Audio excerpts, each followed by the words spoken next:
Good morning, everybody. It's Monday, June 17th, 2024 at 8:15 in the morning. We're going to call this meeting to order as authorized by Section 551.071 of the Texas Government Code. This meeting may be convened into closed executive session for the purpose of seeking confidential legal advice from the city attorney on any agenda item herein. And the City of Rowlett reserves the right to reconvene, recess, or realign the order of business at any time prior to adjournment. And for in-person comments, registration forms and instructions are available in the lobby, and the only agenda item-specific comments will be accepted. I don't see anybody in the audience, and we did not receive any input cards and no online public input forms regarding this meeting. 2 minutes ahead. So we will go ahead and get started with the opening remarks and review of goals. All right. Are we gonna? Okay, thanks. Is this controlled? Sorry, Chris. Yes, sir. Thank you, ma'am. Well, good morning, City Council. I think I'll stand here so I can see you all. It's a little weird, kind of look. I don't want to stare at Becky because that kind of gets a little weird. So I'm honored to kind of kick this off a little bit. This is obviously my first full budget preparation cycle with you. Last year was a little bit of a, kind of a challenge race at the end. Let me start by thanking Christoph, Wendy, Tara, Allison, the entire finance team. This has been a little different in some ways. And of course, we obviously incorporated a lot of what we've done before. We weren't going to change everything because everything didn't need to be changed. So let me start by thanking them because getting us even to this point, and we're not done, obviously, but getting us to this point I know has at times been taxing, and I appreciate their willingness to look at something different and move in that direction. And they've embraced a lot of these changes, even when they didn't always understand them. I want to make sure I appreciate their efforts because they have been tremendous, and they're dedicated, probably one of the most dedicated teams I've ever seen. So I have to make sure to acknowledge that because there were some changes this year. So when we started this, as you think about the budget, there should be some goals. And the first goal in my mind was to improve the financial stability of the organization. Right? We came in last year, and some of you remember some of the things that we looked at. And I don't want to imply that the wheels were falling off. That's not necessarily the case. As I mentioned even then, we were in a solid financial position with respect to fiscal year 24. It was really the future modeling. And again, modeling being what it is fluid, but still it posed some worries for all of us based on a number of things. But obviously the number one driver that I've heard from this council throughout the year has been no tax rate increase. If you change your mind, you're free to do that. We'll show you the scenarios under which the funding will change. But I've kind of listened to you and really didn't hear a strong push that there was necessarily a need or desire to increase the tax rate. We heard that we needed to reduce something, that there was a drive to try to give some citizens relief in some areas where we could.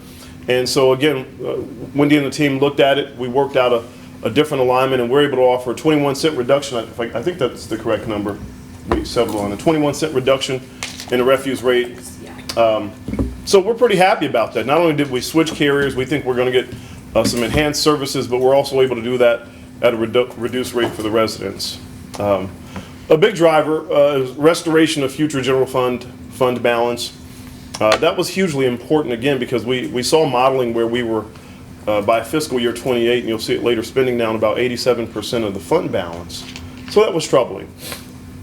Another goal for me, and I heard it from many of you in our deliberations, because we've talked about the budget now on our one-on-ones for about 2 to 3 months, has been the restoration of the RPD to a competitive market position. That really, for me, was kind of a major operational goal. When we looked around and surveyed the landscape, our fire department is well situated. Open range, many of our classes are competitive. There's some room to grow in some of the others for sure. We'll address those, I hope, if not this fiscal year, mid-year coming, meaning fiscal year 25. Everything I say when I say this year, let me be clear, is in reference to fiscal year 25. And so those were kind of the major goals. And in talking to all of you, I think those are aligned with a lot of the direction that I heard and a lot of the inputs that I heard. There's been a change in the financial paradigm here. What we've done is consolidate a number of the what I call general fund derivatives, things that were offshoots where the general fund were funding them. And there was a reason for why they were done that way. I don't want to get into it. I don't necessarily agree, but I won't say that it was wrong either. Let me be clear. By no means. It's just a matter of philosophy, where we had, for example, the Economic Development Fund operating like we were an economic development corporation. And it really isn't. The general fund would send money over to that fund for it to operate. So I consolidated all of those things. We brought back fund balances and operational costs. Now we did, specifically speaking to the Economic Development Fund, we left $1 million in there as part of your incentive opportunities. But in terms of all of the other operational costs, expenses, and funds, we've moved them into the general fund. The same with our inspection fee fund. We adjusted the general fund transfers, and that really goes hand in hand with the adjusted debt service practices. We could not have adjusted many of the general fund transfers because they were really funding a lot of capital items, purchases, and projects if you hadn't allowed us to do so. And so those have borne significant fruit. I also thought as you prepare a budget, you always want to be thinking about the future.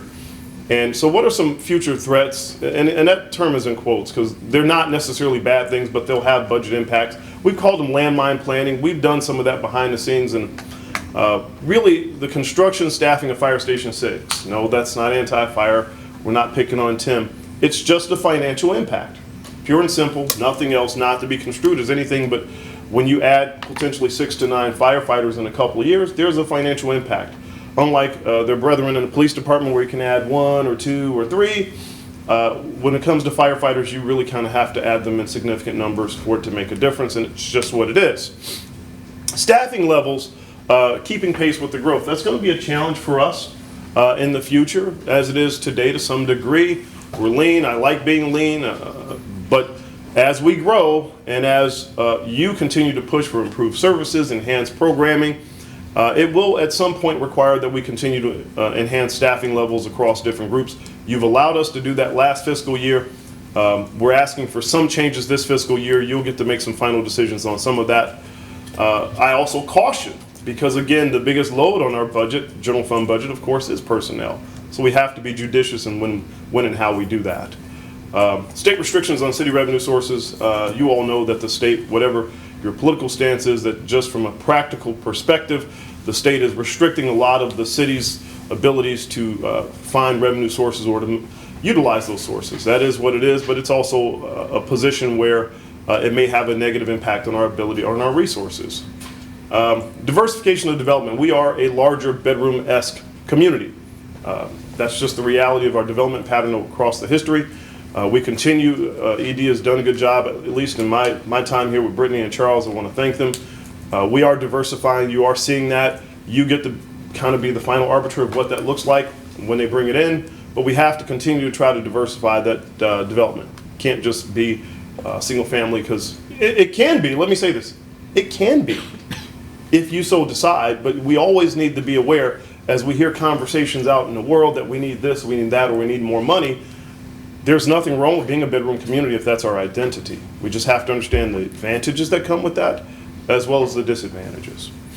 And a future thing that we always have to be mindful of is competitive public safety compensation market. The last several years have seen that market really take off, and I don't see it cooling off anytime soon.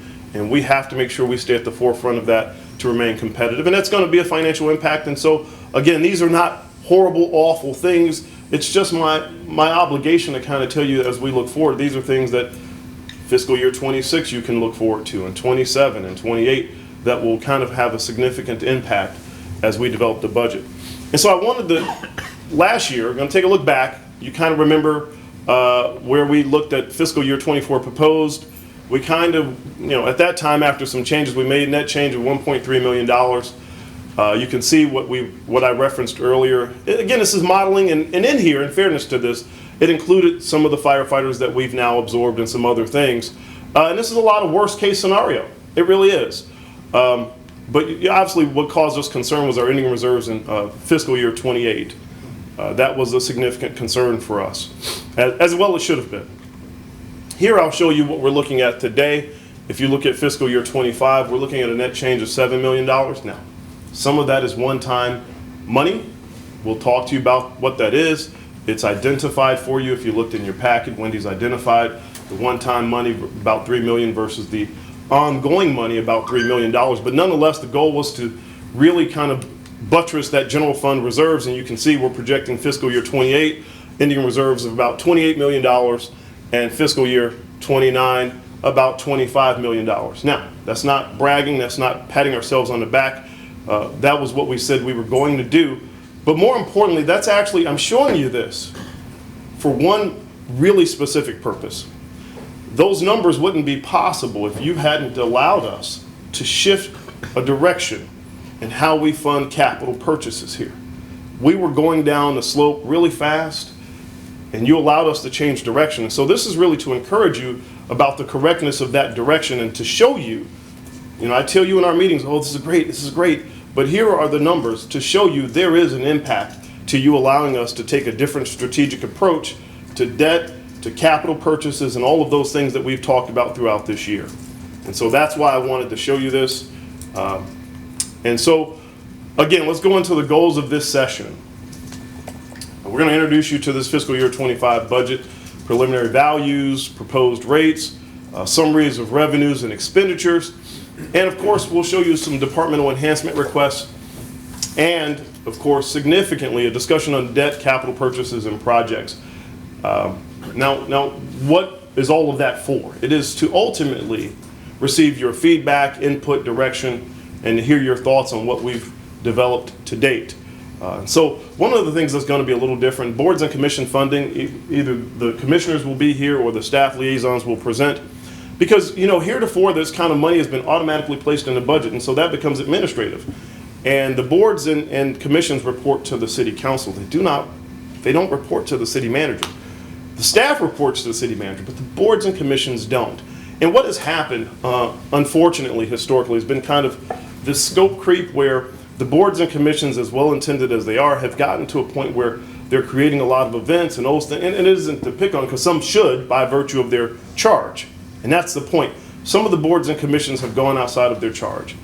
You all obviously had an initiative where you were attempting to align it back in. This is really just in alignment with your initiative to say, okay, boards and commissions, the council determines what happens and the funding associated therein, not the city manager. A grant awardee funding, we're going to ask you, Christophe's going to show you those applicants. You will decide if or how much you want to award those grant applicants. Departmental supplemental requests. You've seen the presentations in your packet. Each department director will give you their spiel on why they should get all of the wonderful things they're asking for. Again, there's money available for it. We've made some administrative enhancement decisions already. We will show you those as well. I would caution, they're great salespeople, and they're all compelling, and they're all right. They need every bit of what they're asking for in most of these requests. I don't think any of it is terribly superfluous, but I don't think we can fund it all, even if the money says we can. I think we have to be mindful that there are going to be some future challenges facing us. So that's to kind of dampen their great salesmanship, because they are really good, and it is really all legitimate. A big thing that we're going to do is prioritize capital projects and opportunity purchases. We're calling them opportunity purchases. It's kind of wish list stuff. There's the CapEx. If you look at the spreadsheet we sent you, that's the stuff that we just kind of have to do. That's the paradigm shift that you allowed that has really supported that general fund growth and sustainable positioning. So that's kind of just what we have to do. Unless you change your minds, that's kind of the stuff that's going to hit our capacity number first. Secondly, of course, are the projects, just as importantly. But it isn't really for us to determine the prioritization of those things. And so Christophe has developed a ranking sheet for you. He will go into more detail about it. It's a weighted ranking system. And as we do that presentation, when it concludes, we're going to ask you to rank the order of priority for these projects, and then the opportunity purchases, the wish list stuff. The reason is we haven't finalized, they can't yet. They don't have all the data that they need from other entities. We haven't finalized our true capacity number. They're close, but when we get that number, some projects may make the cut and some may not, and so really it's certainly not our position to tell the world what should and shouldn't. That's your decision, that's your authority. And so that's why we're asking you to rank those things. Last but not least is to see if there are any additional budget initiatives that you may have as council members that we didn't hit throughout this process. And so with that, unless there are any questions or anything, that's kind of grateful to be here. I thank the staff for the work, and we'll get into it now unless there are any questions. Okay, thank you. All right, let's get into first item is boards and commissions presentations. Who's going to be leading that? Yeah, no. I can. First, Who's our first person? Yeah. First people on our list? In alphabetical order, arts and humanities. Okay. I believe Laura is here. yeah,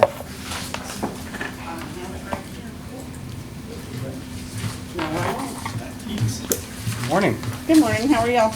Good, how are you? I'm good. So, our 2024 budget, oh, great. Let's see, is it this one? Or you can sit down if you want. Huh? Yeah, that's Sit down. Oh, I can sit down? Oh, thank God. Yes. I could pass out. Okay, so, Don't pass out. I know we're in a fire station, but please don't pass out. I won't. Okay, so the 2024 budget, the Young Artists exhibit was under budget due to a lack of entries in the K through 6. The writing contest was under budget due to not having second place winners for the poetry and short works division. Relic Sings was under budget because there were no group entries. The Trombone Thanksgiving initially did not have a planned budget, but the commission voted to move the funding from the supply fund to purchase sheet music for the performers. The Artist Exchange did not spend all of the budgeted dollars because the commission did not host more than one event. The commission may spend more for their promotional funding on tablecloth and other items used for outreach events and on supplies for award ribbons and certificates. Now, our 2025 budget, which is what we're asking for money for this year. The commission is asking to provide an additional $500 towards grants due to the large number of grant applications. 9 were received from the schools this past year. The same amount of funding for the Young Artist exhibit. The writing contest and photography contest is being, the same amount of funding for the Young Artist exhibit, the writing contest, and the photography contest is being requested.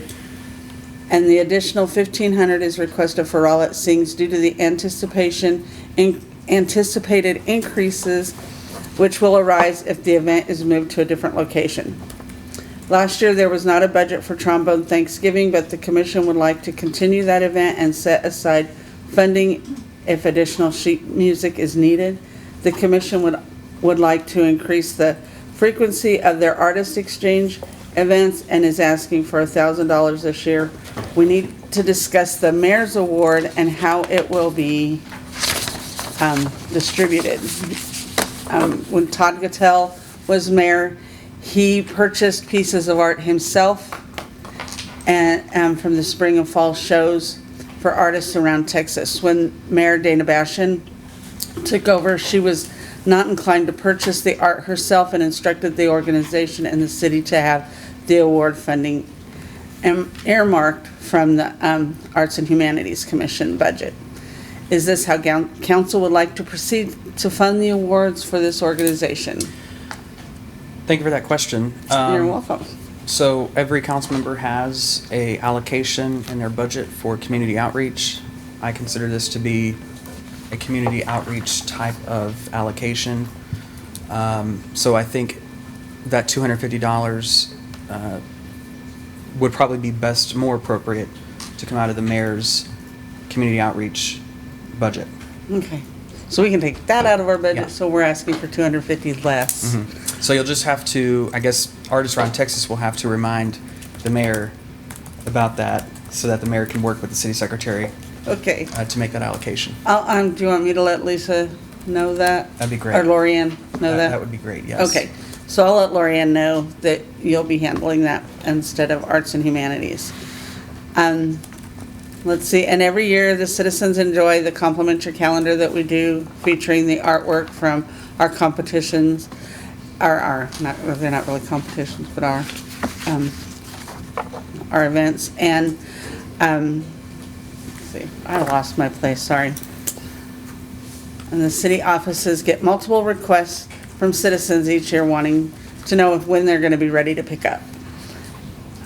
The calendar also promotes the AHC's events and contests in addition to the city events, city council meetings.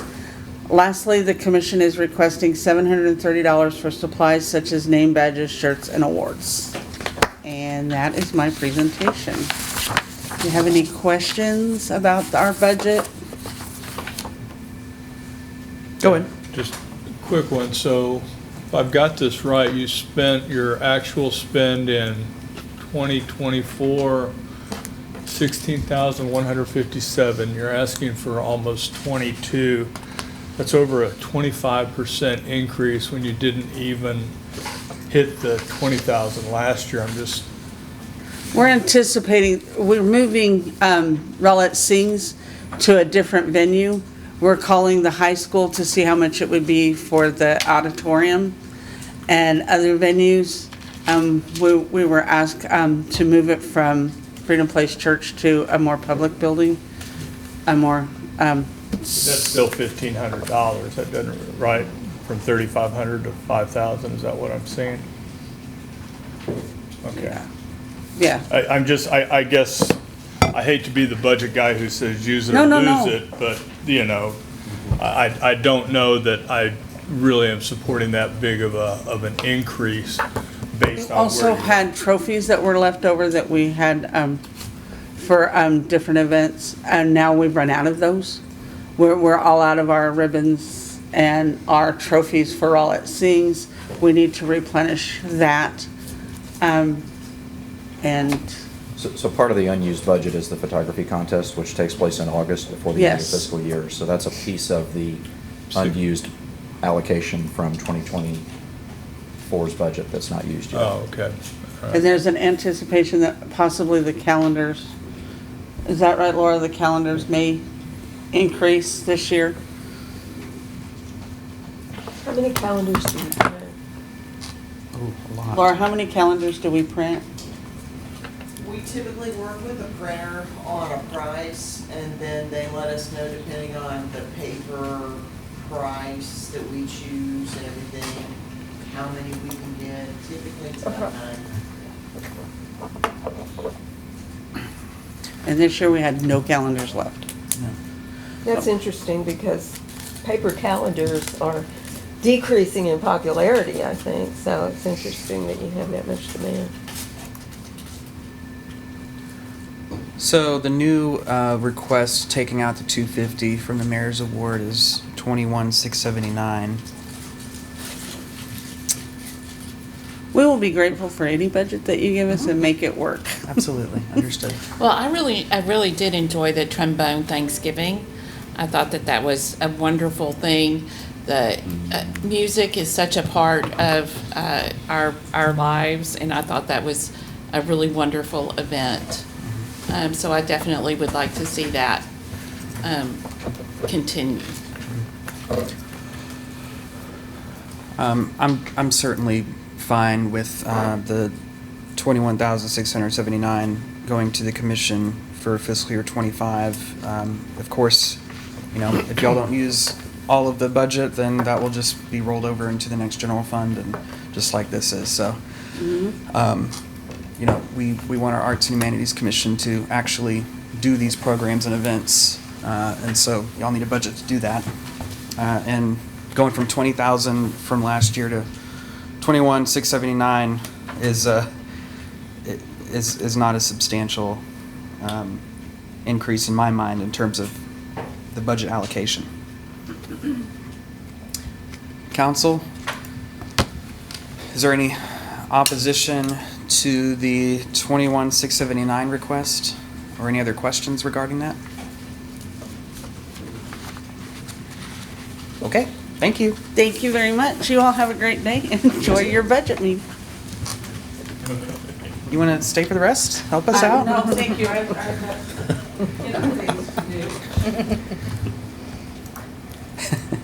All right, next one is, sorry, you missed economic development. Economic development. Yeah. Golf.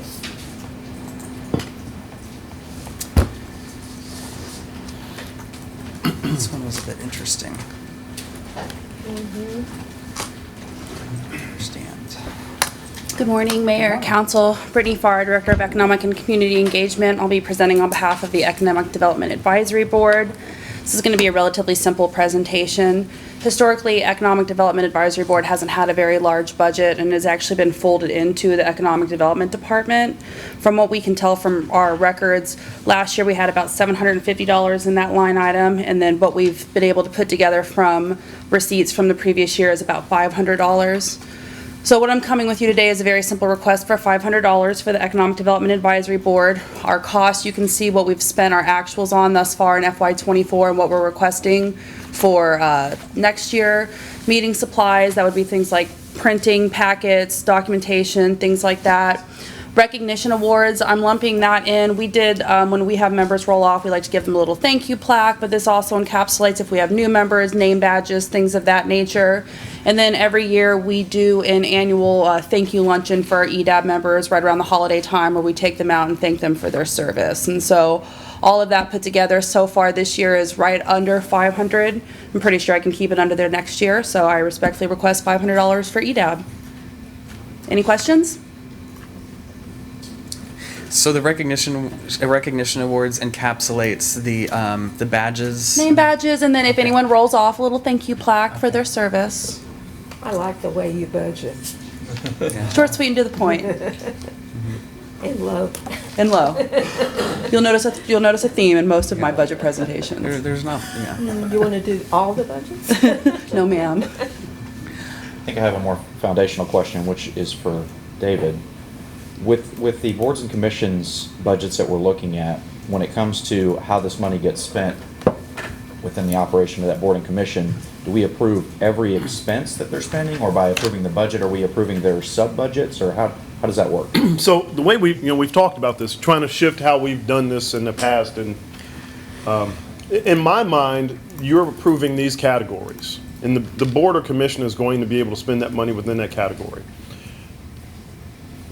Did I answer that question? I think so. So if there's a change, so the arts and humanities that we just looked at, for example, if there's a change in how much it costs to hold the Rowlett Sings event, and it costs more than the $5,000 that we just discussed and allocated, what happens?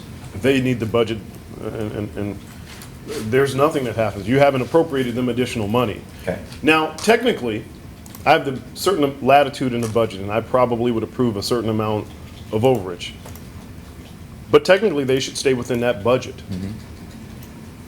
So they may have to cut some funding for something else, and I'm not generally inclined to say, okay, let me give you additional money. Right. Council said 21.5 or whatever it is, and so technically I could, but am I inclined to do so? No, not really. And I'm speaking more within the cap of the budget that they have. Can they? Absolutely. Is some of that. That's something that they have to decide upon as a board. Okay. Again, we're not interjecting ourselves into that conversation unless they're seeking to create something new. Okay. So, yeah, so I'm looking at like this budget, and I'm saying, well, if the recognition awards cost $200 because they have an inordinate amount of people leave the board, can they move some of the food budget to pay for those plaques, right? Yeah. No different than how we do it Okay. operationally. Just making sure that is kind of still working the same. It is. Okay, thank you. It would just mean they'd have to go to Chick-fil-A. Well, Brittany has experience with that. I'm very well versed with all of the local food establishments around Fire Station 2. I did have one question. Yes, ma'am. So are there any educational opportunities for our board that they might need? I don't know exactly that's a good what question. kind of educational opportunities they might need, but I want to be sure that all of our board members are well educated and understand clearly what they're To doing. tag on to that real quick, EDAB historically would go to the, what conference is that? Charles isn't here. You haven't been there yet. I'm trying to remember it. There's a conference that EDAB goes to, and I can't remember the name of I don't know it. which one to go to. And that's part of, I think, that is kind of wrapping into your question. So again, we didn't develop these budgets for the boards and commissions unless we just couldn't reach anyone. And so I don't have an answer to why they didn't include training money in there. I mean, they're actually much more knowledgeable about it than we are. So I don't have an answer for why it's not in there, except to say we didn't necessarily develop the budgets. Certainly, if you want to set aside some money for training, we can try to find a way to do that. But we left this to them because, again, this wasn't our place necessarily to inject ourselves. Your point is well taken, but I don't know why there aren't training allocations in their budget.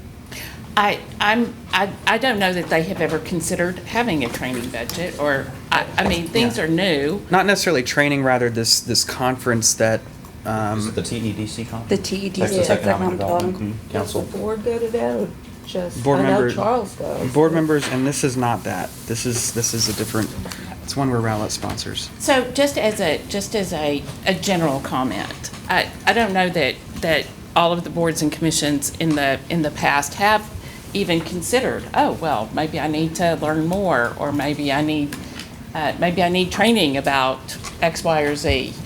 And so maybe we don't address that this year, but that is certainly something that I do think that we should look at moving forward. The other point to that point is it doesn't mean we can't offer internal training opportunities. That's So true. That's certainly something we can keep an eye towards as we move forward. And to your point, even still, next year we can try to work with them to incorporate training opportunities that may require funding. Yeah, I really love the boards and commissions and feel like it's really important that we continue to raise their education and professionalism. Well, you said these requests came from the boards, but I'm on the EDAB and I don't remember the board discussing. No, I mean, we reached out to the chair, pardon me, the chair and the vice chair, and we didn't hear anything back. So when the deadline hit, we Right, put so this we had to together develop some of them. based on receipts from the last 3 fiscal years that I can find in Munis. And I think that might fall on us as council liaisons as we're meeting with them to ask them, is there things that you need to know that you don't know? And then go forward, start budgeting those things. I appreciate that because really what I'm trying to do is take staff and put us in the right position, right? The boards and commissions, it was a great deal of conversation about it. They report to the city council. Now, they don't tell us what to do, but we are there to assist, right? And we're there to help further that mission. We're not there to tell them what to do either necessarily. And so I'm trying to just put us in our proper place of support. So I appreciate the comment. Again, with respect to budget and for training, we can train internally a lot of these boards and commissions. We can bring in outside resources if we don't have it internally. So there's a lot we can do. So I don't want you to think that that point won't be made and we won't try to address it during this coming fiscal year. Awesome. All right, thank you.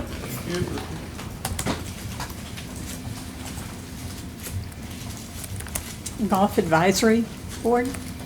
I know our Animal Shelter Board is here. Oh, Yeah. Good, okay. Good morning, everyone. Mayor, council, staff. So this is our first time to be in front of the budget committee, if you will.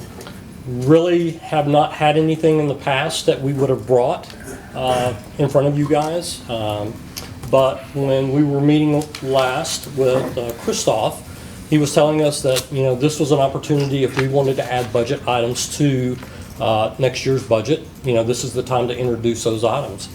So we kind of tossed it around a little bit, came up with the idea that we've got something that is out on the golf course that is not being maintained the way it should be maintained.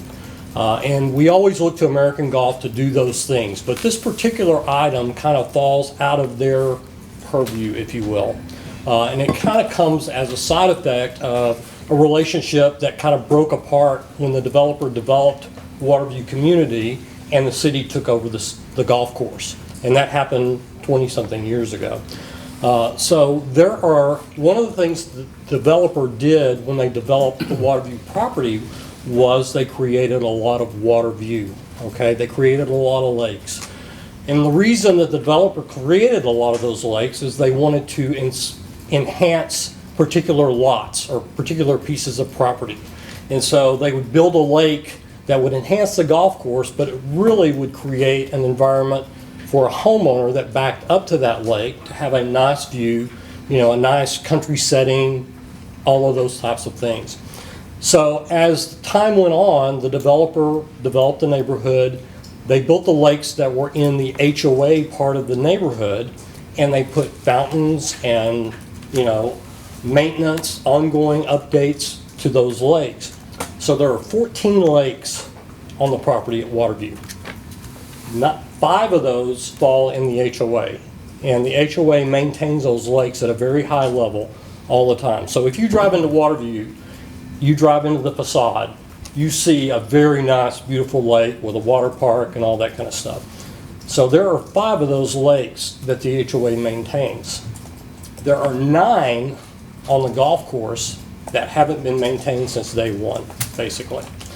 10 years ago, I brought that to the board, the Golf Advisory Board.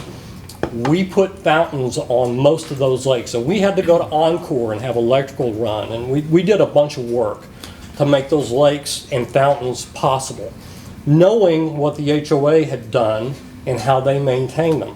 What we didn't put in place was basically any kind of a maintenance program to maintain those things once we put them in. So that was kind of missed opportunity on our part, but that's kind of what we're talking about here today. We're talking about a preventative maintenance contract for all of these fountains that we put in all of these 9 lakes that are on the golf course. This is not something that was there when the contract was written between American Golf and basically the city of Rowlett, okay? So this is something that we, as a Golf Advisory Board, added 10 years ago.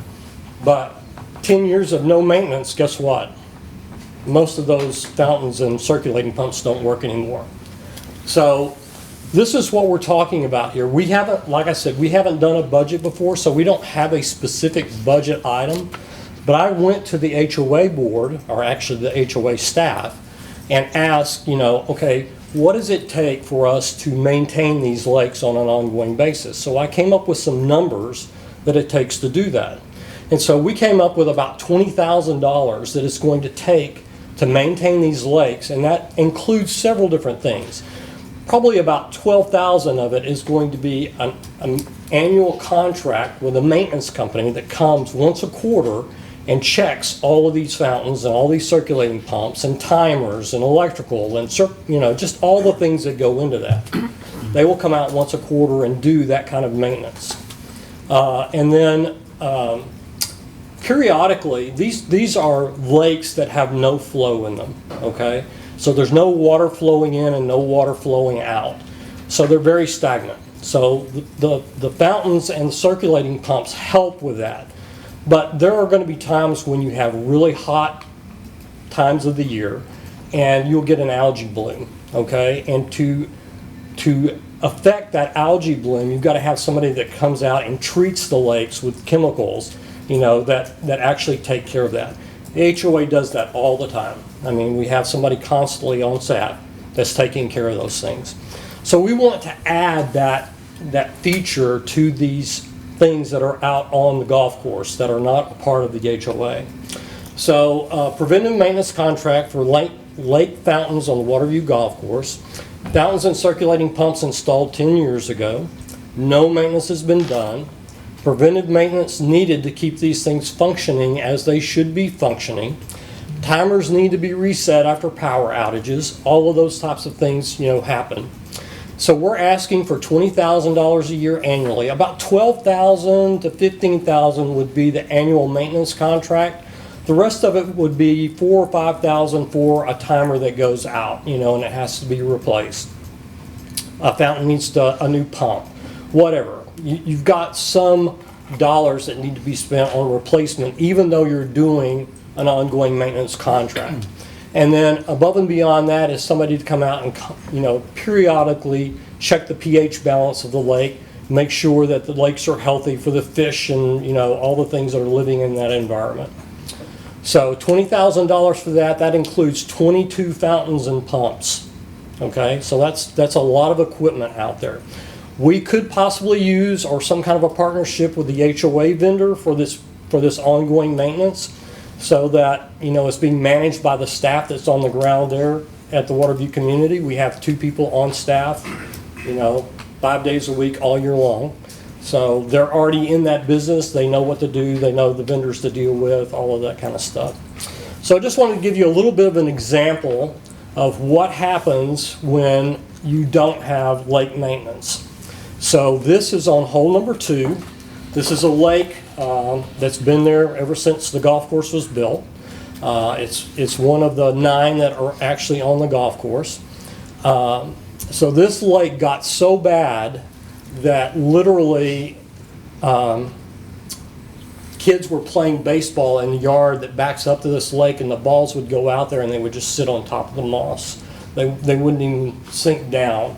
You can see trash all over the top of this lake. So this is another view of the same lake, and you can see the homes in the background. This lake really was an enhancement to the property value of the homeowners that backed up to this lake. And this is pretty consistent all the way through the Waterview community. You know, any of these lakes that are out on the golf course, at one time or another, they get in this condition. The idea of these lakes was to promote the property values of the houses that backed up to it. It was supposed to create a nice, natural environment, a lot of open space, you know, a beautiful place to live. But this particular situation got really, really bad. So this is what the lake looked like after we cleaned it up. You can see the fence line going down the right-hand side of that picture where homes back up to that lake. So basically, when we take care of these lakes, it enhances the property value of those homes in that neighborhood. Any one of those homes that sells, that lake is beautiful to look at and somebody wants to live there, when that house sells, it sells for a premium, which enhances the square footage of all the houses in Waterview and then going outside the Waterview community as well. It's kind of like dropping a pebble in a pond. That effect of cost per square foot just kind of trickles out, you know, into the community. So this is the same lake. You can see the fence going all the way down the left side.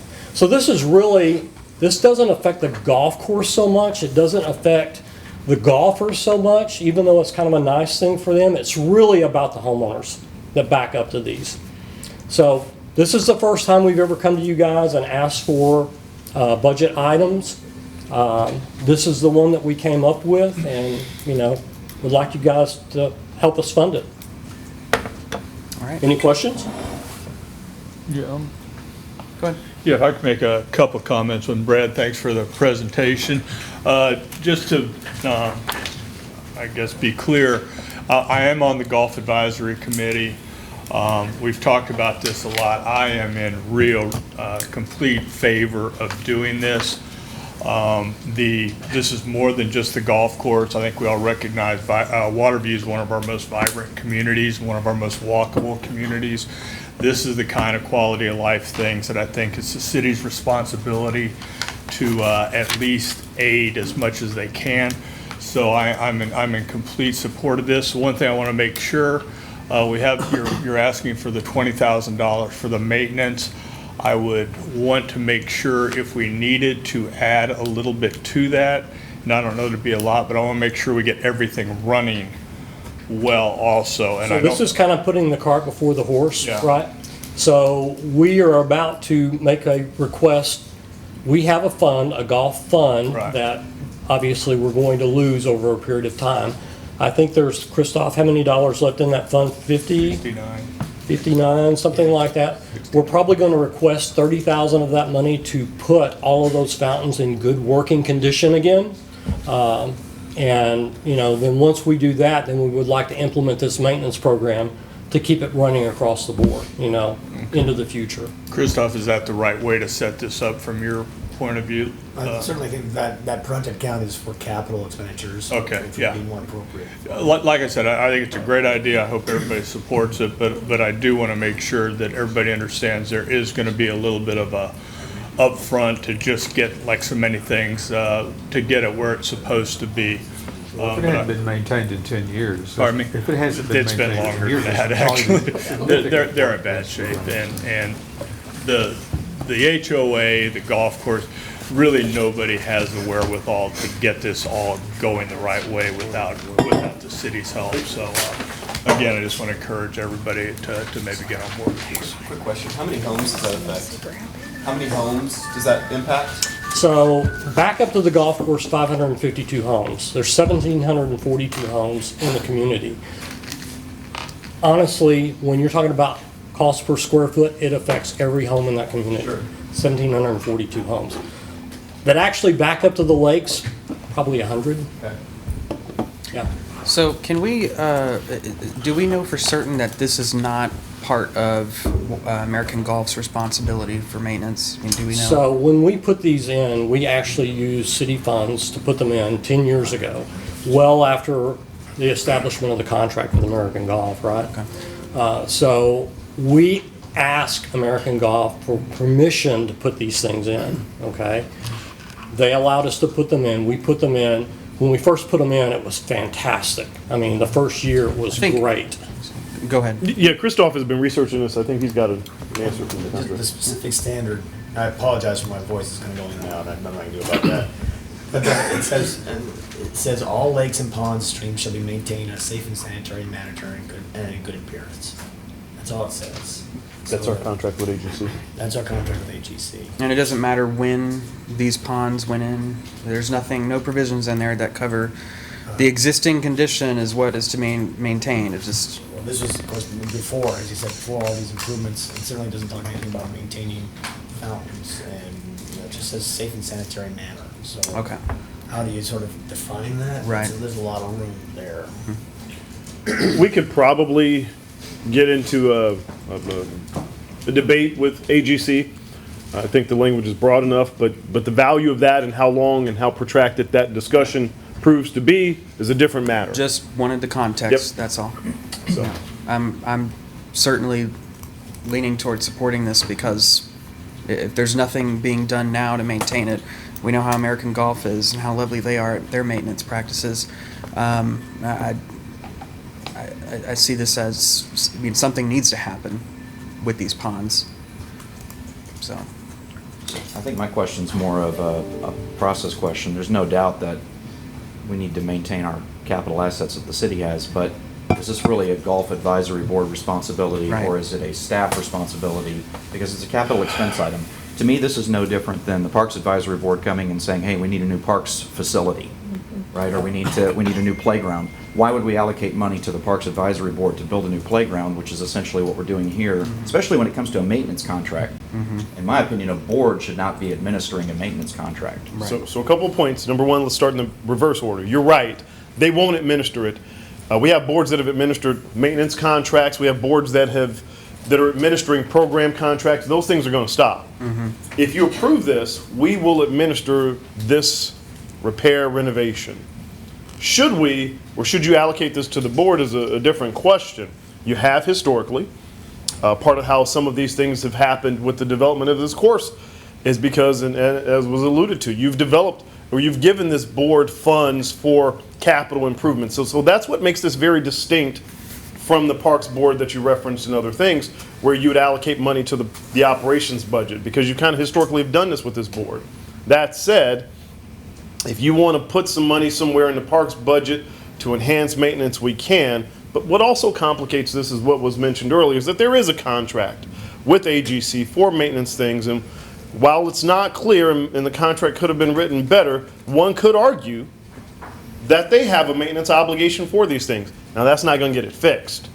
And so how long that conversation, again, as I said earlier, how protracted that discussion is a different matter, and you probably need to address this sooner than later. So all of that said, if you want to allocate this money and appropriate it in the parks budget, enhance that budget by 20,000, fine, no problem. You put it there. We're still going to administer it.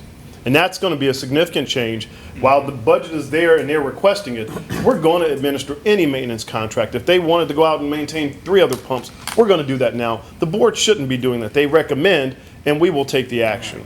So, To me, just because we've always done it that way is not a good Right. reason to So- keep doing it that way. And I totally agree with Jeff that this should be in the parks budget, not in the board's budget. I think this is one of those cases you were talking about where a board has gone beyond the scope of their original mission. let me address this. I want you to say, the reason you don't hear me going, yes, it should be in the parks budget, because I'm not sure the city should be paying for this. So I don't want to be on record as saying I've taken a position that AGC shouldn't be paying for this. But I if will we're gonna defer, pay with- I will pay for defer it. to the council's prerogative to say we need something fixed. And wherever you put it is fine with me. My Yeah. preference would be we bring it up to standards and we still have ongoing negotiations with American Golf to see at some point they take that under their umbrella. Happy to try that too.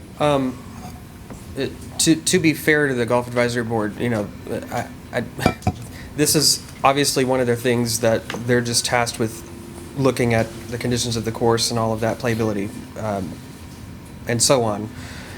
This request has never come from the staff level, so they have a request that no one else has requested, so I'm not really gonna point at them and say they're going beyond their scope. I'm just really, they're asking for something that should have been asked through a different avenue years ago.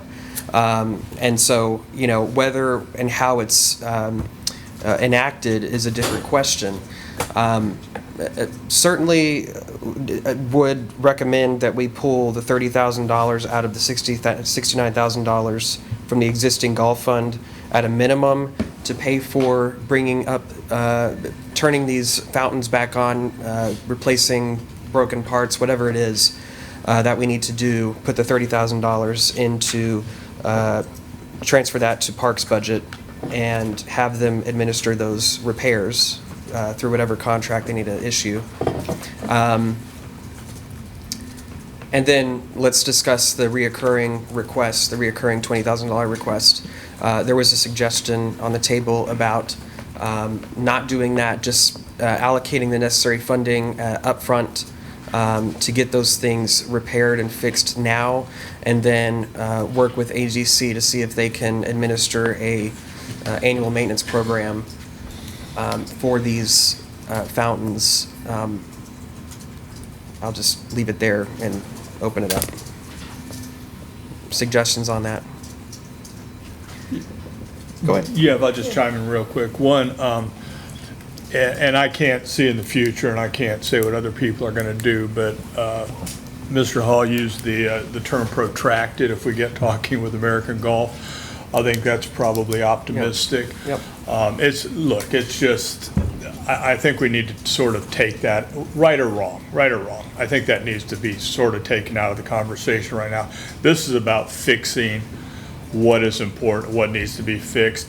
And just for some folks that maybe think, oh, this is just a golf course thing, keep in mind there's another 5 or 6 ponds that are actually Waterview property, HOA property. So again, I think that I don't want to get caught up in the whole American Golf, what they may or may not do. I don't think that really moves this forward the way it needs to move forward right now. So One other point, you know, this, again, if this is done right and this is taken care of in the right way, this is going to enhance property value, okay? This is a return on investment. This isn't just a spend, okay? You're eventually going to reap the benefits of that coming back by property values going up, revenues to the city going up. Well, as you said, it's not necessarily a playability issue, it's not aesthetic issue for the entire community. Exactly, and it's, you know, I live, you know, backing up to the golf course, backing up to a green.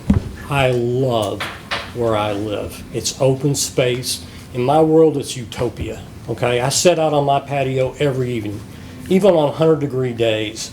There's a nice breeze coming up off Lake Ray Hubbard, blowing up the fairways. It is a great place to live, okay? I feel so sorry for the people whose homes back up to those lakes, because what they were expecting was utopia, and what they got was a dump, okay? Well, I'll just say I'm not as concerned about the aesthetic thing as I am about the health situation related to a stagnant pond. And, you know, West Nile is predominant here in North Texas.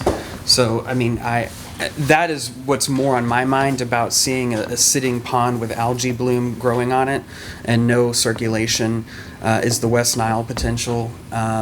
So for me, that's why I think my recommendation is to move forward with, at a minimum, moving the $30,000 out of the $69,000 existing golf fund to Parks and Recreation to have them cover to pay for the fountain replacement program, and then we'll discuss a preventative maintenance program going forward, unless y'all still want to allocate the $20,000 as an annual expense.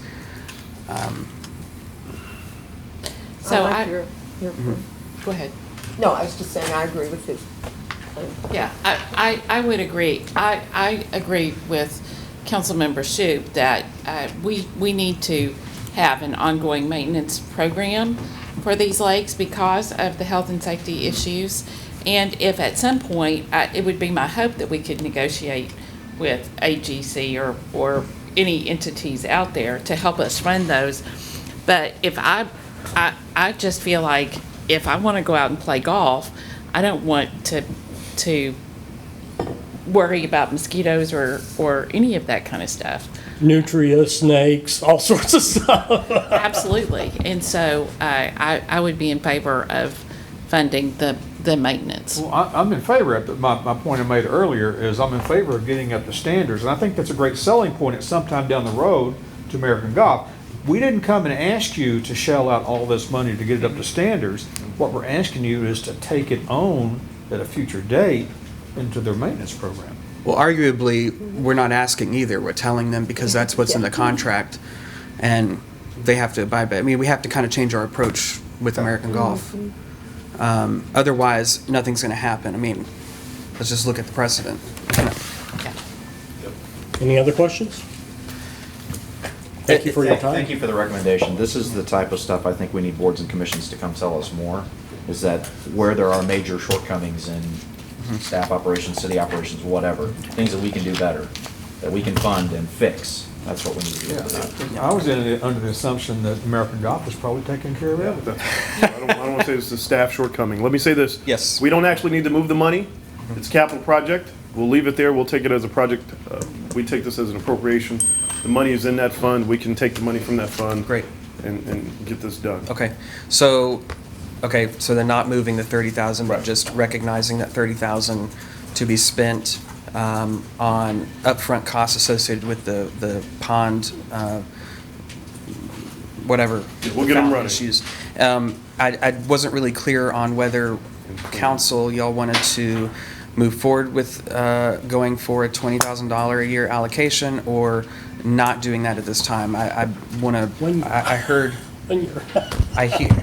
I hear probably a no here, just going with the upfront. I'm fine with doing it. At some point, that could be transitioned over. Okay, sorry, I didn't, that's why I want to clarify, because I didn't really understand. I'm for it. Okay, all right, great. And then you're for it, I know you're for it. Yes. Okay, all right. Is that clear? Very clear. All right. Thank you. Awesome, thank you. Thank you so much, guys.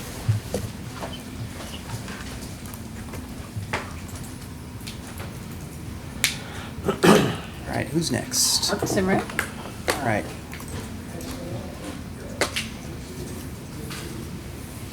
Yeah, just schedule her behind.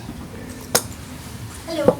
Hello. Hi, everybody. How you doing? Thanks for being here. Oh, no problem. Thanks for having me. Appreciate it. So I'm Rebecca Day. I'm here to represent the Parks and Recreation Advisory Board. Unfortunately, Dolores Henning is on vacation, so I'm filling in for her right now. Otherwise, she is the chair, would be here, and I'm the vice chair today. So I'm here to represent the board and just to talk to you a little bit about some of our missions and goals and what the budget will be used for. So board members, oh, sorry. This? Okay. Board members enhance the park's advocacy through strategic marketing, direct involvement, and promoting volunteerism across the community and events and programs. We engage in and reviewed park dedications, memorials by supporting the funding for key parks repairs and facilitate the Wiley Reach event promotions of the parks. We actively participate in and volunteer in major community events, including seasonal festivities and wellness activities such as our wellness walks and hope to be soon walk with the dog. We foster ecotourism by organizing activities and highlighting outdoor educations and parks and trails, including paddling events and educational night hikes, which we had great presence with us last year with all of our Boy Scouts, Girl Scouts, and venturers this last time. We have advanced support for bond projects and project initiatives by mobilizing community engagement, educational outreach, and providing feedback for collection of parks improvements. So the next one, I want to just share with you what our budget was in 2023, 2024, and where we are. So we spent $1,970.84 for a total spend of the budget. Our budget was $4,000. And this was the first year that we ever had a budget, back in 2023, 2024. And this is where we were for spending. But some of the things to note that we didn't get included in the budget were used by the previous was we did bring in for a trunk or treat event $492, which was used in 2023 budget. We brought that forward. So that was one thing I wanted to make sure that you guys were aware of that was utilized by the parks budget. And then we also had Arbor Days trees that were purchased for reforestation out of the reforestation fund, which was $2,800, approximately, a little over that. That is not included in that budget. So that's our spend for this year. So we had Night Hike, that was $130. The Arbor Day, that's just a little bit of extra water cost that we had. Diversity Celebration, we held a booth and gave away seeds to the community, which was very well received in that. And then we had our annual fishing tournament and the fishing prizes for that tournament, and then the Christmas parade, and that money was allocated for passing out candy on the floats. We used every bit of it down to the last Tootsie Roll too. So this year's budget, this is what we're proposing. It's a request for a $4,000 budget to support the following. So before in previous budgets, we've never allocated dollars for badges and shirts to be presented to our new board members. This is the appropriate shirt and badge that any member would get. So we'd like to incorporate that into the budget, as well as a event table cover when we're doing things at our Arbor Day event or at the fishing tournament or any other places that we are present. We'd like to have a decent table cover that has our name on it. We have a banner that took some wind that's not doing so well. So that is the one thing we'd like in addition. Annual fishing tournament is $1,000 to secure our fishing advocate. I'd like to ask for that so that we can take on the Sand Bass fishing tournament. The Arbor Day trees event. This is $1,200 to get trees associated if those can't come out of the reforestation funds. And then the Trunk or Treat Christmas Parade, these are things that we participate in, and that money goes solely for candy, and every bit of it is used, if not more. There's actually additional candy that's brought in by members.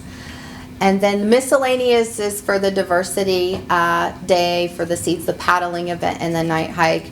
And those are just some miscellaneous, like bringing water for people that are attending those events because it can get kind of warm and so forth. What questions do you guys have? So I want to be very clear. The Arbor Day trees need to come out of the reforestation fund. Okay.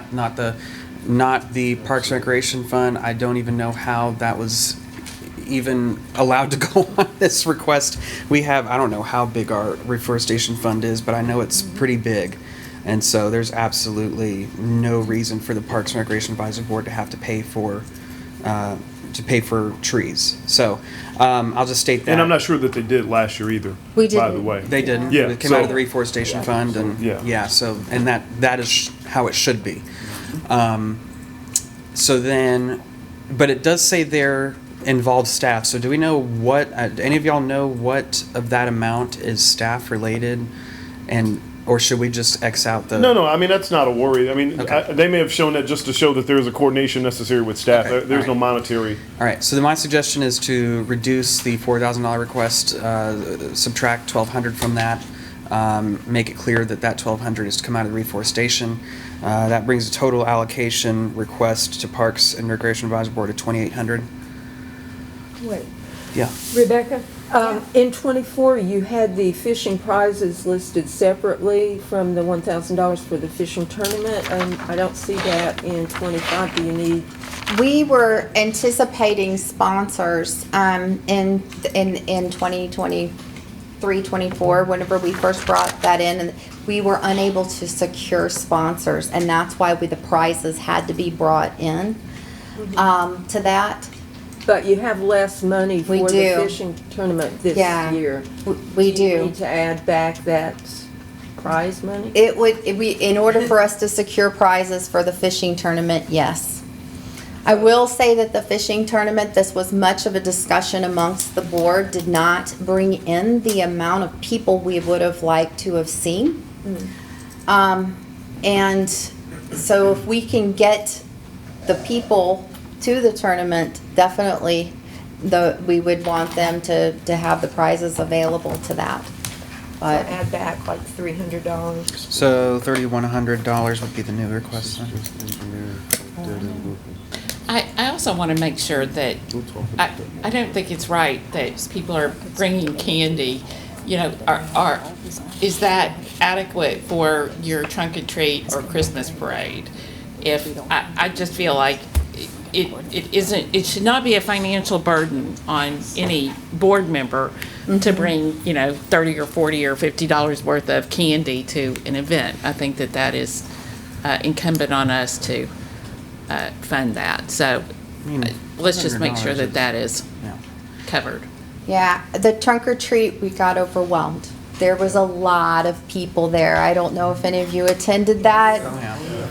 Every year we get Well- more and more candy, and then it's every year we get it gets more bigger and people. bigger, and then it's like a revolve. It just like last year I think we only had candy for an hour or less, and everybody ran out. You have to go get candy? Yeah. We had candy the whole time, but we had to share with the Youth Advisory Council because they ran out. Yeah. And other booths had to fold up because they ran out too. So by the time the last group was coming through, there was like 10 people giving out candy. Right. Yeah, so I would ask that we increase that so that doesn't happen, and everyone gets to enjoy the booths that people spent their time and effort to create. Yeah, a couple comments. One, I do agree. I was gonna say the same thing, both, and probably for the Christmas parade. You're talking about cutting that $1,200 or the $1,200. I don't know that I would cut the whole thing. I think maybe some of this needs to be allocated. Again, maybe it's another 200 to trunk or treat, 200 to Christmas parade. The question I've got for you, and this is more of the Parks Board discussion. So our fishing tournament. So it's not, we've not had great participation. I think that the original plan was that it was going to be more of a family-friendly city kind of event. It's really morphing into a fishing tournament with guys that fish tournaments. I'm not saying that's wrong, but I don't know that, as the one who came up with the idea, in full disclosure, I'm not sure that. Are you suggesting that we just cut Yeah, that? I'm not sure Yeah. it's got the legs to Okay. continue forward. So if anybody's worried about hurting my feelings, don't. I appreciate that because we try new things and we realize that they don't work out, and so then we just we adjust and move forward. So if you're recognizing that maybe this isn't worth the funding and staff time associated with it, and are suggesting to either reallocate or cut the fishing tournament out, I'm good with that. Again, it's someone defer to the Parks Board on what they feel about it, but I am certainly okay with doing it. I think fiscally it makes sense. I think it's resources and time. You could maybe come up with a new event. Yeah, we'd like to, if the fishing tournament is not there, we'd like to put our focus into the Arbor Day. Because it's a broader community. It's helping to reforest our community, beautify it, and helping everyone in Rowlett. They all have a How chance. quickly did those trees go last year? I feel like they went really fast. They went really So fast. maybe, okay, so then let's just say that the new budget request is $3,500. And then, y'all can put some more money into the Arbor Day event. Or I'm sorry, let me be clear. Sorry, no, we're gonna use the reforestation fund. funds. Sorry, came out of my head. Right, but you can put some more into the trunk and tree. Trunk or treat. Yeah. So could To the I other say that pieces. we allocate the $3,500 and the Parks Board can adjust the categories as they see fit? Isn't that what we Yes. said to the earlier fund? Yeah. So that we don't have to, they can do that. Okay. So I feel like that might be a lot, because if you axe the fishing tournament and you take away the Arbor Day allocation, you're at 2,200. Correct. Which is way below 35. So maybe 3,000? I would go with 3,000. Yeah, no, I was adjusting based on new numbers being thrown out. Yeah. And 3,000 I think is a fair number. And Becky, I would also, for next year, I would ask Yeah. for you to look at, are there training and learning opportunities for the board, so that you become a better board and understand Parks and Rec even better? Thank you for that. I think that's a great addition. We'll take that under advisement and we'll see what we can research and find out. Awesome. Okay, Good. thank you. Thank you. Thank you, guys. Thank you, Becky. Thanks for all you do. All right, next.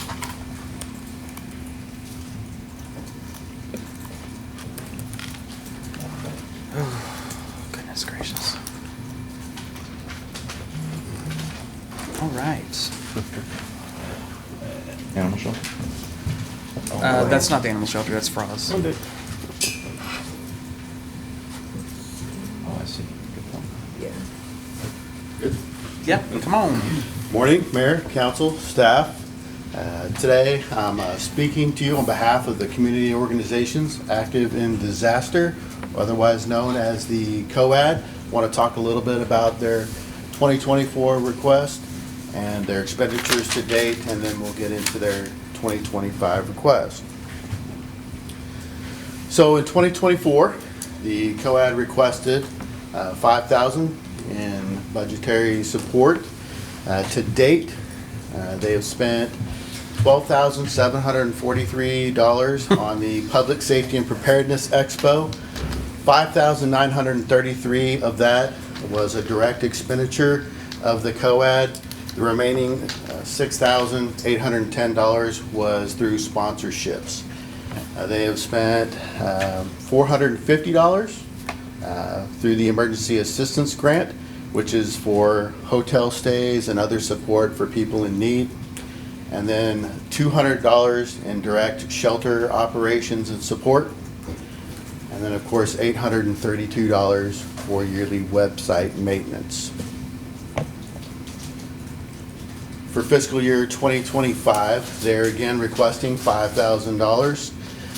Their estimated expenses, first starting with the Public Safety and Preparedness Expo in November, they're estimating that to be between $2,500 and $5,000. Obviously, those expenditures will be based on available funds or additional funds that are available to them. For the Emergency Assistance Grant, they're anticipating $1,000 in cost for that.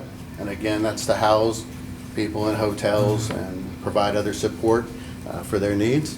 And then shelter operations, again, is estimated at $700 for the year. And then yearly maintenance for the website, again, at $832. For fiscal year 2025, they do plan on conducting some shelter, volunteer, and disaster recovery training. But they aren't anticipating incurring any costs associated with that training. So again, their request for fiscal year 2025 is $5,000. So if there's anything I can answer for you, I'd be happy to. I don't think that's enough. That doesn't cover the estimated costs. So I don't understand how that $5,000 was. So there is another fund associated with the COAD, and I'm struggling at the top of my head. It's what that number is. It felt like it was like around COVID that we allocated a chunk of money to COAD. I cannot remember how much. Do y'all know?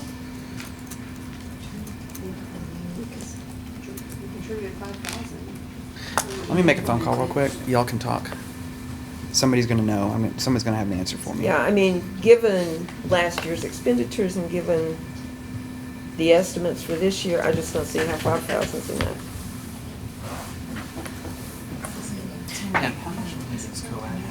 Is there a certain fund? What was it? $30,000 from the disaster fund. That's why. Is it the emergency preparedness? So is that still in? Okay, thank you. That's what I needed. Appreciate it. Bye. That's the balance now? Yes, there's 30,000 associated, I forget the title of the fund, but it's And I don't want to speak out of turn, but it was my understanding that that 30,000 was provided as seed money for the organization and to get some things going. And I Yeah. do understand that there's roughly 29 to 30,000 still left in Yeah, that. so that's why it's not seeming to align. They're just, but I do want to brag on COAD for a minute. They've done a great job with getting sponsorships for that event. I mean, you can see the total cost of the event was $12,700, and over half of that was from sponsorships. I mean, that's how we should be doing our business, you know, with everything that we can. And so appreciate them for that. The emergency assistant grant, we've seen increased usage of that fund over the year. There's just an increase in calls and, you know, relating from fires, power outages, other events that happen along the way. And as we grow, that's just, we'll continue to get, the demand will continue to grow. So, let's see. It's been about 7,500 this past year. Yeah. So. On the emergency grant? No, on No, on the- total oh. expenses, so. And there's been some close calls where Red Cross was probably not going to be able to come and support Rowlett, where we would have had to have used a whole lot of the funding out of the emergency assistant grant and probably over budget. There were a couple of close calls where that could have happened. So this provides the $1,000 provides a good enough buffer if anything really bad does happen. Well, and I would also like to look at the shelter operations and support. Is $700 enough? Because I'm very concerned about our grid and heat events. So I do want to make sure that we have funding available. So I do know that they can use that additional funding for those purposes. That's just their estimated cost based on what they've experienced. And that's not only supporting our shelter operations, but when the partners get together and create a shelter in the community at one of the churches, that also can go to that, so. And I don't want to conflate either that this is to support COAD's part in a shelter operation. In most cases, this city will be probably hosting that shelter operation and running it, managing it through Office of Emergency Management, and if not through Red Cross, so. The COAD isn't going to bear the entire burden of a shelter No, operation. absolutely, but my understanding was that they do Assist from support. time to time, yeah. Yeah. Council, are we good? I'd say 7,500. Yeah, I agree. Okay, I'm good with that. All right. Sounds like So you can argue with us, Tim? I'm not gonna argue with you guys. All right, Thank you so very much. good. Let's keep going. Thank you. All right, 7,500, COAD. Let's, who's next on the Price is Right? Senior Advisory Board. All right.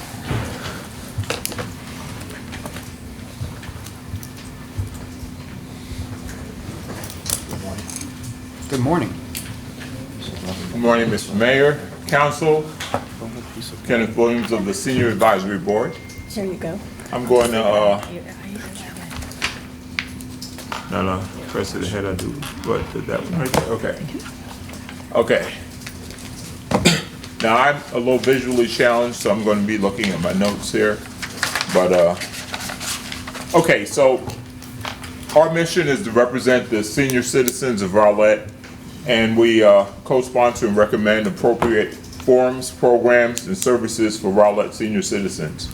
We do this through educational programs, we monitor senior-friendly services, and communications. We share information on senior programs and services, and make efforts to reach seniors in our community. So what we're asking for, and I believe this will be our first ask. If we've had any money in the past, nobody told me about it. I've never seen any money. So we do yearly seminars, and we want to continue doing them, but we'd like to have some money to provide some refreshments for folks. We have had people come out in the past, but we haven't had any refreshments. That would be a big improvement. We support an annual resource fair, and we brought in quite a few vendors. We had, I think, about 37 or 38 at the last one that we did. And so we're asking for a total of $1,200 for that particular function to support our educational efforts. In addition, for communication and visibility, we like to recognize individual volunteers who do things that have an impact for seniors in Rowlett. We also like to recognize senior-friendly businesses, and we like to have a little funding so that we can help in those areas. We're also going to present at city events at the Rowlett Community Center, and also visit senior living communities. We've done some things in the past with that, and we'd like to do some additional in the future. We want to get a table cover, some table flyer holders. We've decorated, we've had our folks come out and decorate Christmas trees during that part of the year. We'd like some support for that.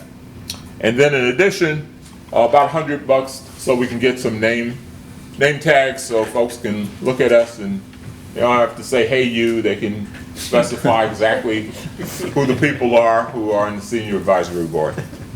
So total summary is approximately $2,300, and we humbly request that support from the City Council.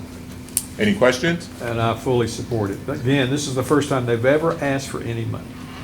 The other boards have, in addition to name tags, have shirts. I was wondering, are you guys interested in that? You know, I saw that nice shirt that the lady had there, and I said, "Wow, that looks pretty good." And so maybe we could have a shirt, I don't know, maybe for the senior theme, we'd have like gray shirts or something. I'm just thinking off the top of my head, you know, something like that. But that would be nice as well, yeah. Okay. That would be about, the others had about 300 allocated, I think, for name tags and shirts. You don't get me It was about lying. $45 a person, so you guys would need about $450 to do a shirt and a name tag for everybody. Okay. If you did that. Yeah, I think that would be a good addition if we can do that. Yeah, let's do that. So $2,650. Yes, that'd be good. All right. I'm sure you're gonna work with Shelley on this, but when you start to do these signage, banners, whatever, tabletop, as much as you can do that is reusable, recyclable, so don't put any dates on it, nothing like that. You know, make it so there's just Senior Advisory Board, maybe here's a link to our city page or our Facebook page or whatever, but you know, keep it generic, that way you can reuse them over and over and over. Okay, thank you. We'll keep And don't that let in them blow mind. away in the wind like the Parks Board did. Okay. All right. Thank you. Thank you, Dan. Here you go, man. That's a good point. Okay. If only some people had realized that. All right, who's next? Youth Advisory Council. Youth Advisory Council. Who will be taking this one? Youth Advisory.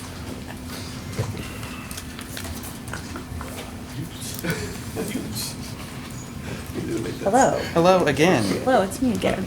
It's you. Good morning, Brittany Farr, Director of Economic and Community Engagement.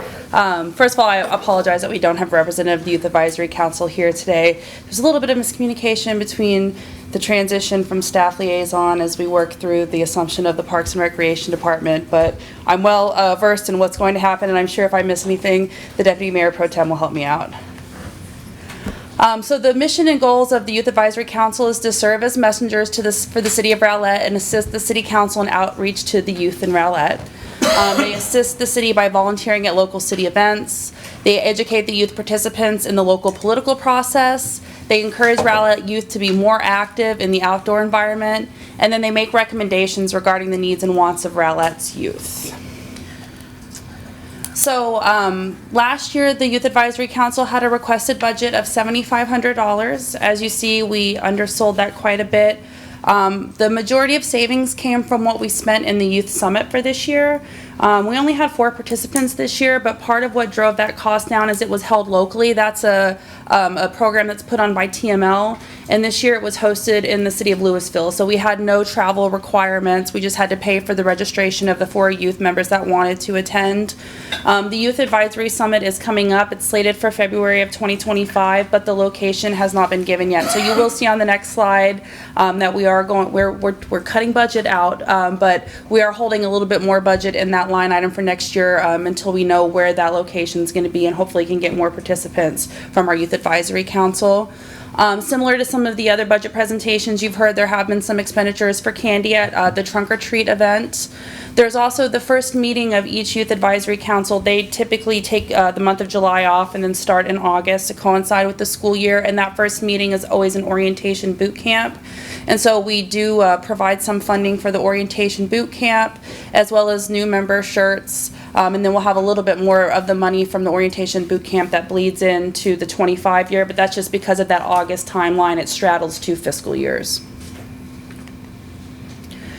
So for FY25, we're requesting $6,000, which is a $1,500 reduction in what was requested last year. As I mentioned, we are holding that $4,000 for the Youth Advisory Summit for transportation, registration, lodging, meals, and little Youth Advisory pins, just until we know where that location is going to be and hopefully can get more participants this year. The Youth Advisory Council has indicated a desire to do more programming, so special events like life skills. They've already started partnering with some of the other boards and commissions on Get Out the Vote effort, as well as swag, so little bags, things they can hand out at the table events. They are also asking for an event table cover, not dissimilar to what some of the other boards and commissions have required with their branding, as well as $400 for the Trunk or Treat event this year. Expenditure of $300 for the 25-26 orientation boot camp, and then $250 for new member shirts for our Youth Advisory Council.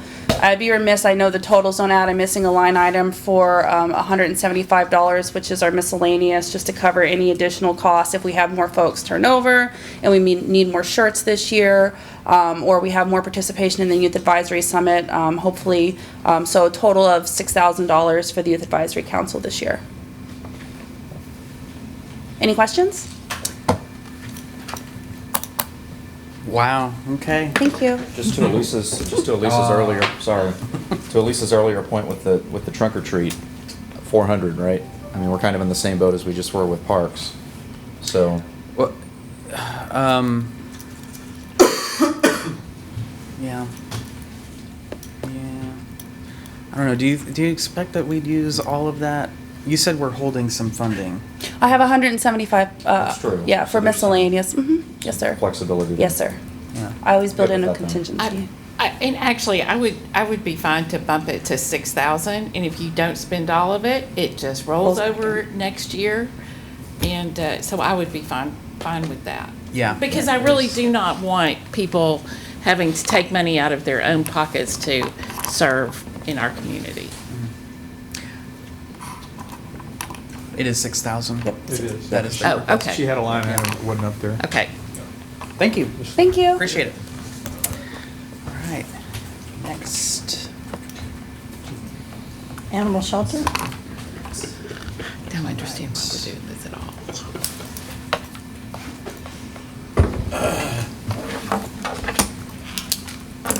So we don't have anybody here from the Animal Shelter Advisory Board, though I've been talking with Sue from the chair of the board over the weekend. They had, I believe, $2,000 allocated in the current fiscal year, though the only purchase that they've made so far was for a tablecloth to do tabling at events and support the shelter at those things. There's a thing there. Oh, I'm sorry. I'm supposed to do this. I'm sorry. You're good. Okay. Sorry. So that's the only expense that they have incurred in the current year. This request shows $2,000. Actually, just yesterday, Sue asked that we reduce it to $1,000 because they've identified some areas where they would like to spend funding, but they think it might be a struggle to spend the full 2,000 without doing a little bit more planning and coming up with things in future years. And so I guess her feedback was that since they didn't spend the funding that was allocated this year, it would be hard to ask for that same amount of money in a future year. And so they would like to ask for less. So they would like some sort of allocation. Her feedback for what they would like to do, and they have already discussed as a board, was development of some sort of a brochure, a handout for different events that they would like to attend, including the emergency preparedness event this year. And they would also like to take on the task of doing some volunteer and staff appreciation for the shelter volunteers and staff. And that is the extent of their request. Okay, so $1,000 is the new request. I know Sue has had a problem trying to figure out what to do with this money.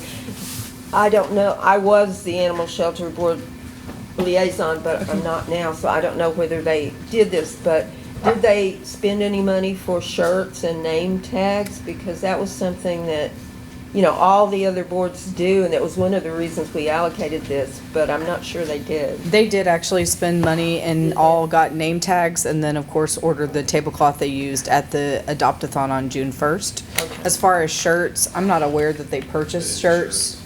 No. The city paid for the badges. Was now their fund. Oh, it was a debit. That's interesting. We do have one additional meeting this year, so they could discuss if they wanted to do shirts out of what's currently budgeted for this year, and it wouldn't need to be necessarily a budget request for the next year. For as little as they meet, and I think the $1,000 is sufficient, especially if the chair says If that's all they $1,000. want. So I'm good with 1,000. Are y'all everything good? Okay, thank you.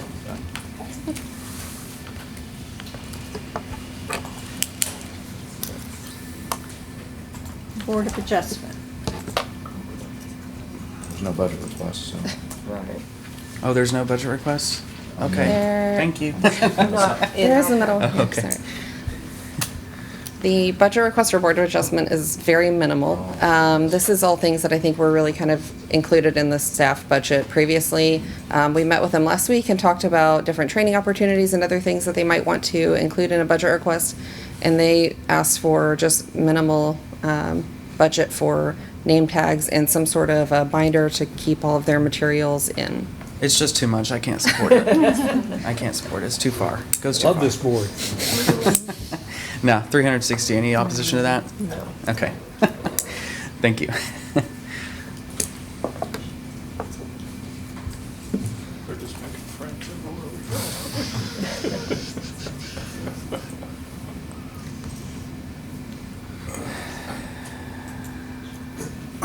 So, significantly different from Board of Adjustment requests. The Planning and Zoning Commission has I think, much larger request than what they've previously been allocated. Although I look back at several years, it looks like they were receiving $1,500 in that allocation and hadn't expended any of the funding, at least for the last few years. Say that again. Rewind. They were receiving $1,500 per year and were not spending those funds, at least for the last few years. Okay. I'm not sure how far back that goes, at least the last few years or so. So this request is a little bit different this year. I think just like Brittany mentioned about travel, you know, these conferences move from place to place. This year, the Texas chapter of the APA, the American Planning Association conference, is actually slated to be in Allen. And so we discussed with the chair and vice chair of P&Z whether they would like to attend or maybe plan for the board members to attend that. There's a special $175 rate for appointed and elected officials to attend that conference. We have plugged in $1,225, which is for 7. That would just be assuming that not all members are going to be able to take off of work and attend this conference. So that would be specifically for them to attend the APA conference. The additional funding there, which is the biggest piece of the budget of the $1,800, is for some sort of professional, whether that be our city attorney, some other professional in planning, to come in and give some kind of planning and legal training specific to the board. This would be training that could be open as well to the city council, whether that's a notice of quorum or a joint meeting or however you might want to do it if you want to participate. But we feel there's some areas in plating, zoning, really all the responsibilities that they are given that they haven't been receiving regular training recently on. So we would like to increase the level of training for them so that they're well-versed when these topics arise. So, question on that. So, I understand that was a consideration previously under previous city leadership and circumstances were different. Is this not something in terms of the training for understanding or planning, zoning, SUPs, PDs, et cetera? Is this not something that you can do? I mean, do we need a city attorney and pay them hourly to do this? Even, it's common to use a city attorney in conjunction with X. Okay. But I don't know why it's coming out of there. It's normally, I think this is going to be for others that may come and speak to this board. Which I don't. That's. Yeah, I don't know. Again, why? This is for you to decide. Yeah, understood. So, Can we give them training? Sure. The city attorney's billed on a separate line item that we wouldn't hit this line item. Right. Even if she were to come or send some other person to come and train on this board, it wouldn't hit this, right? Any differently than we would any other issue. So then I go back to, why are we bringing in outside planning consultants? I don't know. We shouldn't. I mean, we have our own planning expert here. There may be some C&U stuff they're interested in. I could think of why you would. There may be a person who's just particularly expert in some area, right? That we are not. But again, this is up to you. If you don't want to allocate the money, don't. I'm not going to advocate for this money one way or the other. Mm-hmm. We're here and that was the point. We're here just to kind of tell you the request. Yep. Well, I can tell you that in the past, when I was on PNC, we did not get very good training. Now, that may change with current staff, but I understand why they're asking for it, because we had people on there who really did not understand the basics about, Totally get that, Yeah. for sure. And that is where I go back to, circumstances were different, Right. different city leadership. We have some competency in the department now, where that shouldn't be an issue going forward. And so I don't want to hire a consultant. When we have our own planning expert in-house, I don't want to hire a planning expert from a company to tell us how to do platting, zoning, and all that, when we should and do have someone now in our city who can do that for us. You know what I'm saying? Yeah, I understand. I'm just saying that's why they're asking. I know where that's coming from. Let me help if I could. I mean, within the planning discipline, there are a myriad of things. Again, I mentioned C&Us, people who are just expert in certain areas. That we can't be expert in all things, no different than any lawyer can be an expert in all topics, and that's why you commonly will have to go out and get outside counsel, notwithstanding the expertise of your in-house counsel. That could be the same premise here. I don't know what they want training in, so I can't speak in any specificity, but I could understand why they would want to have some money set aside in the event there is a topic that they're interested in that is outside of our expertise. So. And I also feel like we have new staff that are getting their feet wet. They are learning. They are. I'm confident and delighted in their experience, but I feel like $1,800 is very reasonable for somebody who doesn't have the workload and the learning curve that they have right now. I think that is totally reasonable.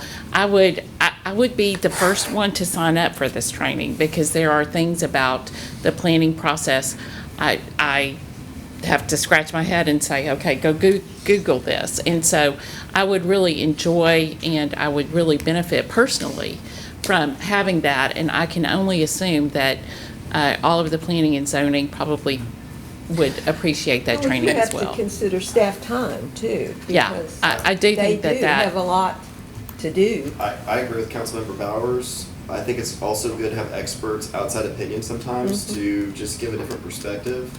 And someone may be an expert practitioner, but not a great trainer. Sometimes if you bring in someone that's a really good trainer, they're already have presentations set up for specific topics. And I think $1,800. And that was a big part of the problem that I was talking Yeah. about when I was. It wasn't that the staff didn't know. Right. It was that they weren't teachers. Right. Basically. And for something that has regulatory, you know, P&Ds, absolutely. authority, I Yep. think it's important to have experts that train on that. And I think that, to Councilmember Rau's point, it's a low cost for that. That's my opinion. Any opposition? No opposition. I was sitting here thinking while we were having that conversation that an alternative, and it seems like that's the way we're going to go now, but an alternative might be providing an allocation for each commissioner to seek kind of their outside learning through TML or different avenues. You know, if they had Like we do. a small budget, Yeah. right, a small educational budget where they could attend TML webinars or things like that and kind of learn on their own. But I don't have any disagreement with allocating that funding to have someone It's come in and speak. 1,800. I'm not digging my foot Yeah, in I anything, mean- so. And we certainly can use this money for that same purpose you stated, TML Sure. conferences or otherwise. The awful lot of webinars. Okay. So that's the amount requested? Yep. 3625? Okay. Thank you. Thank you. Thank you, Corey. We already did that one. That's all the boards and commissions. That's it? Yep. Run ahead of schedule, woo! Are we, and do we have a break scheduled between? After the nonprofit grants, but the nonprofit grants are only 15 minutes. Yeah, that ain't gonna be 15 we take a minutes. 5-minute That break? ain't gonna be 15 minutes. You got a request for a 5-minute break. Yeah. I think you have the authority. Yeah, nonprofit grants ain't gonna be 15. No. So let's go ahead and take a 10-minute break. Extra. It's 9:56. 10 minutes. We'll reconvene here. All right, it's 10:09 in the morning. We are coming back from our quick break, and we're going to start off with nonprofit grant applications. Do we have a little presentation on that, or is that this it? Do you have a presentation? I thought I did. Well, this is fine, actually. That's We have one. separate for. Okay. It's got an amazing volume of information. You're just going to be astounded by how much is down. Oh, Number 3. one down. Yeah, there you go. No. One more. Oh, I thought that was it. Yeah, that's what I was on. I thought I said two. Next one down. There you go. Would have made the same mistake. This the way this works. Yeah, it's a Okay. PDF, This is a not a PDF. PowerPoint. So you just got to push the button for me. A little more slow. There we go. There we go. Just scroll on down for me. Oh. Oh. That went over to the next presentation. Go back. I thought that was. You'll just have to scroll. Yeah, just It's scroll a down. PDF, so There you'll we just go. have to scroll. So, So just keep scrolling. going down. Yep, there we go. No, it's not yet. So this was last year. Yeah, we had 3 grants that we received from about $10,000. Keep All That Beautiful, the RCCC, and Friends of Rollout Animal Shelter. Yep. This year we've received a slightly different group. You can scroll. Scroll down for I me. gotta do this presentation. First Christian Church has applied for $5,000 for 2 programs.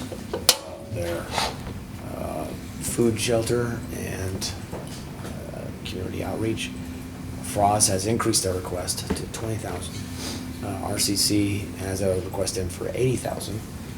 We did have the deadline moved because of some confusion in the communication piece, so our deadline is actually on the 19th.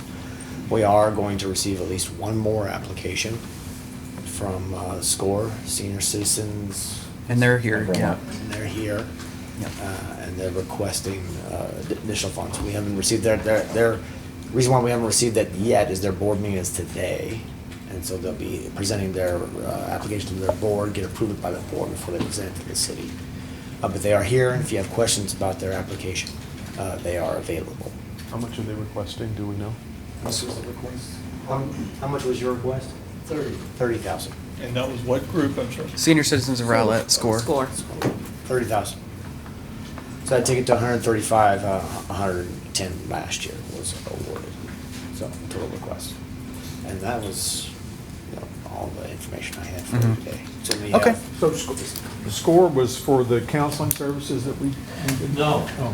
In this case, Just go ahead and come on up. We'll take you as the first round at the. Come on, yeah. There's also some context there that I think you can provide. Senior Citizens of Rowlett has a number of programs specifically for seniors, that's 55 and above, and they must be citizens of the city or residents. The primary program is what we call Seniors Helping Seniors. That is, we will, upon interviewing the individual senior, pay for their bills. That is rent, mortgage, medical, utilities, and anything else that falls within the scope of our ability to assist them. Currently, for our first quarter, to give you an idea of why we're asking for $30,000, our first quarter we spent about $4,300. Our income is $1,500 from bingo. That is $500 per month. And as a consequence, we're eating in basically to the assets that we currently have, which were a product of COVID. Now, in addition to assisting seniors with their, these are particular seniors that are in need, and we interview them in depth with regard to their particular need. The second program is what we call a senior health seminar. This program is designed in order to cover any particular medical issue or concern that seniors might have. We have been doing this since 2014. We do it once a month with breaks during the summer, July and August. For obvious reasons, people are on vacation or they have other problems that prevents them to attend the seminar. We've covered everything from the top of our head to the tips of our toes. So in this regard, we're asking for additional funding in order to be able to upgrade this and provide additional information for the seniors. Any questions? So, to add some context, we allocated, a year or two ago, $60,000? Initially 60. This year, it was reduced to 30,000. This was a program of counseling that would be available to seniors. The counseling was budgeted for 30,000 this year, and to date, the latest information that I have, the counseling services that have been provided were between $4,000 and $5,000. We have the agreement is with the Counseling Institute of Texas, and seniors, any senior may go and request counseling for whether they're depressed, whether they feel anxious, whether they're fearful about something, or just generally if there's some kind of family kind of concern. Because the seniors that we see may be living individually, or they may be 3 generations in a home. In that kind of a situation, sometimes you need a different lens through which to look at your situation. So what we are recommending is that the Counseling Institute probably be discontinued. That's your decision to make. On the other hand, we would like to continue to expand if possible, because we are running with very strong constraints with regard to our ability to assist seniors in need. And that's the reason for the funds that we're asking here today. So there was $65,000 allocated. Y'all have used about $4,000 to $5,000 Correct. out of that. So there's roughly $60,000 left over. There's for 2023, there was $60,000 budgeted to what I call CIT, Counseling Institute of Texas. This year, 2024, there was $30,000 that was budgeted, and only approximately $5,000 at this point has been used. I'm not sure what exactly to do with regard to the counseling effort. But I do know with regard to our other programs that we have available, that they are certainly in place and working. So instead of allocating another 30 grand for for the counseling services, this is 30 grand for SCORE. Correct. Okay, understood. That, I wanted to add that context for clarification. How many, are they still doing like group sessions? Did those work? Counseling Institute is doing group sessions. That is where they're inviting anybody to come in and talk with them about whatever their concern may be. And that is intended to provide a pathway to individual sessions if somebody chooses to do that.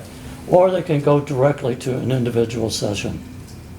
But it just didn't seem to take off. It doesn't seem to have caught on. Okay. We have, and Counseling Institute has reached out as well as possible to communicate that the services are available. Did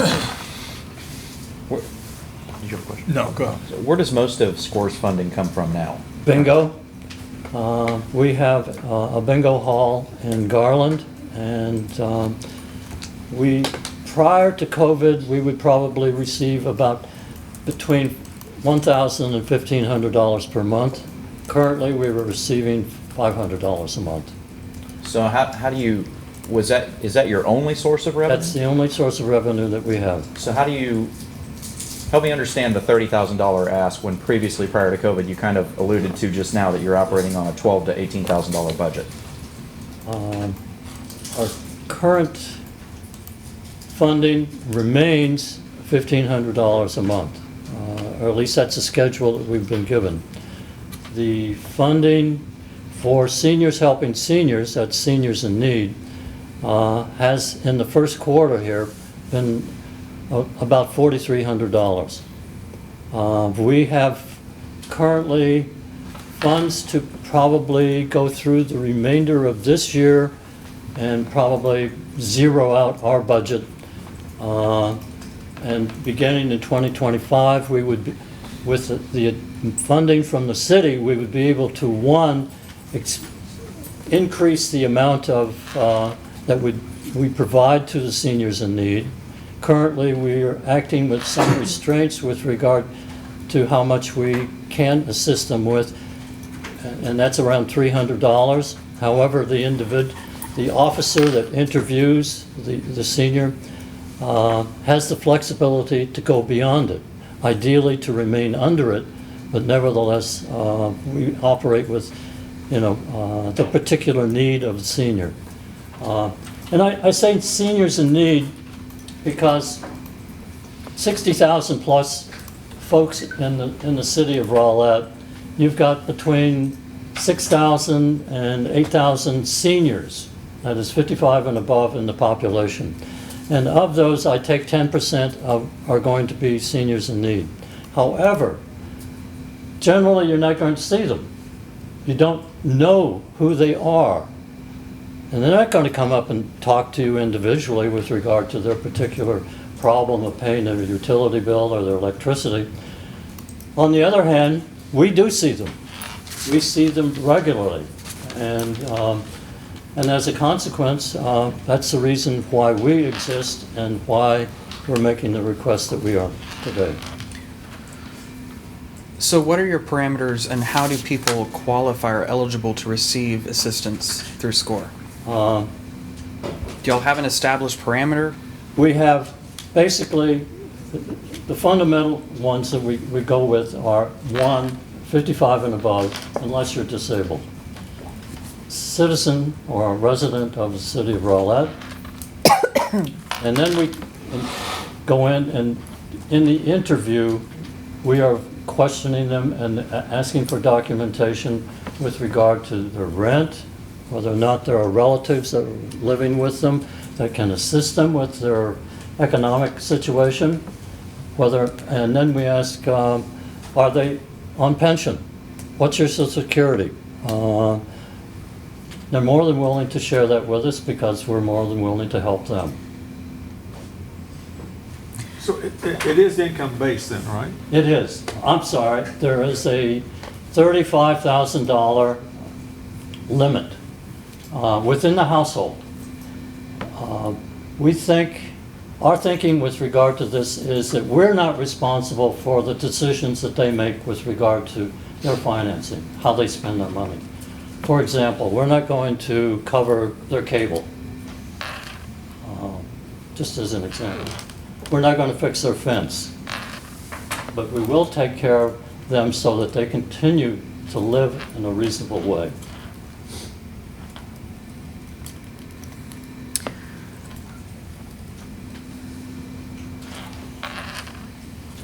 Thank you very much. Question? I think my last question is with regard, and maybe this is a staff question, with regard to the funding that's already been provided for Counseling Institute of Texas, that counseling program, what happens to that funding? Is it going to sit in, who holds those funds now, the city or SCORE? So, see, I'm glad you asked this question. We've been trying to figure this out a little bit ourselves. It seemed like initially this funding was placed in the Parks Board. Is what? It's in the Parks admin. Right, it's been in Parks admin all this time. So I thought that the counseling service was just kind of one of our offerings, one of our senior offerings. And we recognized that, again, the funds hadn't been expended. And so we left it there, thinking it was a city program. So there really isn't any impact with respect to this. So it's carried over? Well, we've budgeted it, but if what I'm hearing is that we're not going to basically move forward with that program, Sounds like we'll zero it out.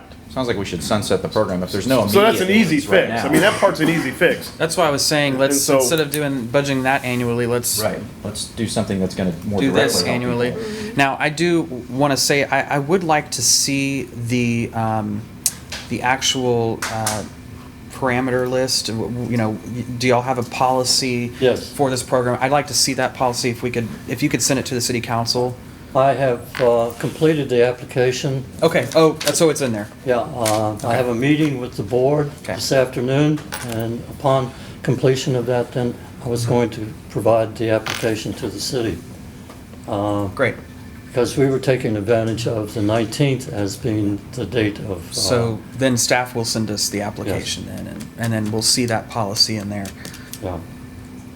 And one of the questions, obviously, is how we would expend the funds in 2025.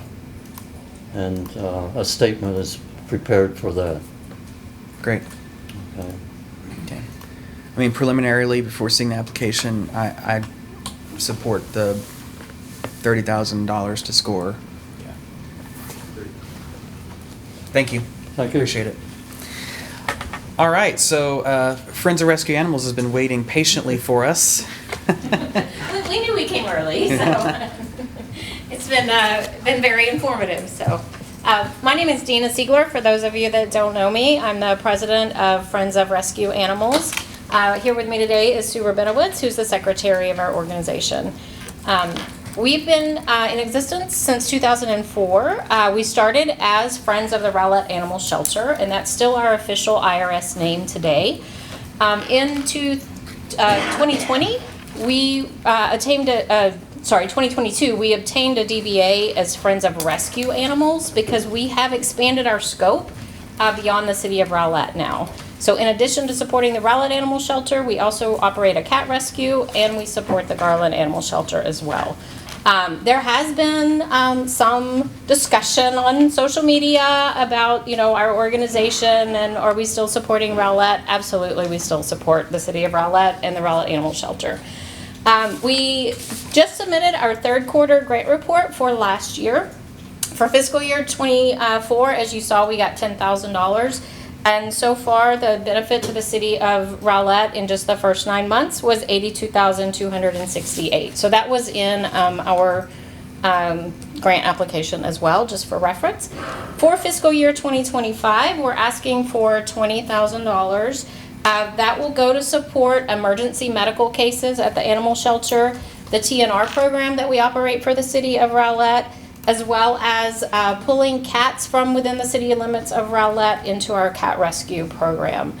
There was a file in our grant application that was the spend plan, and that's a pretty important file for you guys to take a look at because it actually shows you that we are contributing funds from FRAWS in addition to the funds that we are asking for to support those three programs. Froz is contributing $47,000 to the efforts.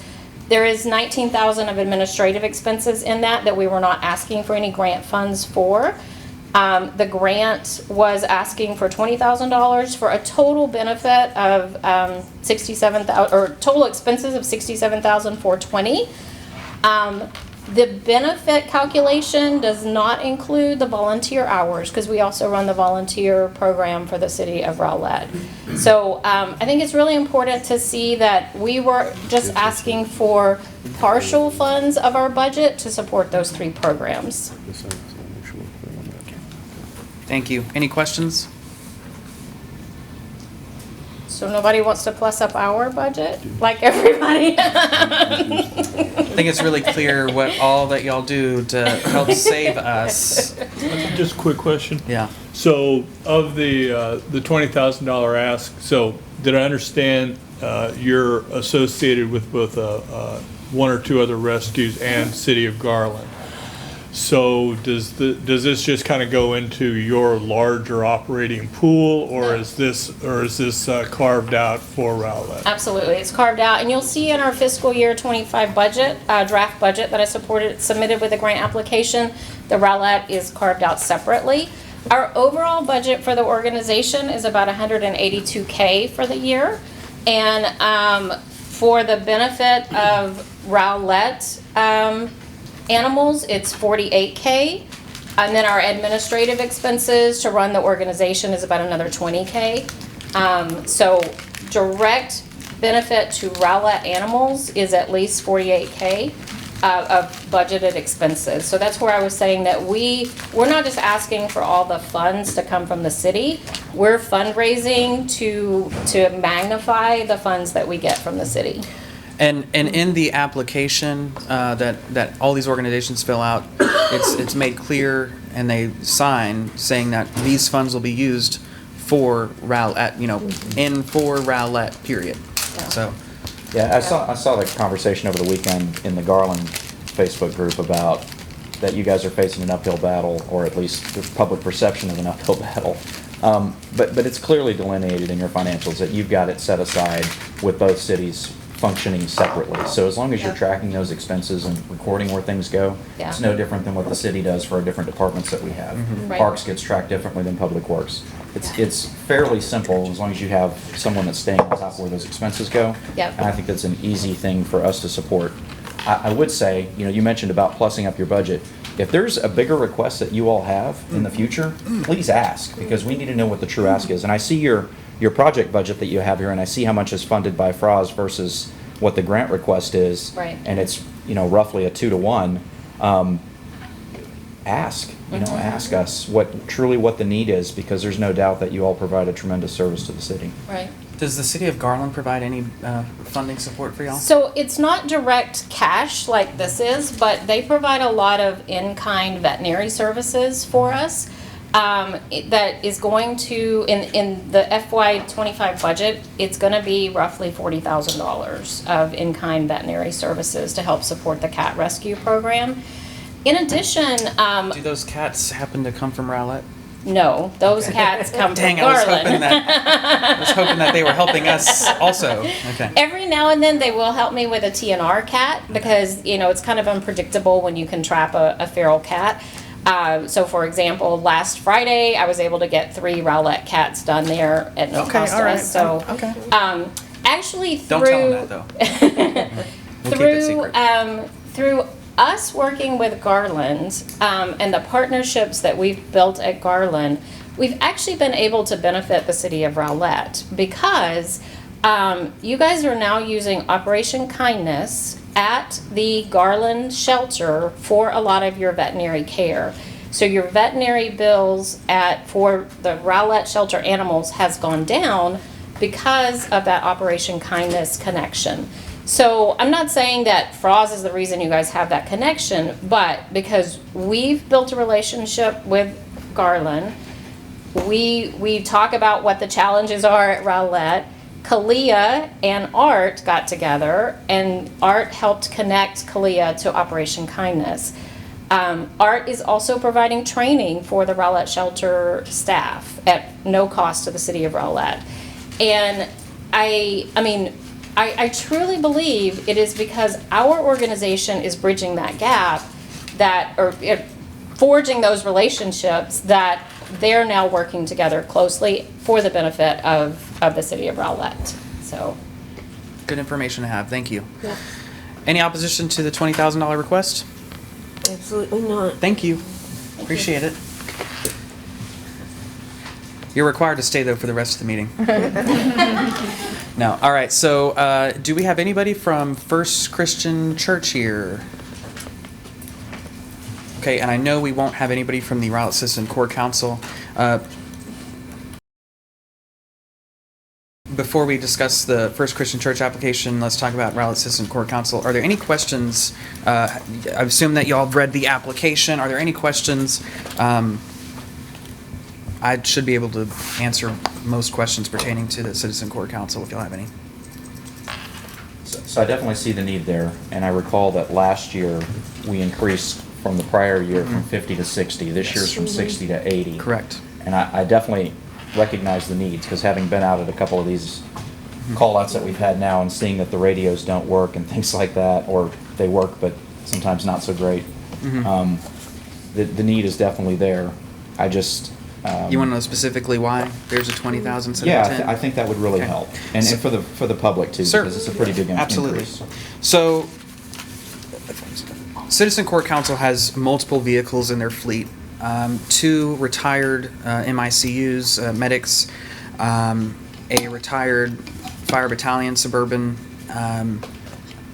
multiple trailers, and ATV, UTV. A lot of that rolling stock is owned by the city and maintained by the city. So this is, they're wanting to get away from relying on city assets. And so this will allow them to go and actually purchase a new vehicle to replace one of those existing city-owned assets. Though there are a couple assets that they have that are really at the end of their useful life. One of them has no working AC, and it's supposed to tow their support trailer for command and rescue. So that's an issue. It's also underrated to be towed.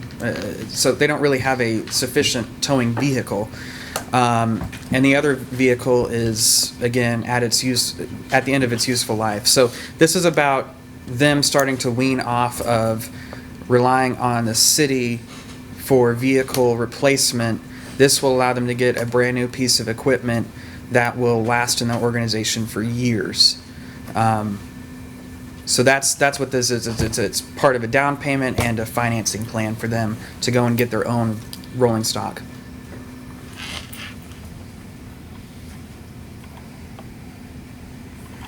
Any other questions on that? Does that suffice? I think so, yeah. I mean, the program obviously does tremendous work in the community, and especially just seeing the more direct impact that we've seen over this past couple months. And then the greater program of readying the community for a problem. Yeah. Potential problem. There are endless benefits to this organization. Yeah. So this is one where it truly is an investment that pays dividends, much Yeah. like FROZ does. Yeah, I mean, Citizen Core Council and FROZ directly support the city of Rowlett as an organization. So it's important that we provide them the resources to do that.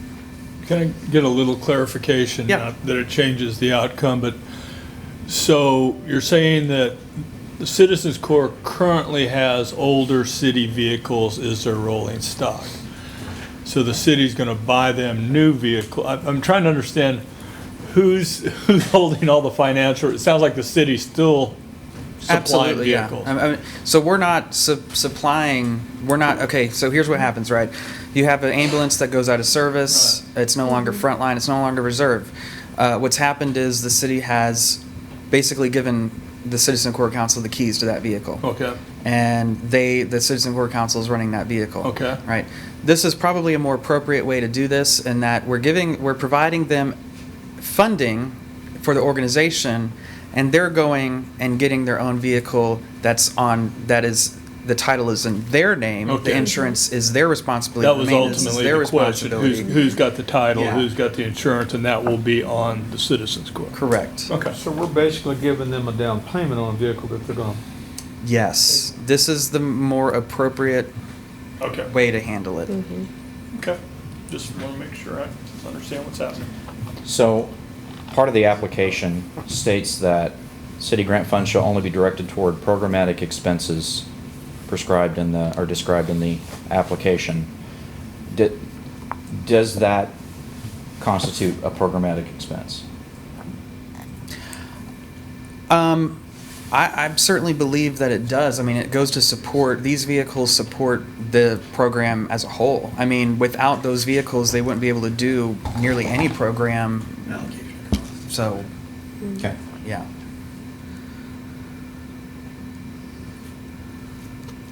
And you have to get somewhere somehow.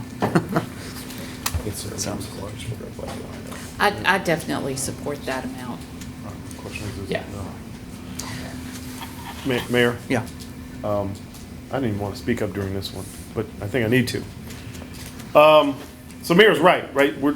He and I've had some conversations about the way this is aligned, that where this is moving towards is a more appropriate way. And I'm going to ask a question that's not even my place, but to ask the question, because all of this has to change, is this even enough? And that may be something that they may discover, RCC may discover, this may not be enough. I don't know. I think as they start to feel the burden of this may not even be enough money. I don't know. This takes the Citizen Corps one step. It does not address the long-term solution of getting all of the rolling stock out of, if we're going to talk about getting their entire rolling stock out from the city and onto their own, we're going to have to increase this to probably 150. Well, and that's why I'm raising this, because the reality is, now that you open that door, it all needs to happen. And so if you're going to fund this thing, then fund it. Let me do the math real quick. Then fund it, because the reality is we can't be halfway in or halfway out, and we should be out. And I'm, with this, as you said, seeing this group stand up and what they provide the community is not the question. The question is the way we as a city have done our business, and to our detriment and maybe the detriment of this organization. We need to fund it and give it grant funding the way it needs to be funded, so that it can legitimately operate, in ways that allow it to.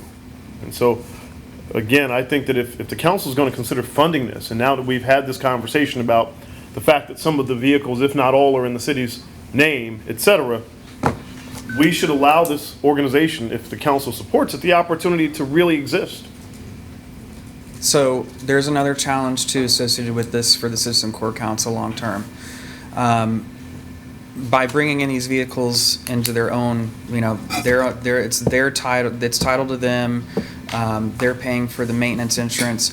They're gonna have to get their own separate insurance policy now, and obviously the financing associated with that will have, a long-term impact. So I just ran a quick number. If they were to replace all three of their city-owned rolling stock with their own pieces of equipment, the total price should be, the new allocation for the Citizen Corps should be minimum $150,000. And let me say this, giving them the vehicles is easy. That's the easy part. The city can do that. We can bring, that's easy, in a sense. You can bring a resolution, they can get it no different than land. You can get that to them easily enough. The question is that equipment even adequate? Right, we talk about the maintenance that the city bears for them now. Only one of them is adequate. So if they have to incur an additional maintenance obligation, which they will, can they afford it? And then is that even a winning proposition for them with the state and nature and condition of those vehicles? Well, I'm wondering if 150 is gonna do it. It'll be, That is again, minimum. If we're But does talking that- about does that- getting, Does that take into account the insurance and everything? that provides just a little bit of buff, just a hair.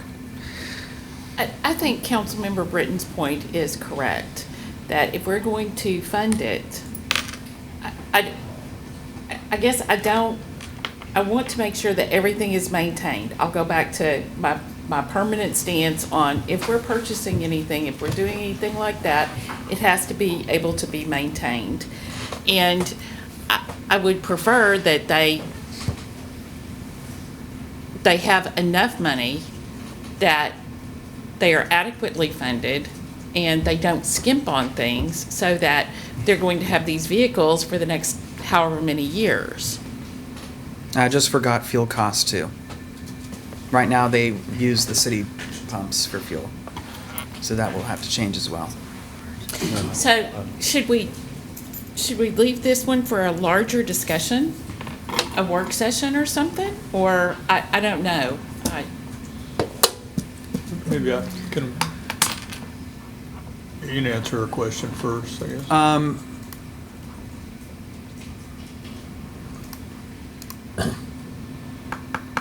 I mean, preferably would like to get this figured out today. Okay. Preferably. Could we go ahead and do 150 and come back at mid-year review and see what we need to do additionally?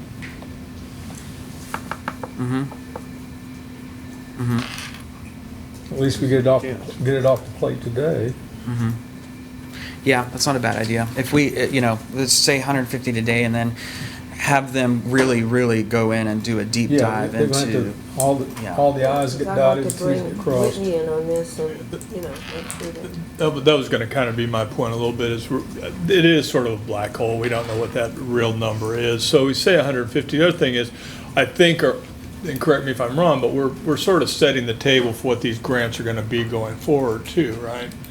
Well, I mean, would we anticipate another 150 next year, or would we start from zero on the They ask? wouldn't be buying new vehicles. It wouldn't be every buying new year. vehicles, so the number would probably come down Okay. because they're not having the down payment costs. Gotcha. But there will be additional reoccurring expenses associated Well, with this. but again, I guess my point being, you don't have to necessarily buy all three vehicles all at once. Well, Or maybe again, you this do. sounds a lot like a. Okay. What I'm Sounds like we need to make a clean break. Okay. what That's I'm- what you're hearing from me. That's right? what I'm So, hearing. and that's why, again, I wasn't gonna speak up, but now that you've. Okay.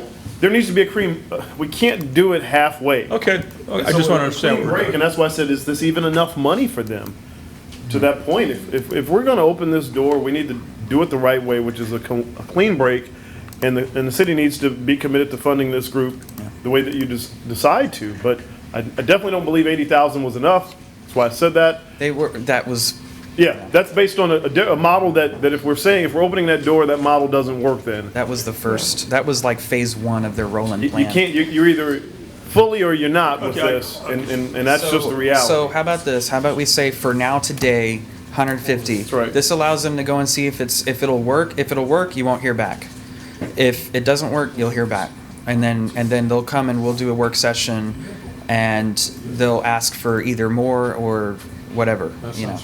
So I think I disagree about this being a programmatic expense. And if this is something we're gonna do, I think the grant application needs to be considered separately from doing this. Because to me, a programmatic expense is what we're having FROS do. They're doing actual programs, they're doing the TNR program.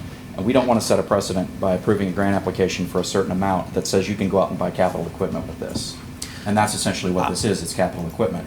So if we're gonna do it, to me, I would consider that, the 150, totally separately and say, it's $150,000 that we're going to allocate to separate the city from the responsibility of the vehicles. And we're also going to consider your grant application to a separate amount, 50, happy to 60,000, do whatever. that. But I think those Yeah. really need to be separate items so that the grant application stays pure in that it is a programmatic funding source. I'm also Is it happy. legal fiction, though? I'm sorry? Is it legal fiction? And I don't know, the reality is this organization can't function without capital purchases, right? Distinct from some that are simply service-driven. This organization, as part of its ability to deliver services to us, has to have significant capital investment. And so if our grant application precludes that, then we probably have something wrong with the grant application.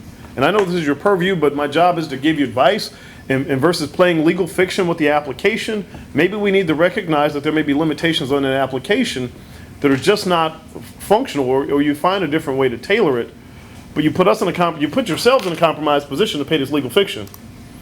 They need capital items.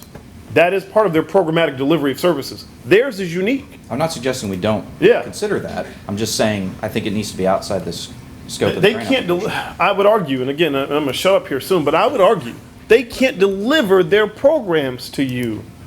It's different. Most of these other agencies are people, service, pure service driven, where we show up and we do X. They can show up, but they probably can't do X, which is the programmatic delivery without significant capital items. That's all I'm saying. And so That's what I to said, me, this is so. part of their programmatic service delivery to you, versus bifurcating this and playing what may be unintentional legal fiction. This is part of their programming, because every agency's programming is a little different. Theirs is significant in that part of that program delivery is the use of capital items, and they can't give you that programmatic service delivery without these capital items. So when this application, you wrote the application, right? I didn't write the application. I did? Whitney Lanning. Okay. Do you know why the word programmatic was? Oh, no, I'm sorry. You mean, I'm sorry. No, I thought I'm you talking meant. about the application. Oh, yes, I did. I Okay. did. What Sorry. did you have in mind when you used the word programmatic? That was Did more you of a. mean to limit it No, to? not at all. No. And I interpret this specifically, the capital like city manager said, like I said before, this program does not exist without Right. these capital assets. These capital assets have certain specialty equipment in them, and they have to be transported to scenes. They can't come into everyone's individual vehicle at different times, and so it is critical to the program's existence. To me, that meets what I intended to mean by programmatic expense. This is supporting a critical program for the city. And maybe to avoid this confusion in the future, we should eliminate the word programmatic and say the expenses that are described below, and then the council evaluates those expenses and decides whether Yeah. they're appropriate to Right. to fund. Right call. Mission critical. Yep. Correct. Yeah. So the 150, what does that do? What does that accomplish? Just the vehicles? Or just No. So we're going from, okay, so 60 of it, right, is really going to be for the other. The existing stuff they're doing. Correct. The existing, Okay. supporting existing functions, things of that nature, classes, call-outs, activations, things of that nature. The 20 was to go as support for down payment and other associated reoccurring costs, fuel, insurance, financing, things of that nature. So if we're talking about 3 vehicles, right, they're having to replace 3 capital assets, some of which are going to be more expensive than the others because of what they do is different than another vehicle is going to do. So I rounded it up to 150. That, again, we're talking minimum allocation. If that is not sufficient for them, you'll hear back from them. If it is, then you won't. And I'm with Mike. Let's do the 150 and come back mid-year and look at it again. I think that's the appropriate, I think it'll get us to the mid-year, hopefully. Yes. No, yeah. But Well, and I guess my question is, why would we ask for them to be paying finances why wouldn't we just purchase the vehicles outright? Well, now we're talking a whole different number. Now we're talking, now that number's going to go up. Yeah. I think that's just something to consider. Yeah. Now we were talking a much different number then, probably closer to like $500,000 to $700,000. If we're gonna give them money to purchase their vehicles outright, I don't think it's prohibitive for them to finance. I mean, they can. They're their own organization. Okay. It'll be titled under their name. They'll pay for the point is to get them off of, relying on the city to provide old, rundown, end-of-life assets. Also, it's just more appropriate Right. for it to function this way. They are a separate organization. that does function to directly support the city of Rowlett, but at the end of the day, they're still a separate organization. Gotcha. So, Okay. all right. Is there any way I can ask a follow-up question about our grants or not? No, we've moved on. I'm sorry. Okay, let's hurry up. Let's get through this. It's more of a philosophical question about what you expect the nonprofits to fund themselves versus the city grant, because, so, I'm just trying to learn from this process, because we did not request, you know, all the funding for what we plan to expend. We expect to raise some of that money. And so I was not really understanding the philosophical approach to the council, so I was looking for guidance, but okay. We'll talk after. All right. What's next? First Christian Church. Oh, sorry. Okay. So, love Pastor Ann to death. Great person, great organization.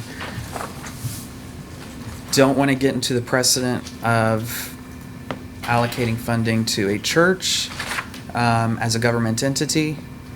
I was thinking this was going to be for Hope in Hands Food Pantry, which I thought was a separate organization. I guess it's not. I guess it's under the church. So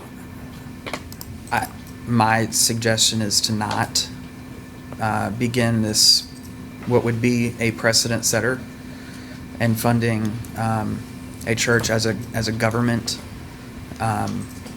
So I know that may be a little touchy, sorry, but I'm just being honest with how I feel, so. Well, I do agree for a different reason, and that is we have a lot of churches in the city, and I don't think singling one out to give money to is a good precedent to set either, so. Yeah, I agree.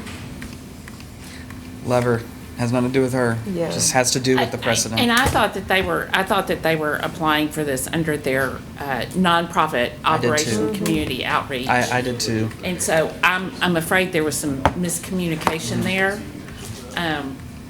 If they would have done it under that, right, not under the church, but under that other nonprofit, We could consider that. right. Yeah.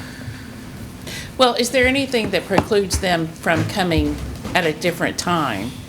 Well, technically, the application's not due for 2 more days, so. We could bring this back in the budget. They could have. Yeah, I mean, sure. So, if we They- get it in time, we'll present it to you. Yeah, if they get it in time, probably. Yeah, but no, I Not. agree with you, absolutely. Any, okay. All right. Y'all clear on that? Yes, sir. All right. Now then, what's next? Now it's a real break. Utility rate study or break? What do y'all want? What do y'all want, guys? Break or utility rate study? Since people are leaving, I think. And he's gonna that go quick, says- right? He's gonna go fast. Wow. Let's go through. Okay, utility rates. All Let's right. do it. Utility Okay, rates. I'm gonna give a quick introduction. Every 5 years, we have a consultant that comes in and looks at our water and our wastewater rates to make sure that we're staying in line with what he's projected that our rates need to be for the next 5 years. He comes in every off year just to make sure that we're still on track, to account for any type of emergency situation that came up, unexpected rate hike from North Texas Municipal Water District or City of Garland for wastewater treatment. So he's here this year. This is an off year, and he's going to give an update for where we're at for our rates that we would be proposing for effective October 1st. Thank you, Mayor, members of the council. My name is Dan Jackson, Vice President of Wildan Financial Services. We've had the privilege of being the city's water rate consultants for about the last 15 years now. We've worked with you for many, many years, helping you make some very difficult decisions about the future of the city's water utility. Obviously, it's never an easy thing to do to raise water and sewer rates. Nobody wants to pay more for anything at any time for any reason. But one of the advantages of running a water utility is that you tend to know years in advance what your expenses are going to be. Water is a very consistent business. You know what the increases are going to be, and you can put in a gradual set of adjustments that will ensure that you get the revenues you need while at the same time minimizing the impact on your ratepayers. As Wendy indicated, we did a comprehensive study a couple of years ago. This is our annual update. So what I'd like to do is just kind of quickly go through a few charts outlining where we are as opposed to where we projected we would be. Because remember, when you do a study and a long-term forecast, a forecast is not a guarantee. A forecast is a prediction based on a series of reasonable assumptions about what's going to happen in the future. And those assumptions form the core of the rate plan that is adopted by the council. Particularly for the city of Rowlett, your growth factors really have a major impact on what your rates are ultimately going to be. Because you have to design a water system to meet the growth. Water is becoming a more scarce natural resource. It's becoming a more expensive resource. And so as you grow, the financial challenges get greater. Also, as we know, growth can be very erratic, depending on circumstances beyond your control. The good news is that so far our account growth has been very, very consistent with what we forecasted both in the rate study itself and our last annual update. As a matter of fact, water consumption is actually a little higher now than what we projected it would be. When we did our last update last year, water consumption was kind of on a downward trend. And we actually thought that downward trend would continue because, well, last year was a fairly moderate year weather-wise, weather, of course, being the big factor. But your consumption is starting to tick up again. You know, water's a funny business. You're in the business of selling a product that you would prefer your customers not buy because you want less water sales because that's better for the environment. But at the same time, if you have greater water sales, that mitigates the need for increases. Usage per customer over the last 10 years has fallen dramatically. It's fallen by about 25 to 30% since 2012. But it actually ticked up a little bit last year. I don't think that's significant, but it was taken into consideration.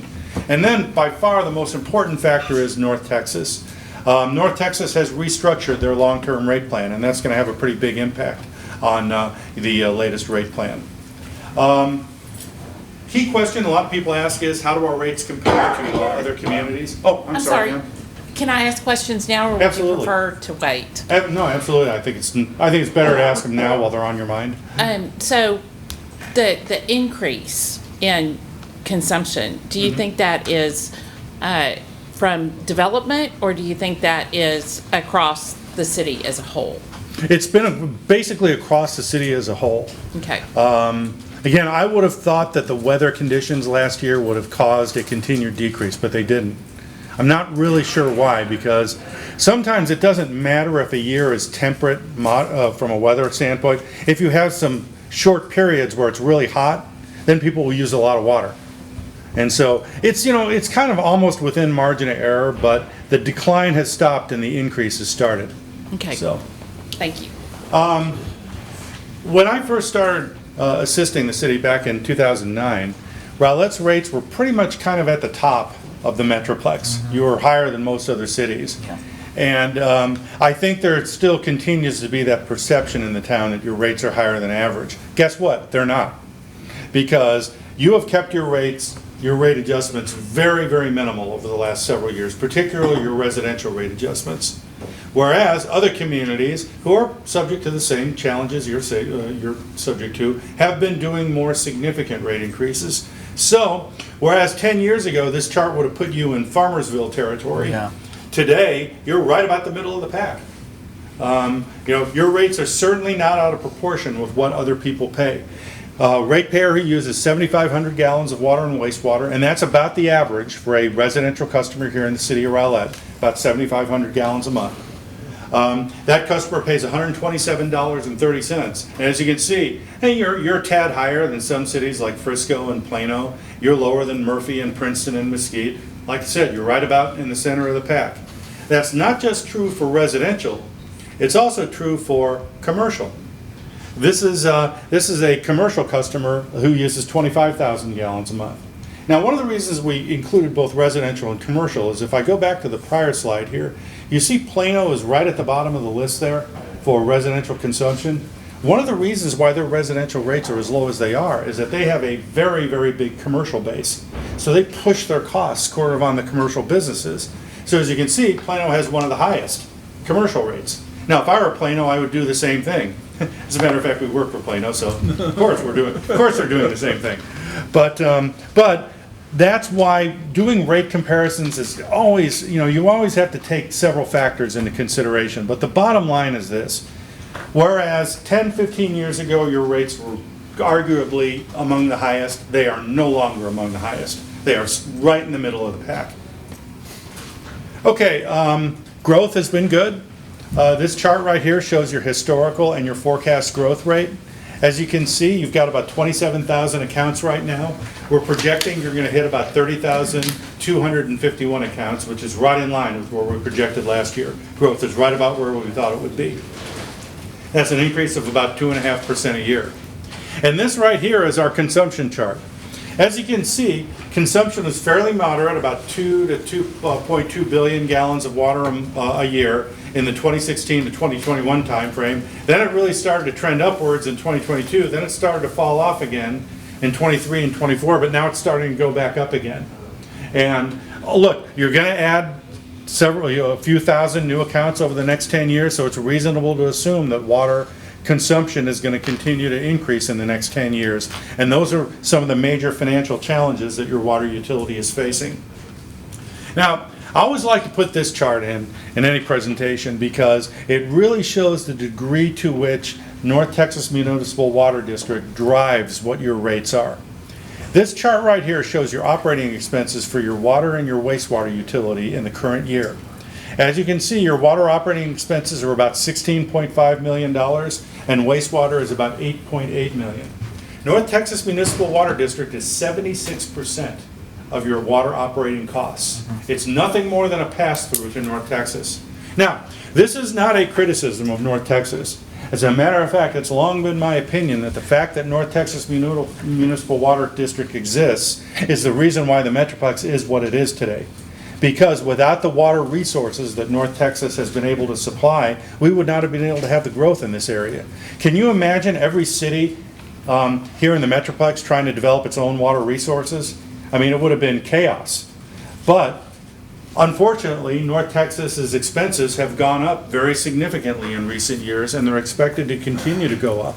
So when North Texas increases their rates, you've got no choice but to pass those costs through to your ultimate ratepayers. And that's exactly what we're going to show you is happening here. On the wastewater side, Garland is 70% of your total cost because you send all your sewage to Garland for treatment. So once again, if there's ever the proposition from ratepayers or anybody else that you could minimize rate increases just by, quote, operating your system more efficiently, well, this chart kind of shows you that that's not really the case, because 75 cents out of every dollar a ratepayer pays for water service is for North Texas. Okay, this chart right here shows North Texas's proposed increases for the next 10 years. Every year or two, they do a study that forecasts what their costs are going to be and what their projected rate increases are going to be over the next decade. The red bars are what they projected in April of 2023, and the blue bars are what they're projecting now. Well, there's a couple of takeaways from this chart. First thing is, you're looking at pretty significant increases under any scenario over the next 10 years. They are doing, increases are going to be very, very substantial. But what they've done is in the last year is they've sort of restructured their finances. And so the rate increases are going to be lesser in the next 3 to 5 years and greater in the out years. You can see in 2025, 26, and 2027, whereas last year they were projecting double-digit rate increases in each of the next 3 to 4 years. Now they're not doing that. In 2025, last year they said it was going to be a 10% rate increase. Now there's only going to be a 5% increase. 2026, an 11% increase last year. Now it's only 8.9%. So that's the good news. But look what happens after 2029. After 2029, the increases are greater. So the good news is we've got a little bit of rate relief in the early years, but in the out years, the rate increases are going to be a little bit higher. What does that mean? Well, this is the volume rate per 1,000 gallons that North Texas is charging, both in the April 2023 forecast and today's forecast. They projected that the rate would hit $3.82 last year for this year. Now it's only going to be $3.74. By 2028, they had projected that the unit rate would be $6.06, going from $3.82 to $6.06. But now it's only going to $5.41. Well, that's still a substantial increase, but it's certainly better than it was. But as you can see, after 2028, 2029, the new forecast starts to catch up with the old forecast. And by 2023, the new forecast is actually projecting a higher rate than what last year's forecast projected. So what is this telling us? This is telling us that we know increases are coming over the future. We know that it's going to happen over each of the next 10 years. So let's plan accordingly. And by planning accordingly, we can minimize the impact on our ratepayers. But what it's also telling us is that the rate that North Texas is charging us under any circumstance is going to double in the next 10 years. Okay, this chart right here shows the total cost of service for your water utility and your wastewater utility over the next 5 years. In the current year, the total cost of service, including operating, North Texas, transfers, and debt service, is $23.3 million. That total is expected to increase to $32 million by 2029. So that's a $9 million increase, but $6 million of the $9 million is North Texas. The rest of it is everything else. You're still expected to issue about $7 million of debt each year for capital improvements, investment in the future of the system.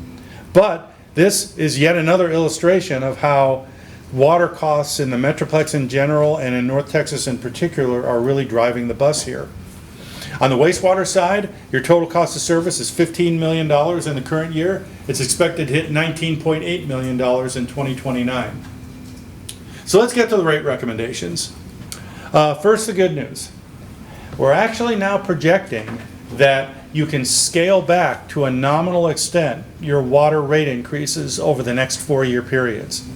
For the period 2025 through 2029, the rate adjustments that we're forecasting and recommending are actually a little lower than what we projected in the comprehensive rate study and in last year's update.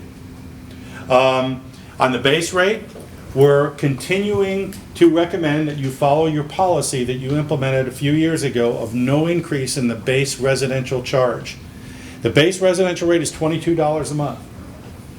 And we're recommending no increase in that. And you haven't increased that in the last 3 years. We're projecting, but unfortunately, by 2026, you're going to start needing to increase that base rate again. So we're projecting that you're going to need 7% annual residential base increases beyond 2026. On the volume rates, we're projecting we're recommending a 7% annual rate adjustment for each year for the next 4 years. On the wastewater side, our wastewater recommendation for 2025 and our forecast for the years beyond that is just a little bit higher than what we projected last year. One of the main reasons for that is that you did a change out of your meter to Garland Water Utilities, and that has actually increased the amount of usage that they're billing you for. And so that adjustment has caused a very, very minor increase in the rate recommended for this coming year. But we're basically projecting 4% annual adjustments in 2025 and a 5% annual adjustments in the year after that. So I'll first show you the rates themselves, then I'll show you the more important chart, which is the impact on a monthly bill. You can see for your water rates, your residential minimum charge is $22, and we suggest no change at all in that. On the volumetric rate, you can see increases of about 30 to 40 cents per 1,000 gallons in each of the 3 rate blocks, 0 to 3,000, 3 to 15,000, and 15,000 and above. Your multifamily minimum charge stays $22 per unit. Remember, per unit in each apartment complex. And then the volume rate would go from $6.48 to $6.93. On the non-residential rates, over the last several years, you have been implementing what you call meter equivalency charges. In other words, if a 2-inch meter is the equivalent of about 5 5/8-inch meters. So what many cities do is they implement a minimum charge for a 2-inch meter that's 5 times that of a 5/8-inch meter. You didn't have that before. You are phasing that in over the next couple of years. We recommend that you don't do it all at once because that would cause a lot of rate shock for a 2-inch meter, even though it's an appropriate charge. You know, increasing the volume charge by, or the minimum charge by that much in a single time period would be very discomforting to a lot of people. So you're phasing in over a number of years.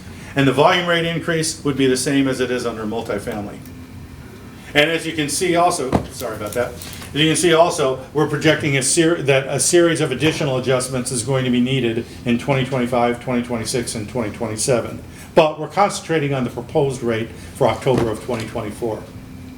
On the wastewater side, you can see increasing the monthly minimum charge from $22.54 to $23.44, and the volume rate from $5.55 to $5.77. And then additional increases are going to be needed beyond that. So now we have probably the most important chart in the entire presentation, and that is, what is the impact on ratepayers of this proposal? Well, remember, the average residential ratepayer uses about 7,500 gallons of water and sewer service a month. Now, of course, some months they use more, like in the summer, some months they use less, but the average is 7,500 gallons. So if you use 7,500 gallons, right now you pay $127.30 a month. Under this plan, that would go up by about $5.45 a month to $132.74. That's about a 4% increase. Same, if you only use 5,000 gallons, it's $3. If it's only 3,000 gallons, it only goes up by $2.40. Now, I hate to take these very complex financial calculations and try to summarize it in terms of 1 or 2 numbers. I don't like to do that, but if I did, I would tell you that for the vast majority of ratepayers, they're looking at an increase of somewhere around $3 to $5 a month under this plan.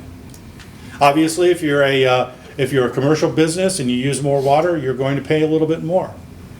The average water and sewer utility in the United States is raising its rates 5 to 6% every year. That is certainly true here in the Metroplex, given North Texas's increases and the fact that Garland, Plano, Frisco, all these other cities are every bit as dependent on North Texas as you are. They're going to be implementing similar increases for this year and for the next several years as well. So the 4% or $5 increase we're recommending is right in line with what everybody else is doing. So as we get to my final chart, I show you that under this plan, this enables you to keep the fund balance where you want it to be. Your fund balance continues to be about 150 to 170 days of operating expenses. Your water and sewer fund is in very good shape financially right now. It will continue to be in good shape if this plan and this rate adjustment is implemented beginning in October. And finally, the one final thing is that we always recommend rate adjustments be implemented in October for 2 reasons. 1, it's the beginning of your fiscal year, and 2, those are the months when usage is starting to decline. So that enables ratepayers to have a longer period of time to get used to the higher rates. Oftentimes, somebody's November bill will be no higher than their October bill, even with the rate increase, because they're using less water. And so I learned to my chagrin early in my consulting career, don't ever raise water rates in the middle of the summer. That meant for a very uncomfortable public hearing, believe me. But that's what the policy you have always followed, and we recommend that you continue following this policy in the future.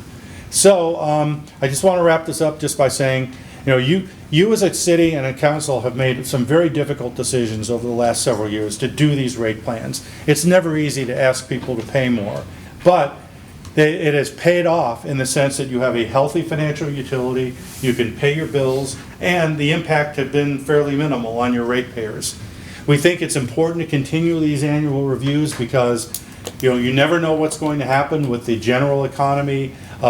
Rates change very rapidly, and so it's important just to stay on top of all the dynamics. So with that, I really appreciate your letting me drone on as long as I have. I'd be happy to answer any questions you have at this time. Thank you for that. So we currently have 167 days operating cash on hand. Is that correct for the utility fund? Is that what shows in his? Yes, that's what our calculation was. Our calculation is a little bit different.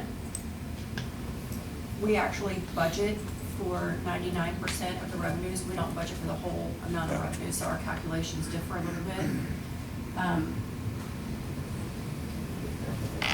Yeah, the city staff takes into consideration an uncollectible balance that is typically not taken into consideration in a cost of service study. So- And so that's why their revenues, city staff's revenues are nominally smaller than ours. For the 25 budget, what's projected is 114 days of cash on hand. Okay, and what is, and doing all the cities you see, what is the normal days operating cash on hand? I've seen 60 to 120 days, Okay. sometimes a little bit more than that, but it's not uncommon to see 60 days. 60 days is really cutting it close, though. I mean, that doesn't give you a lot of, operating room. I mean, I think the 120 to 150 days is very sound financial policy. Okay, thank you. Question? So, great presentation, as always. What I'm frustrated by is when you were here last year and you gave us a presentation, the recommendation at that time was 6% increases per year. Now we're talking a 7% increase this year. I'm looking at the rate differential from what was forecasted for FY25 to what we're being proposed now, and it's higher, obviously. So there's frustration there because some of it sounds like there's good news in that we only have to raise it this much, but at the same time, it's more than what we were forecasting to increase it when we looked at this last year. And I know we have more information now, and that impacts our decision. But what are the major drivers of that? Is it really just North Texas? I mean, and the wastewater usage? The increase was more on the wastewater side than it is on the water side. The increase on the water side is a little bit less because North Texas scaled back its increase for this year. But on the wastewater side, the increase was a little bit more. And that was a combination of a couple of things. One, you installed a new meter for Garland Water Utilities, and as a result, your billings from Garland have gone way up. Okay, can I pause right there? Have we verified that that's accurate? Yeah, so I was actually, this we were talking about, we've been talking about this. The driver is the wastewater, the treatment costs, and there has been a significant increase, and we've been trying to figure out what's driving this. The meter is certainly a driver, but we think that there's an infiltration issue, a significant one, and we're trying to develop a strategy on how we arrest this and mitigate it. So it may not necessarily, that may not be the sole driver. There could be something I think else. there are multiple drivers, one of which is the meter, one of which has got to be infiltration, most likely. Those are the two main drivers. There's been some increased usage outside of those things, just as you heard with the water usage. But the two major drivers that we've been able to come with, the meter and infiltration. And then back to your earlier point, if North Texas has arrested some of their increases and actually brought those back, why are we seeing a higher rate increase this year than what we were forecasting from last year? Actually, I think on the water side, it's a little bit less. Not according to the chart I'm looking at. I'm looking at last year's, and for example, the volume rate for 0 to 3,000 gallons forecasted for October of '24 was $4.22, and here we're now looking at $4.27. Yeah. Well, and then there's also no increase in the, was there an increase? I think there was an increase in the base rate last year. Well, so I mean, For this year. there was not, no. But it all comes down to, last year the recommendation was a 6% increase for a couple of years, and this year we're talking a 7% increase Right. for a couple of years. So if North Texas, is that to account for the future rate increases that we're anticipating, and so we're trying to smooth that? Well, yeah, yes, and also I think interest rates are a little bit higher now than they were, so the debt service, $7 million debt service has a slightly higher principal and interest payment. I think, you look at other operating expenses, are they going up a little bit higher than anticipated? And also, I mean, the other thing is that North Texas's increases are a little bit less right now, but they're going to be a little bit higher in the future years. So the question is, if North Texas is doing lesser increases this year, how much do you scale back the increase? Because if you scale back your increase more this year, it means that you're going to have a higher increase in later years. So Or we you are keep trying to smoothed smooth out. it. That's the Yeah. idea, right? Okay. Mhm. And then the next question is for staff, and that is relating to the meter issue that we discussed a few work sessions ago. Does this account for that meter issue and potential additional revenues that could come out of resolving that problem? No, it does not. I don't believe so, in any way, shape, or form. Has that been shared with our water consultant? I don't know. No, I did communicate with Dan that we do have a meter issue, but I didn't go into detail about what the issue was. So the additional revenues that could potentially come from that could offset our model, offset our Potentially. forecasting, right? Yeah, Because- obviously, certainly it could help. Okay, that's all the questions I have. Thank you.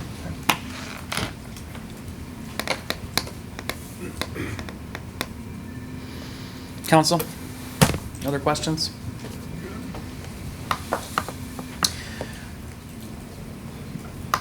Okay, I'm thinking.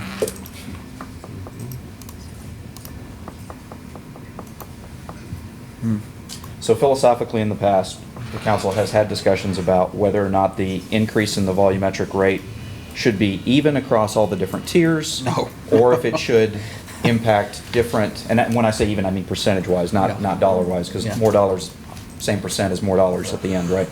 But for your lower-income residents or your residents who are one person living in a household, seniors perhaps, they might only use less than the $3,000 or the 3,000 gallon usage, right? Mhm. And so should that percentage increase be the same? So I just throw it out there for consideration, not suggesting one thing or another. No, I like the scaling approach that we have with our rates. You know, you lower percentage for lower users, higher percentage for higher users. That incentivizes water conservation, which is important. Well, right now, we're increasing it 7% across all the tiers, Mhm. but dollar-wise, it's still scaled like you suggested. Mhm.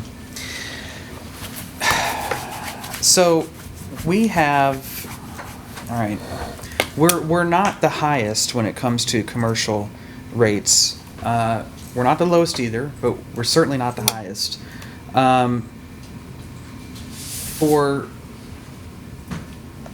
I would like for us to model what it would look like if we slightly increased the commercial rates beyond what is proposed now, dipped into a little bit of our cash on hand because it's pretty high, and then propose a reduction in the base residential rate. And I'd like to model that and see what that looks like for the next time we meet. I want to see a scenario and see what is possible. Not a problem. And if it's not possible, and if it doesn't make business sense for the future, great. I want to at least have that thrown out as a consideration. Okay. Mayor, can I ask, when you say base residential rate, are you talking about the meter fee, the $22? Yes. Or the, okay. I thought not the volumetric. So you want a reduction in the base rate? Okay. Or we can model both. I was going to say, why don't we play with a couple of scenarios Yeah. to see what makes. Let's model both and let's see what we can do if we can at all. I'm The just goal is a throwing it out. reduction in the rate. Let me make sure I understand Yes.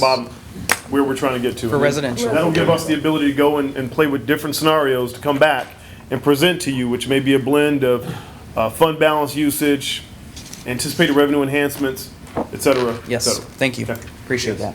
Sure. And council, There's something to be said for the smoothing effect that you kind of described, and I appreciate that approach. Yeah. But I think the mayor's right. We've constantly had we're constantly asking for more, it feels like. And Right. at some point, Well, with us going into,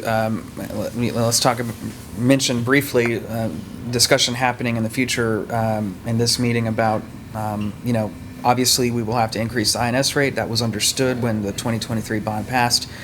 And so there's increase and increase, right? And so let's talk about, is it possible to do a decrease somewhere? I know that there was a 21 cent decrease proposed in the refuse rate, which is great news. I want to see if there's something we can pull off here as well, if it's possible. Okay. We'll develop some scenarios. Thank you. And I don't have a problem with that. The only problem that I see, sometimes commercial will compensate for the higher cost by pushing it back to the customer. So, I'd like to see it. I'd like to see what that model looks like. Yeah, I mean, if we were on the high end of the commercial rates, then I wouldn't suggest it. But we're not. We're lower than I think even the average when it comes to our commercial rate. and as far as the volume rate goes, there's one rate for commercial, and that's 648, which is the middle tier rate for what residential's paying. It's the 3,000 to 15,000. So they're kind of in the same neighborhood as what our residents are paying already to their benefit, I think. Okay. Thank you. You'll see me again, I guess. Yes. Appreciate it. Thanks a lot. So is lunch here? Lunch is here, I just need to set it up. Set it up. Okay. What do you think about doing lunch now and do police compensations? I feel like that's going to be a big conversation. All right, let's go ahead and we're going to switch around. We're going to go ahead and do. We're not going to do a break. We're going to do lunch. Take our lunch break, and then come back for the police compensation proposal study after. So lunch is here early. So give us some time to set it up, but when it is, we'll go for it. Thank you. All right, it is 12 o'clock and we are back from our lunch break. We're going to go into the police compensation proposal, and I think presenting that is Assistant Chief Hutchins. It's both. And both. And Chieftain. This is the double sale, right? That's right, that's right. So good afternoon, Mayor, Council. So I'm just going to introduce this. I'm really going to, this is just Assistant Chief Hutchins is going to give the presentation to you all on our PD compensation plan, but I want to give just a little bit of a background of how we got here. What really drove this was doing our strategic plan and getting feedback from our employees about strengths and weaknesses and the SWOT analysis that we did. And of course, police compensation is always going to come up in those, no matter where you are. But with the employees that have worked here for many, many years, educating their new chief, they're very aware of the operational impacts of having constant attrition and turnover. And so what's really driving this is two things. It's one, it's our market, as the city manager alluded to in the opening and introduction. It's a very, very competitive market in public safety. And with 2,900 police agencies in Texas, and particularly North Texas being extremely competitive, the climate in law enforcement is more difficult to recruit officers. There's large numbers of vacancies in many agencies, so we're all competing against one another. And we're all, in some cases, stealing officers, if you will, from each other, from different agencies, just to fill our own spots. So it's really become kind of a kitchen soup of whoever has the best package kind of wins, in a way. And so we have felt the operational impacts of this, and Chief Hutchins is going to go into that a little bit. But aside from the climate, well, part of the not the climate, but the industry that we're in with this competitiveness also is many agencies, our competition, what we consider our competition agencies, our bordering agencies, our Rockwall, our Wiley, Mesquite, that we are more what we considered our competition agencies. We're not talking about Plano, Garland, we're not talking about the Friscos, right? We're talking about similar sized agencies, similar budgeted agencies, similar type of crime in communities. They're updating their pay plans. And so you'll see some part of Assistant Chief Hutchins' presentation is going to show you within the last couple of really weeks and even months or even weeks, several of our competition agencies that have recently updated their pay plans in a big way that has sort of made waves across North Texas. And so it's that, but it's also our attrition rate as a result of that. And you all have asked me, when are we going to be able to add officers to the streets? We know it takes 6 months to go to the academy and another 9 months for training. Since I've been here, coming up on close to 2 years, we've had it between 19 and 25 officers perpetually in training. And Assistant Chief Hutchins is going to show some data about why that's the case and how it's a factor, it's not the factor, but pay, compensation, our pay structure, our plan, if you will, our steps, is a factor in that. So it's just Assistant Chief Hutchins has done an amazing job on this. He really did his own research project. He came to me and he said, Chief, I want to tackle this, shortly after I promoted him. And we met with our POA and other representatives, and special shout out and thank you to Finance because we've been brutal on them. every time we change an option, or it requires a whole new analysis with the impacts of that. And so we have all that for you today, and I will turn this over to Assistant Chief Hutchins to present. Mayor, Council.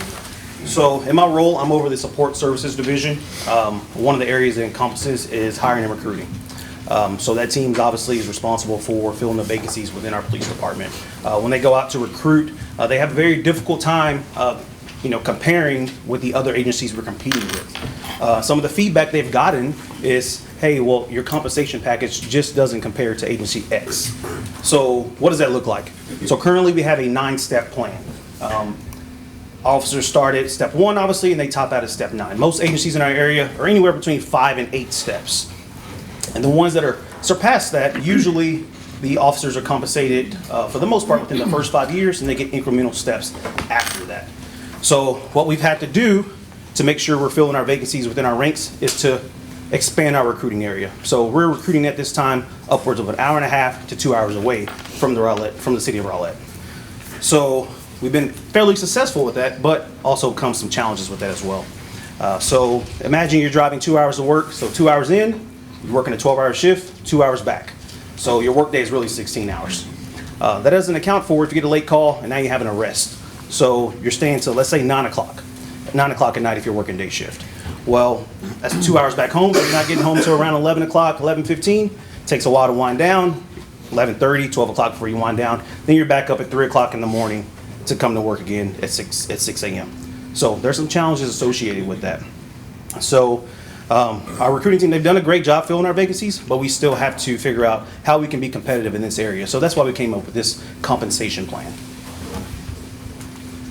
So as we started, we wanted to make sure, hey, do we really have a retention issue? Is this something, we're thinking we really have and we don't? So we reviewed data from 2021, 2022, and 2023, and we were pretty shocked at the number of officers we had leave the agency. So over that 3-year span, we had 44 officers leave the agency. 31 of those officers left between step 1 and step 5. 13 of those officers we sent to the academy. So we invested money in their salary and benefits, we paid for their academy, and then they left. On average, it costs about $100,000 per officer. So you're looking at 44 officers trying to replace. You can do the math, that's around $4 million or so dollars. So again, most of those officers left between step 1 and 5. So 1, 2, 3 years, we got them trained up. They're contributing to the agency, they're contributing to the city, and then they're gone.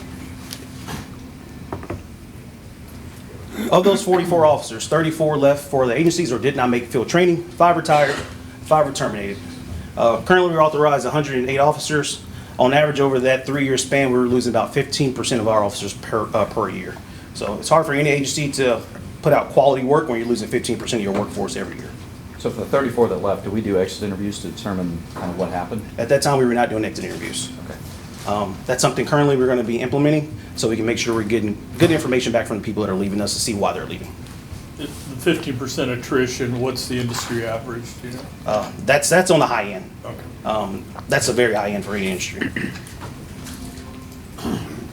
So we started looking at our strategic compensation. How can we compensate our officers appropriately?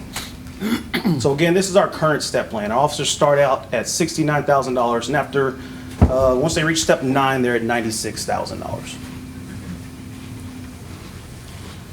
A 5-year comparison. This is one of the most important slides you'll see today. So at 5 years, officers, the 5-year officer is going to be very experienced. They're going to start working on their own. They're not asking as many questions. They are starting to help train some of the younger officers. Maybe they're becoming FTOs. Maybe they're becoming crime scene officers.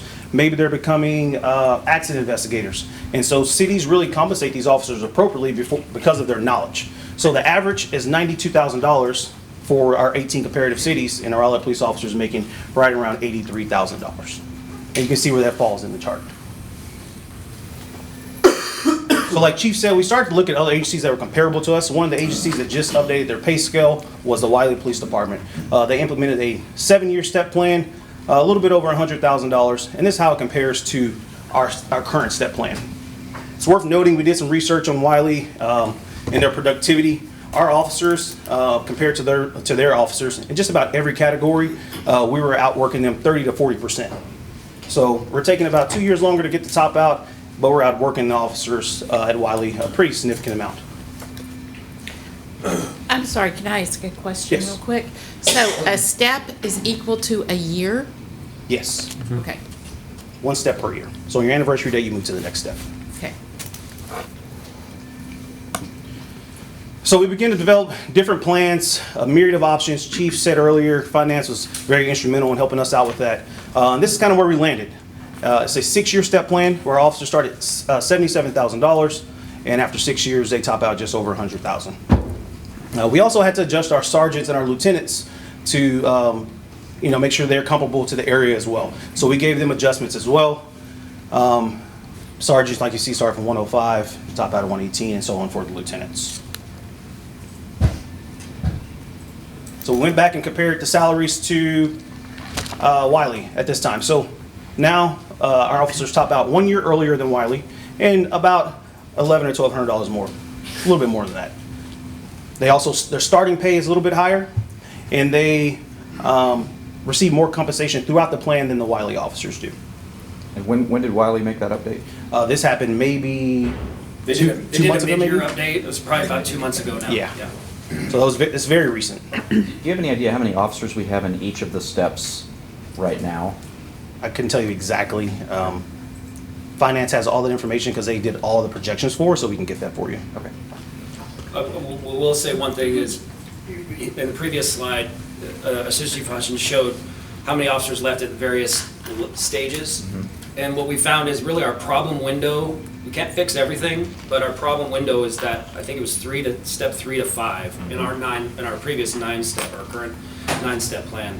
That's where we've lost the bulk. So that's right when they finish field training, get out on their own. They now have, we basically trained them, we've invested in them, and then they're leaving for other agencies. So then we start the cycle back over again. So that's kind of where the focus has been, is that 3 to 5 year window.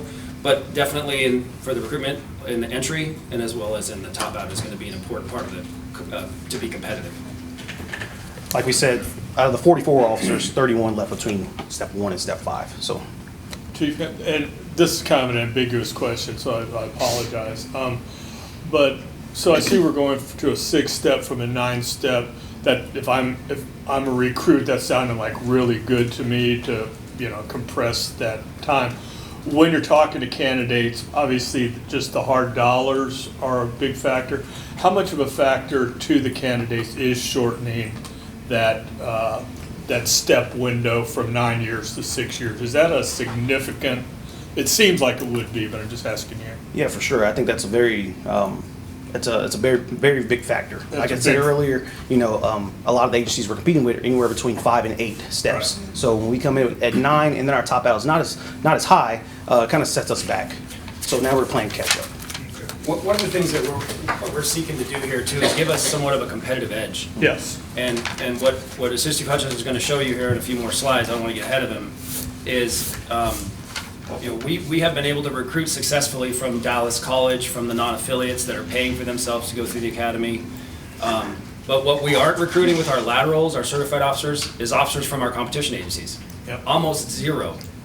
And so we're able to pick up, and we've been successful with non-affiliates that have paid to go through the academy where they haven't already been picked up by another agency. But that's our primary area where we're recruiting. So I think that's an important part of. We're also recruiting Generation Z, right? So they're part of what we need to present in our recruitment plans is that this is an important factor. They're not necessarily always going to be looking at the step plan as condensed, so this is a better agency. Maybe if they're a little bit older, but the 21, 22-year-olds that we're recruiting, that isn't their primary driver. We know that from the differences in the generations. But that is something that we're going to start talking about why that's important. That should be an important factor for them. One other question. So after step 6, so after you've been with the city for 6 years, do we have police officers that just stay and then do you get cost of living, or you're always at $102,000? No, I don't understand how that works. The city usually provides some cost of living increase. It's not guaranteed every year. It just depends on what the year looks like financially. So. Okay. Again, that was our comparison to Wiley. And this is what our sergeants look like compared to Wiley. Again, our officers are doing 30-40% more work, so that work is falling on the sergeants to supervise. So we thought it was important to make sure they're above Wiley as well. Same for the lieutenants. What is, just curiosity, what is Garland's starting salary? They are among the highest in all of DFW. Okay. They might in fact be the highest. Maybe I think it's Plano Garland. We have that coming up here. Garland's not in here, but I'll find it. What I would say is our pay scale is Yeah. actually very comparable to Garland at this point. Scale itself. If implemented. Yeah. Now Garland does have additional steps, but those first 5-6 years are very comparable to Garland. Good. I think they have an additional 2 steps where their officers top out at around 108,000. Okay. But we're still comparable. Thank you. And here we have Waxahachie, very similar size agency as well. They have a 6-year plan just like we do, but our officers top out, they start higher and they top out with more as well. Flower Mountain just updated their pay as well. They went to an 8-year plan with the 3% lump sum after 8 years. So if you look at the 6-year mark, our officers are making right around $9,000, $8,000 more than Flower Mountain. It takes Flower Mountain additional 3 years basically to get to that 102. So this plan would be very much a better plan than what Flower Mountain is offering. And then DFW Airport, pretty big agency as well. They just updated their pay. We start off higher and we top out higher. This one was interesting to me. Louisville is a pretty big police department. They have a 5-year step plan, but even at 5 years, our officers are making more with this new step plan, and we have one additional step that allows a little bit extra monies for them, which would top them out around $4,000 or $5,000 more. And then we go back to the 5-year comparison. You see with the new pay plan where that would put us at a 5-year mark, our officers. So we went from 82 all the way up to 98. So we're about $5,500, $5,400, I'm sorry, above the average at this point. Quick question. I'm sorry, 51. Particularly with officers with other agencies, experienced officers with other agencies, sergeants, lieutenants, the program, as you've put it up here, is that an attractive enough program to draw in those type? And Chief Denny made the point, we're not bringing people in from other agencies. Is that program that you're proposing, you feel like is attractive enough that now we can maybe bring in some of these more experienced officers and have the benefit of that? So we hope so. We currently have a lateral program. I think they can come in at step 5. That's the highest they can come in at. I was going to wonder what that was, yeah. So we're hoping with this, we can get more experienced officers, maybe still some people from Richardson or from Plano or whoever the case may be. Because right now we're not doing that at all. Like Chief said, we're only getting candidates from like Dallas County College or from the hospital district, things of that sort, which they've all been great employees. Right. But they don't have as much experience as the ones that are already working in the city are going to bring to us. Chief, pause here for a moment, and I don't really want to say much, but let me say this. This is not a supplemental enhancement request for you. This is already integrated into the budget. So you can take it out, which I don't know that you would, but we really wanted to make sure you understood what was happening with this and those dollars that were being spent. And I wanted the Chief to pause here because I think this is a significant slide. This is one of the most important slides you'll see because the questions that you all have asked is about how competitive we are. Well, I think that's going to give you a great sense of how competitive we'll be with this. And as you heard the Chief mention earlier, a lot of those agencies have just updated their pay. And so we took that into account as we were developing this, and that's why they had to lean on finance so much, because there were multiple iterations of this plan that came back, looked at suggestions. But look at where we are above Farmers Branch and others, and look at who's above us, and look at the size of those cities, both in terms of population and financial wherewithal. They're in a completely different league, quite frankly. But yet you can see how close we are to them. How much did, trying to find it, how much did this proposal cost when it was put into our budget? That's a latter slide, you'll see it. Gotcha. I'm just trying to get to it. Sorry, it's at the end. I'm scrolling. It's the last slide of the presentation. Is it y'all's intent or your philosophy that you want to stabilize your officer rank and then grow your sergeants and lieutenants up from that? I think so. So we're losing officers. We're not losing sergeants and lieutenants. I think it's important to provide them some additional compensation, but we want to make sure we have in place the people that are on the road and make sure they're not leaving at a high rate. What also I think is important, especially internally, is we've told our employees, as you know, with RPD 28, came up with the vision and the values and the goals. And the vision is to be a leading public safety agency in Texas. And so in past modeling, what we've seen is really what is the average spread out across the city, or perhaps public safety with base pay. And so that doesn't take into consideration the condensed step plan, the additional incentives that are offered, the kitchen soup of whatever that agency can offer. As you saw in the Louisville one, there was little check boxes and showed all the little things that they additionally offer, right? That the previous modeling didn't take those into consideration as much. And so I think when we talk about being a leading, not the leading, right? That wasn't, we wanted it to be realistic, our vision. But I think that slide, as City Manager said, is an important one because that puts us right at the top to be a leading agency when it comes to compensation.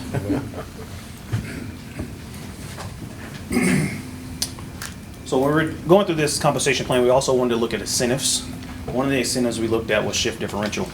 So we looked at our 18-member cities. 7 have shift differential, 10 do not, 1 did not provide us information whether they did or didn't. So 41% of the agencies that we compare ourselves to have shift differential. So we saw this as an opportunity for our agency to have something that many others don't offer. So we looked at the pay for those agencies for shift differential. Out of the 7, 5, the average was 150. One agency provided a 3 to 6% salary adjustment for shift differential, and one agency did not provide the information at all. So we recommended a $200 shift differential for our night shift employees.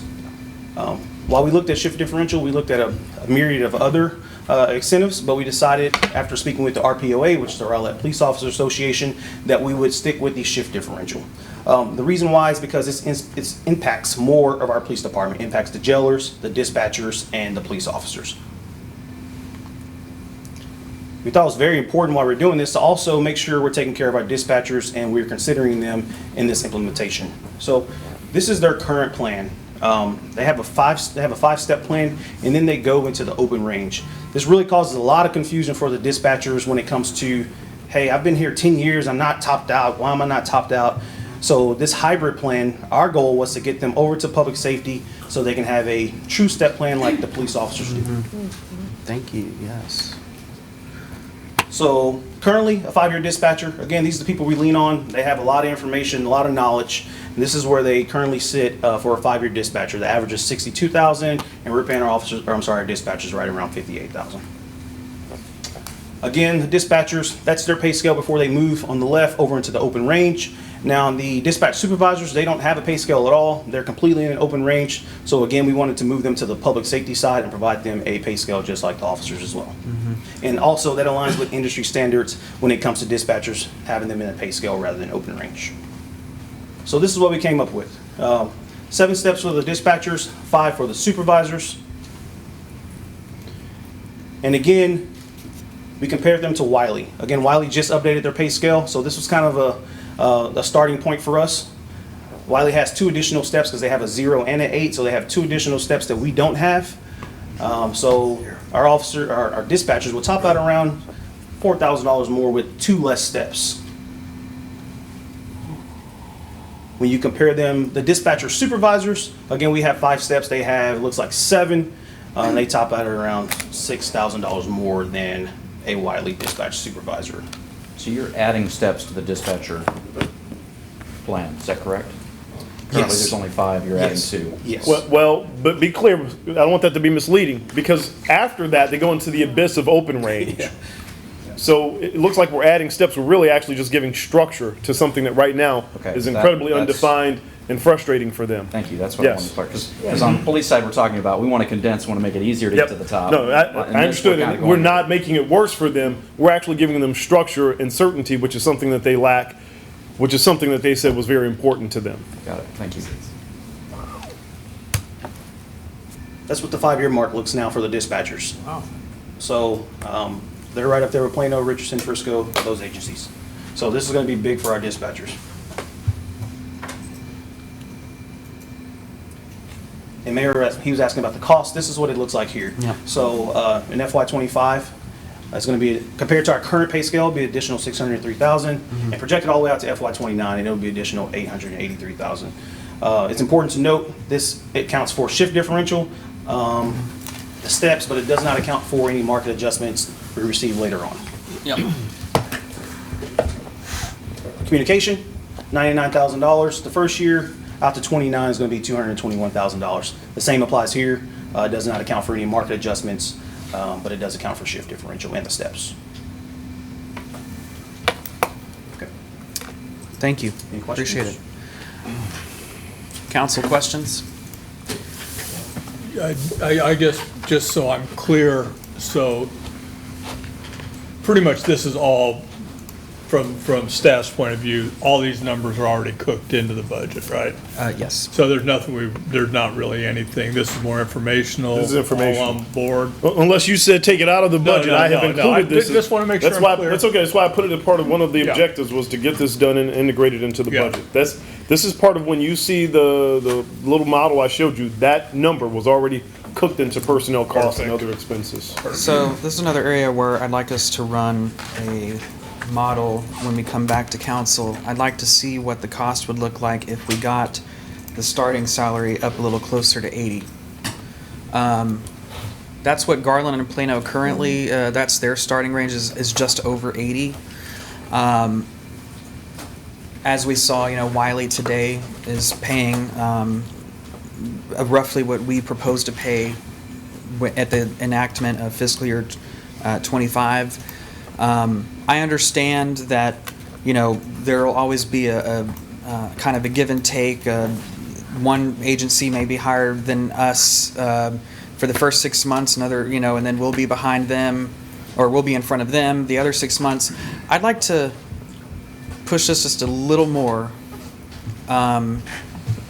At least I want to see what that cost will look like and what the impact on our budget would be, to determine if it's a sound strategy or not. I want to look at that number and think about it. When are we meeting again? So here's the complication with that, right? It's a little different than water modeling. We can adjust that very easily. We do this, there's a significant impact on the general fund. Could be. I don't want to say significant. There's an impact on what we present. Can we run when the I come numbers back to you. today? I don't know. I was going to say, I don't think that's realistic.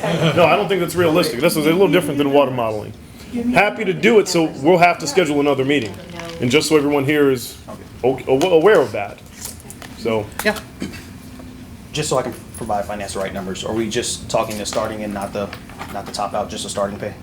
Or are we talking about just? You have to move them all. You'd have to move them You all. have to move them all. You'd have to move Oh, them it all. will. It will. I mean, obviously, You have to move all of the, there's, and remember, you have to move every single category. there is plenty of time before we have to approve the next fiscal year budget. So we'll have a work session about it and It's up to the council. put a bow on it. Oh, I agree with that. I absolutely am willing to go through another meeting for that. What other incentive pay is in place right now? So currently we have, Language pay, right? language pay. Yeah. The whole city has that. Language pay, we have field training pay, and then we have certification pay. So, there's some other considerations for, education pay, paying for the education you have. Yeah. We decided to go with the shift differential. Yeah, that's much better. We also talked about, a hiring bonus, but we decided to not do that as well. Because that doesn't really Yeah, impact the just people throwing we money have at the wall. in-house. Yes. Just throwing money at the wall. This would be a transformative change like nothing we've ever done before. You're talking somebody at step 5 would get an increase of $20,000 a year. That's So crazy. So I'll clarify that just a little bit. So the way we plan this out is, depending on where they are currently in the step plan, it's a little easier to see here. So let's just say an officer is in step 4, that's $76,000. Or let's just say step 6, $82,000. On this new plan, they would move to step 2. Oh, okay. I'm sorry, No, they would- 82. Okay. Step 682, they They would go to would step move to 3. the next higher there, Yeah. which would be 85. Which 85. So And this so then, resets It'll go to people's. the next higher. it'll put Okay. them in the pay plan, and then on their anniversary date, they would move to the next step. So October 1, they would move to whatever corresponding step is higher in this pay scale, on this pay scale, then the anniversary date, they would move to the next one. Okay, I did not yeah. understand that. That seems pretty fair. Yeah. Yeah. It will Because still be a otherwise- significant increase even this Right. year. So otherwise, like you say, we'd be giving $20,000 raises across the board for so many people, that would Right. be a huge cost to the city. Yep. You know, and what we really tried to do is find the sweet spot, right? Like, we weren't trying to be the highest, but we definitely wanted to take into consideration that as soon as we do this, I know for a fact, just coming from the training I just went to with 150 other chiefs, everybody else is already working on theirs as well. I was at the conference with the Wiley chief, where he talked about the process they went through.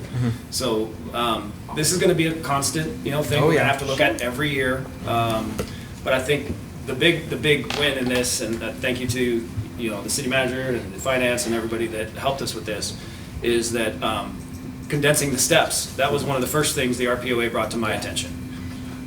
9 is a lot. Yeah, and 9, if you look, when we look at across our 18 agencies, is on the high end, if not the highest. There's a few others that are anomalies, but so I think we're not the lowest, but 6 steps is a pretty good place to be.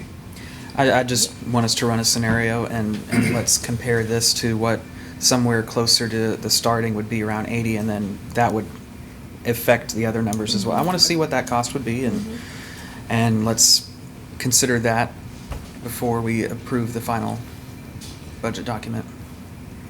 Quick question, just for the chief, kind of philosophical question more than anything. So, I guess my impression the last couple of years is every time we get up to this particular police, we're always scrambling. We never seem to be ahead of it.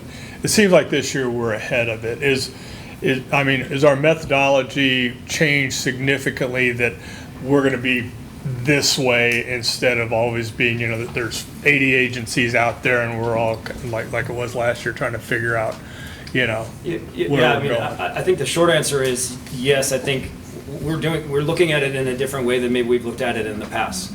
As I said, we've sort of targeted the midpoint of those 18 agencies in the past, and that only took into really account primarily the base pay. Right? And so we're looking at it much more, I don't love the word, but holistically is the best word I can think of. We're taking in all the factors into consideration, as well as the incentives that are part of that broader picture. And I think this is similar to how agencies that are doing this within our competition region are also looking at it. But it's not a one and done. No, I understand. I understand. That's Next exactly- year, everybody's gonna make their adjustments. Yeah, but again, next year I hope we're like we are now, where we're sort of ahead of it, and we're not just kind of dragging around, waiting and see what everybody else is doing. I like this approach a lot more. I mean, make no mistake, there's an entire, you guys know the power of social media, there's an entire social media site Oh, yeah. dedicated to DFW police pay. Yeah. And people pay attention to it. Yeah. This will be blasted out across the state of Texas. Okay. And for a while, there'll be a buzz about it. Good. 2 years ago, when we were doing our first budget, it was this huge leapfrog effort that we did. We tried to leapfrog a lot of agencies, and now we've kind of slipped back into the back of the pack Yeah. again, right? So it takes that constant. Yeah. Just when We were also looking at their past Prior year, year, their right. prior year. Yeah. Yeah, it's so tough because it's such a difficult labor market, and there's never enough people that want to be police officers because what you guys do is incredibly hard. And so there's just tremendous demand, and it leads to this kind of inflationary impact that you see with the cost of hiring officers. I would really like to see how that step plan is going to feed into the new step plan, because if I'm an officer, I don't want this to be a disincentive, let me put it that way. If I'm an officer that's been here 3 years, under the current plan, I'm making 73, almost 74,000. Am I gonna be making the same as an entry-level officer that's coming into the agency tomorrow? So initially, yes, and then you would move to your step. So is that a disincentive for our 3-year tenured officers? Accidentally? Yeah, so looking at it, it's hard because there's only so much money to spread around, right? Right. So we have to be considerate of that and the other departments in the city. How do we spread that money evenly? So this was the kind of, I want to say the easiest, but the most feasible way to do it. So it's true. Some people will see it that way. Hey, I'm making the same as an entry officer, but it's still more. After that after your first year, your anniversary date, you're gonna go from 73 to 81. Right. So, Yeah, I mean, you're still receiving a $9,000 put a smile on that raise. face, get over Right. it. Just something to think about. Yes. It's hard to cure past ills. That's something that all of us in the cities face, right? If you weren't maybe properly compensated before, that's where they came in with these signing bonuses, which to your point is kind of throwing money against the wall, but it also created a disincentive for those who were there. Right. So you're moving them along, they'll be higher paid, they'll have compression in terms of, or it kind of, they'll condense the steps. So the incentive is now you don't want to leave us, because before your fourth step, you weren't going to make as much. Your sixth step, you weren't going to make as much. So the incentive isn't necessarily, okay, I'm going to get this windfall this year. It's understanding that this agency is committed to providing me with a market competitive rate, and we've condensed the steps so you top out faster. That's something that's very important in this field. And I think, so that's the point. I don't think, I mean, you can't speak for other people, but I don't think it will be a disincentive. They're not going back. They're not losing money. They wouldn't have made more money under the old system. Right. And now they won't make more money going to any other agency similarly situated. I think you look also at the first 10 years on this old plan, you're going to make a significantly amount more money on this plan here in the first 10 years. So I think you have to look at it that way as well. So hopefully our officers see that and they realize they're going to be compensated more by introducing this plan. It's all about perspective. That's the trick, it's about perspective, and I think it has to be positioned that way from the command staff. For sure. This is what this is designed to address. We're going to have to handle that perspective, and we've already had conversations on how do we deliver that message. So we're already working on that in the background. So we know that's going to be one of the concerns, but ultimately this is going to be for the betterment of the department long term. Absolutely. Yep. I think this is so important because to any citizens out there who see this as a huge expense, what you have to take into consideration and what you may not see is the performance cost of being non-competitive. You know, when you have all that turnover, there's a reduction in performance. There's an increase in liability because you don't have the cream of the crop, or because you're not incentivizing the people that you do have who may have the ability, but they're not quite as incentivized to perform as well. So I think people need to take that into If you're consideration. losing money, you're losing an investment. Yes. It's been made into that officer, at least after Absolutely. 3 or 4 years. Well, and what it, you know, that, the previous slide showed $100,000 in just replacement costs. I think it's actually more than that. That's only taking into consideration the cost to replace them, not the cost that we had already invested in them for maybe Exactly. 3, 4, 5 years, and then they left. And just that alone is upwards of $5 million over the last 3 years. Yep. Any other questions? Thank you very much. Thank you. All right, let's move on to debt management. We're switching here. We're going straight into supplementals. Sorry, we're going straight into, I'm sorry, we're going into department supplemental request. Thank you for reminding me. I knew I would forget. We're doing department supplemental requests prior to debt management. I think that's just a better, That's what I would. much better approach. What other groups, frontline people that we have to address.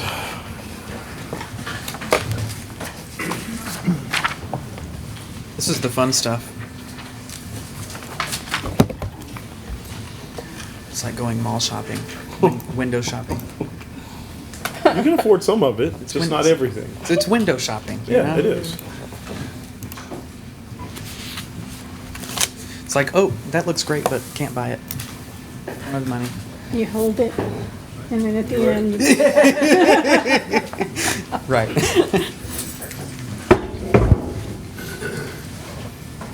Hello again Hello, for the it's me third time in again. a row. Should I introduce myself again? Just forgot your name already. Good afternoon, Mayor, Council, Brittany Farr, Director of Economic and Community Engagement. Go ahead and get right into it. So my first supplemental request is for what would be a third community engagement coordinator. As many of you know, the City of Rowlett puts on 1 or 2 events each year. And in addition to that, we've taken over the responsibility which was previously housed in the Neighborhood Planning Department. So because of the number of events that we're doing here at the City of Rowlett and the team's desire to begin to elevate all of those events across the board, I'm respectfully requesting a third community engagement coordinator to help alleviate some of the burden that has been placed on my 2 absolute rock star community engagement coordinators, but also so we can start to dig into what I would consider to be true community engagement, and that is on behalf of the neighborhoods. What we're doing with neighborhood associations, what we're doing to bolster our presence in the community outside of just special events. So you see here, we do almost 100 city events each year, and with the full assumption of the neighborhood life function, this position would allow us to really focus on true community engagement, maintaining high standards for our events, really beefing up some of the events that I think have really good potential here in the city, but also really starting to dig into that true community engagement aspect of what we do in the neighborhoods. So the initial cost for this would be a startup cost of $85,336. That's the base level salary and benefits, in addition to things like computers, monitors, cell phone, those types of expenditures. And then an annual ongoing cost of $82,385 per year, and that is the base level salary and benefits. So I'm happy to answer any questions you have about that. Relatively straightforward. So what is the actual salary? The starting salary, I believe, is $59,000. It may, and I think that is not adjusted for. It's not, and I think it's actually a little higher. Ish. Yeah, I mean, that's Ish, just, ish. there's the scale we have, so it's Yeah. somewhere in that scale.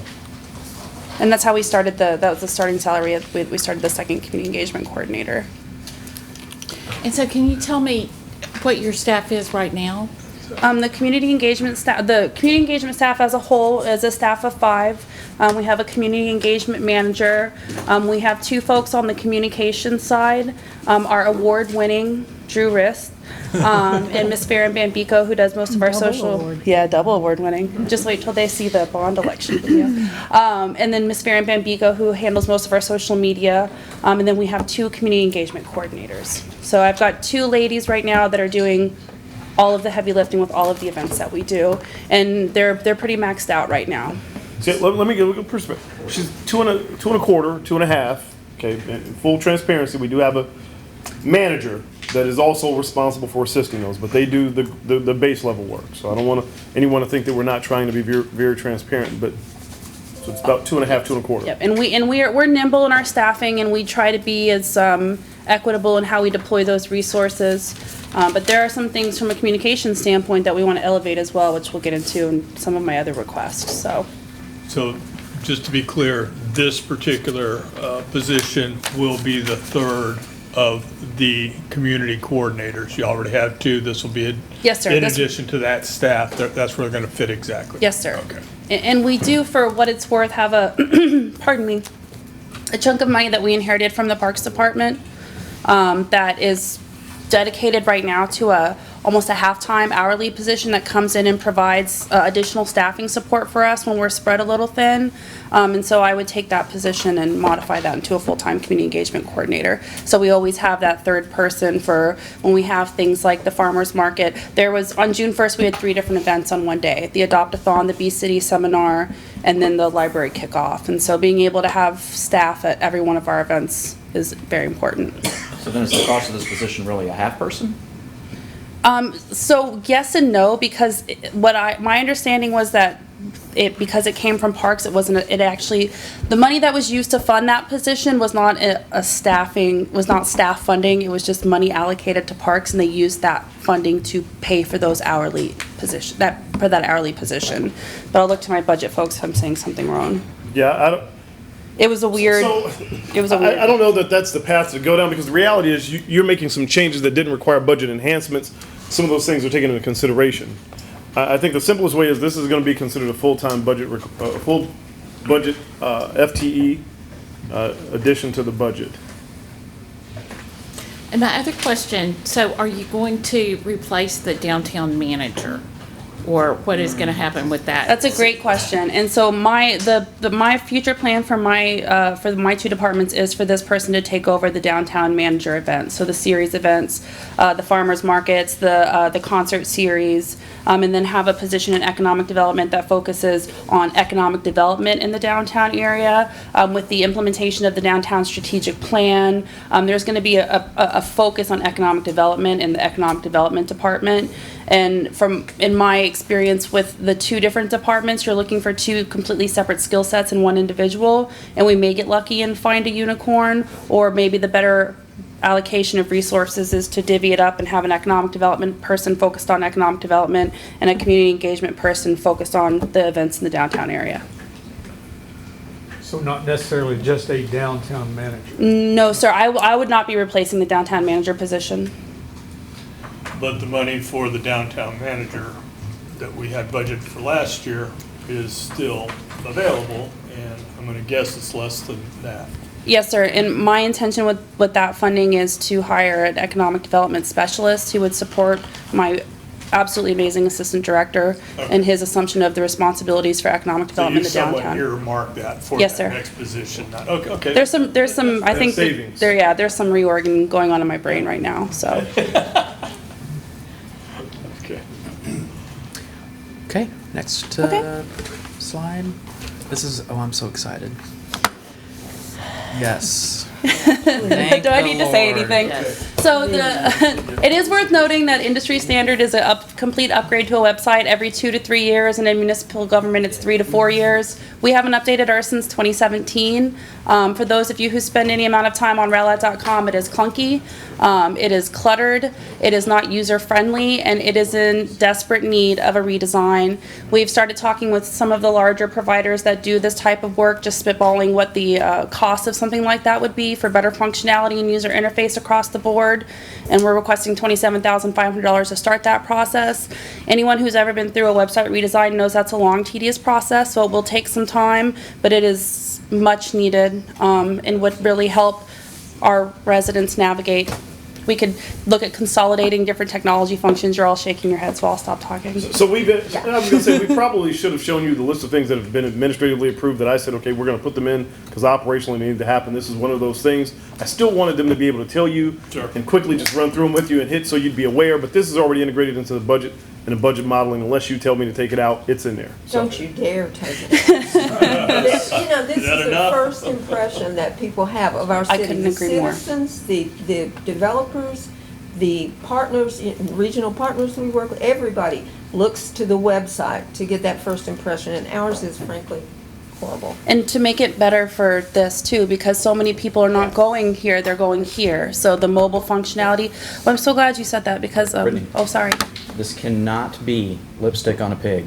It's gotta be a content redesign as well. It can't just be update the UI, make it pretty, make it more functional without addressing the content issues that we have. Civic Plus is good at putting lipstick on a Yeah, on and a if it pig. takes more money than that, I'm okay with that. And another feature would be ADA accessibility. We have new requirements from an ADA accessibility standpoint, but I couldn't agree more. I could not agree more. It will not be lipstick on a pig. Thank you. Good. So that leads me to my next one. Thank goodness. Which is a website redesign for Rowlett on the Move, which is our economic development It's website. even worse. You said it, sir, not me. I am a big believer not in reinventing the wheel, so I've taken one of the first things I did when I came on is take a look at what some of our bigger competitors are doing. What are the Planos, the Friscos, the Colonies of the world doing with their economic development website? And as the Mayor Pro Tem just indicated, this is really our first foray into when a business or a developer wants to move in, they're not gonna call me and ask me what our demographics are. They're gonna go to our website. And the way that the website is laid out right now is not intuitive. It doesn't give the information that they need. And what I'm recommending is a partial redesign because there's good bones there. We just need to think about how the information is organized in a way, and that we're putting out the data that we need for these folks to make the decision to pick up the phone and call me or Charles afterwards, because they're always going to go here first.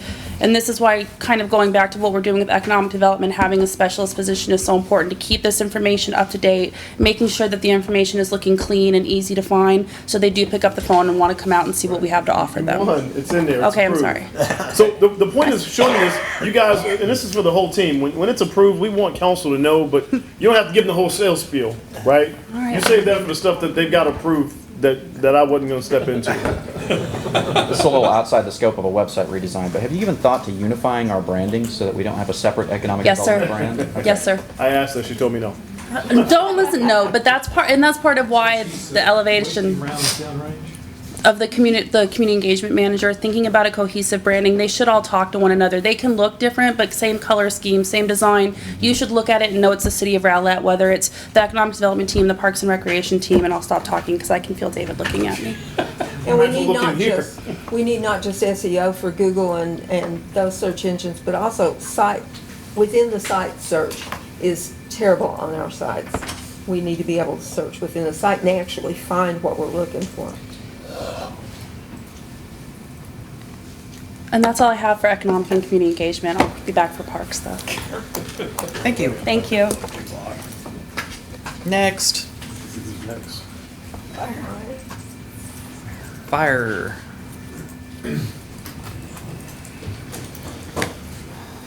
Fireman, that will put a lot of money. Someone play the Ring of Fire theme song.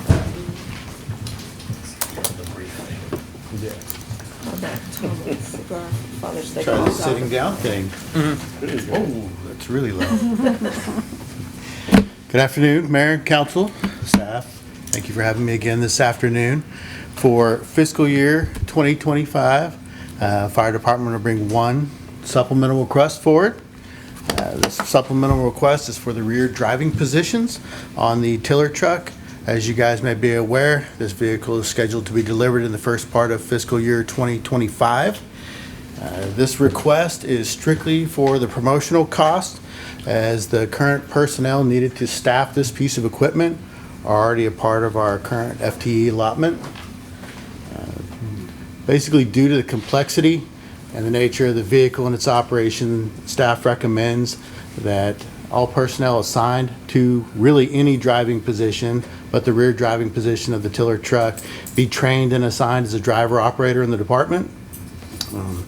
In evaluating other jurisdictions that have a tiller truck, what we found is the implementation process takes about 6 to 9 months to actually in-service everybody and get that vehicle ready for operations. And really that has a lot to do with the amount of training that's needed to be able to safely and effectively operate that vehicle, not only on the street, but on emergency scenes. When did you say we're taking delivery of this? Did you say that? I must have. The first part of 2025. Okay, thank you. So right now I'm thinking October or November by the time it's done through Make Ready and everything. So there's a pretty thorough training process involved with the tiller truck. It starts with a pretty robust manufacturer in-service on the vehicle itself, followed by training by a professional third-party instructor. The cost for that training has already been included in the cost of the vehicle, so there'll be no additional cost for that. And then we will follow that up with extensive in-house truck and tiller training for all the drivers assigned to that rig. We anticipate that, this training will obviously cover emergency and non-emergency driving, placement, and then scene operations. Approval of the promotions for the fiscal year 2025 budget provides us an opportunity to conduct in-house promotional processes and complete the required training ahead of an estimated in-service date for the vehicle. The financial impact for fiscal year 2025 is estimated to be $40,161. I think ongoing years will change a little bit as people advance in the pay scale, but that is strictly for the cost between the individual and the promoted position. So How many individuals? it'll be three promotions from firefighter to driver so that we can staff this vehicle with. So basically, this is like the one request where we don't have a choice. Sorry. It's already approved. We already It's ordered. already in budget. Yeah. Yeah. You guys may want to mention that. It's already, when they were approved, I'll mention, it's already approved. Yeah. The training is already in the training to budget for the department as well? Yes. Okay. So the training was actually budgeted as part of the vehicle. Yeah. Because we understood from the very beginning that it was a pretty unique, pretty complex and challenging vehicle to operate. And so that was already included from day one. So there'll be no additional cost for that. Is there a side benefit also of having more driver engineers, of just allowing flexibility within a station? Does that help at all, or is it really just targeted at this specific rig? Are you talking about in general having just more in driver general. engineers? Yeah. I think obviously this is apparatus dependent. This is the only apparatus that we're going to have in the city that's going to actually have 2 driver engineers assigned to it. They'll be assigned to this unit. In terms of the overall department, I don't know that having any additional driver engineers would provide any more flexibility. Okay. But being able to have a driver engineer assigned to that rear driving position definitely improves the quality, I think, in my opinion, the performance that we're going to get from those positions, given the nature of the apparatus. You don't want to put just a firefighter in that seat of a $2.7 million piece of equipment. So that brings up another point, is how do we plan to staff this as we go forward, right? Because people will need time off, and at least temporarily, until we can move to, tier out some additional training and identify maybe some individuals that be qualified, we're going to want to backfill this with driver engineers that have been trained in the program, so. Yes, sir. Okay, so the 40,000 that we're asking for right now is essentially the wage gap between what they're getting, and that'll be their promotional. So that, for Yes, three sir. positions, that's basically what that's for, correct? Correct. Okay, then we're looking at doing this every year.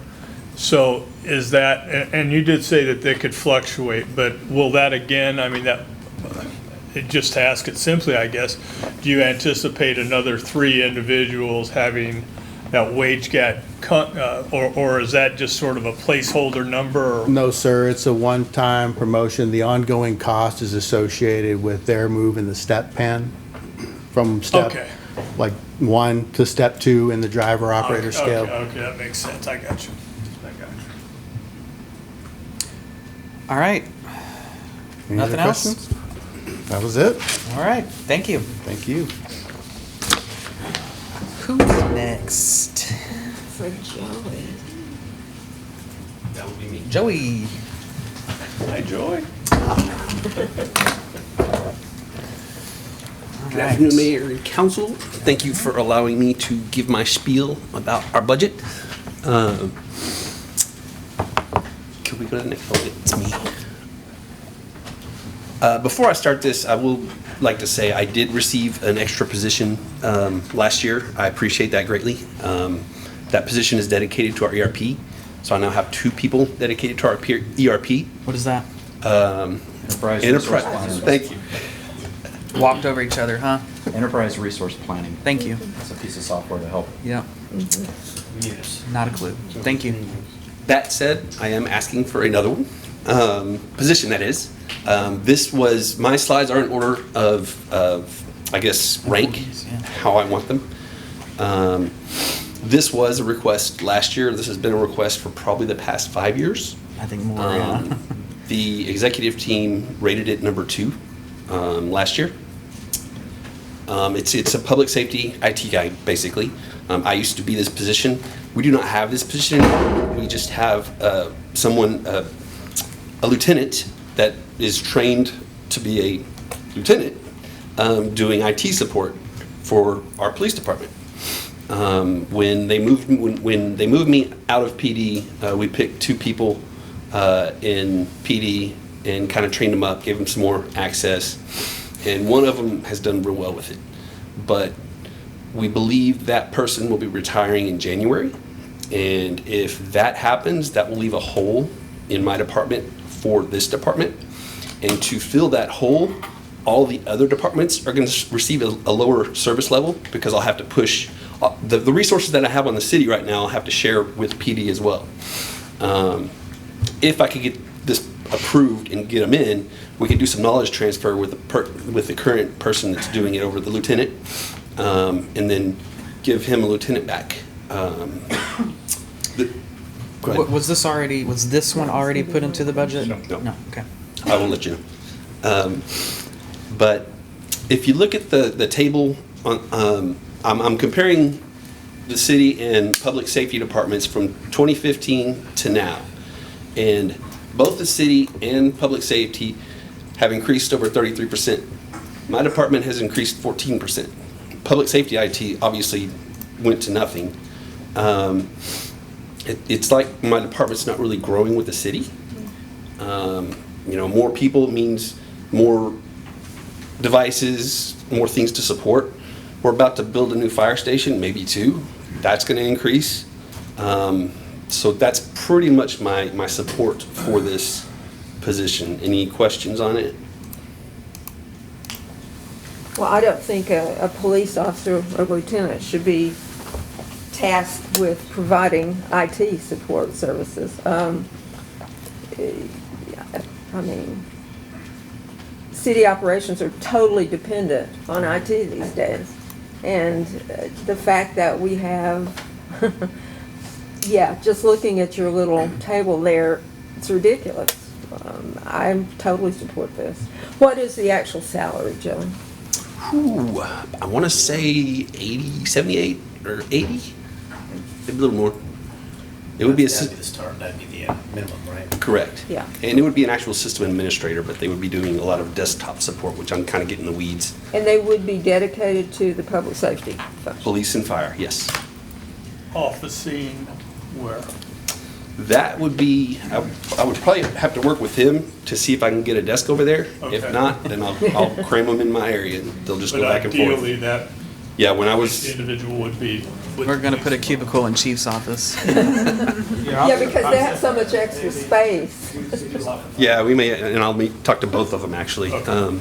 But I used to be this position and I was gonna say the same thing Deb said, just looking at that chart alone. Yeah. To me validates, whereas, you know, we've seen a 36% increase in staff in the city, and you're only 14. I mean, you can't continue to support such a growth in city employees and not bring along the IT staff to do that. Yeah, Thank you. That's my full support. Me too. I support this as well. Maybe you mentioned this, but maybe I missed it. The 2025 cost, why is it the ongoing cost going down? the equipment, Okay. mainly, equipment and licensing. Any other comments or questions? Okay. This is in the budget. It was approved. I'll go over it. It's not just help desk, it's inventory. It also helps us manage patches. Over 90% of when an agency gets breached, usually it's because they're not patched, and this will help automate that as well. It'll also help us with software license compliance, which is a big deal with Microsoft. Any questions, comments? And that's already contained That's in the. already- Yes, sir. Thank you. And the last is an extra GIS analyst. As you guys know, the city's growing, our maps change a lot. I have 2 people right now. I have a manager and a GIS analyst. I would like to get another one and dedicate it to PD and community development, maybe Public Works. Actually, I probably have the other person on Public Works. I know that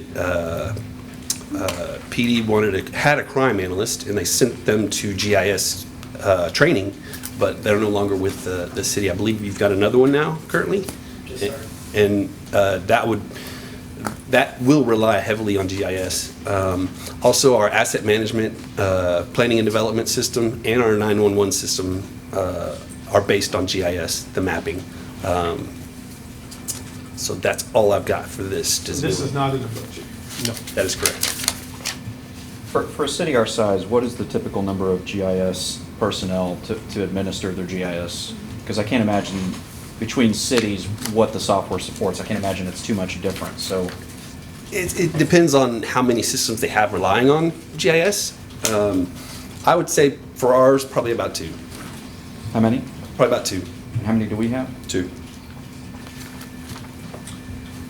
2 without Everybody's this. too Joey for his honest. I was going to say, thank you, because I looked at a number of cities. One of the reasons I didn't put this in administrative leave is because the number I found when I looked at Mansfield and Farmers Branch and the comparable North Richland Hills, they had 2. So I actually appreciate your candor and honesty very much. So, Mr. City Manager, can I get your opinion on why you did not include the public safety IT support? Yeah, I will, and I will say this with no intent. Joy's been great. I'm looking at every operation mostly and saying, prove it to me with data, prove it to me that you've allocated the bodies in the right places and that they're performing at the highest of levels. I've been here a year. Everyone hasn't had time to do that. So everyone's going to tell me they need more people. I'll use Brittany's as a great example. I think they need more people. I really do. I didn't put it in because I can't really prove it. I think they do. So this gives them the opportunity to make their case to you, but that's why those weren't put in, where it just wasn't terribly obvious that they needed these positions. So that's why. It doesn't mean that they don't, it just means there wasn't a compelling case that could be made beyond what I'll call the sales pitch. I mean, this number is an interesting number, but if you subtract anyway, so it doesn't mean because I didn't include it that I don't support it. It doesn't mean that I do, but it still doesn't mean you can't put it in, right? I mean, you know that. So, Joey, on the help desk and software, the initial cost, I assume, is some sort of implementation cost? The licensing. And then it's 9,000 ongoing after that? Correct, maintenance. Thank you. Sure. So the ask is for 2 employees. If the decision is made that we can really only afford 1, would that be the public safety IT support would be the 100%. bigger ask? Yes. Okay. Most definitely. Anyone else? That's all I got. Thank you. Thank you. All right. Who's up next? next on the block. All right, no more after this, all right? I'm done. Are you getting paid by the presentation? Can you just tell them that actually administratively approved all of these and they can just see what they are? We've administratively approved both of these, so let me show you what they are. Hi, Brittany Parr, Director of Economic and Community Engagement. The first is an upgrade for our WebTrack application, which is the external facing software that our customers use to book classes at the RCC. Thank you. Yes, we're gonna drag it. Software is terrible. We're gonna to the 20th century at least, possibly the 21st. Yep, so it'll allow real-time notifications, user interface, just an overview. User experience is going to be one of the things you hear coming out of me quite a bit in FY25. Any questions about this one? Is this already funded? Yes, sir. I do have a question. Yes, So ma'am. does this also means that the desktop stuff in the RCC is also going to be upgraded? This is the external. This is what folks will use to book their own on their own mobile devices. So they can still come in. They can still do it. However, this is just an upgrade to the external facing software.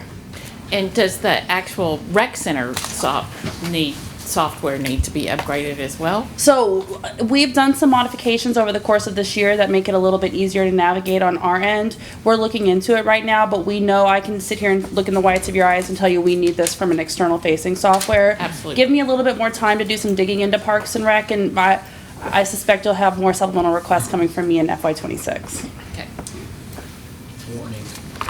I'm just planting the seed.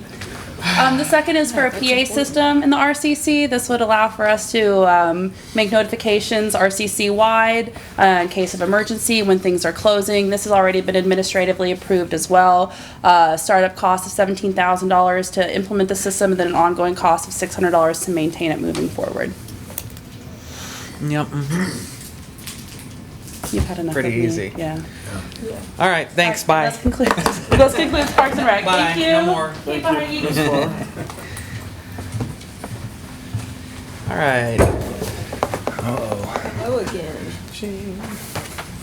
We're back.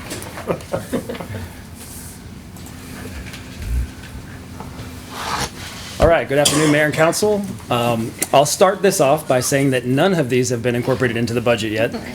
So this is truly our spiel. All of that other money wasn't enough, apparently.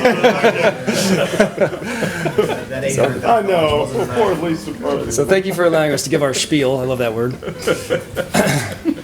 Did you learn that? Did you know that before coming to Texas, or is that something that we just do? No, I've heard the word. Okay. Want to know? Curious.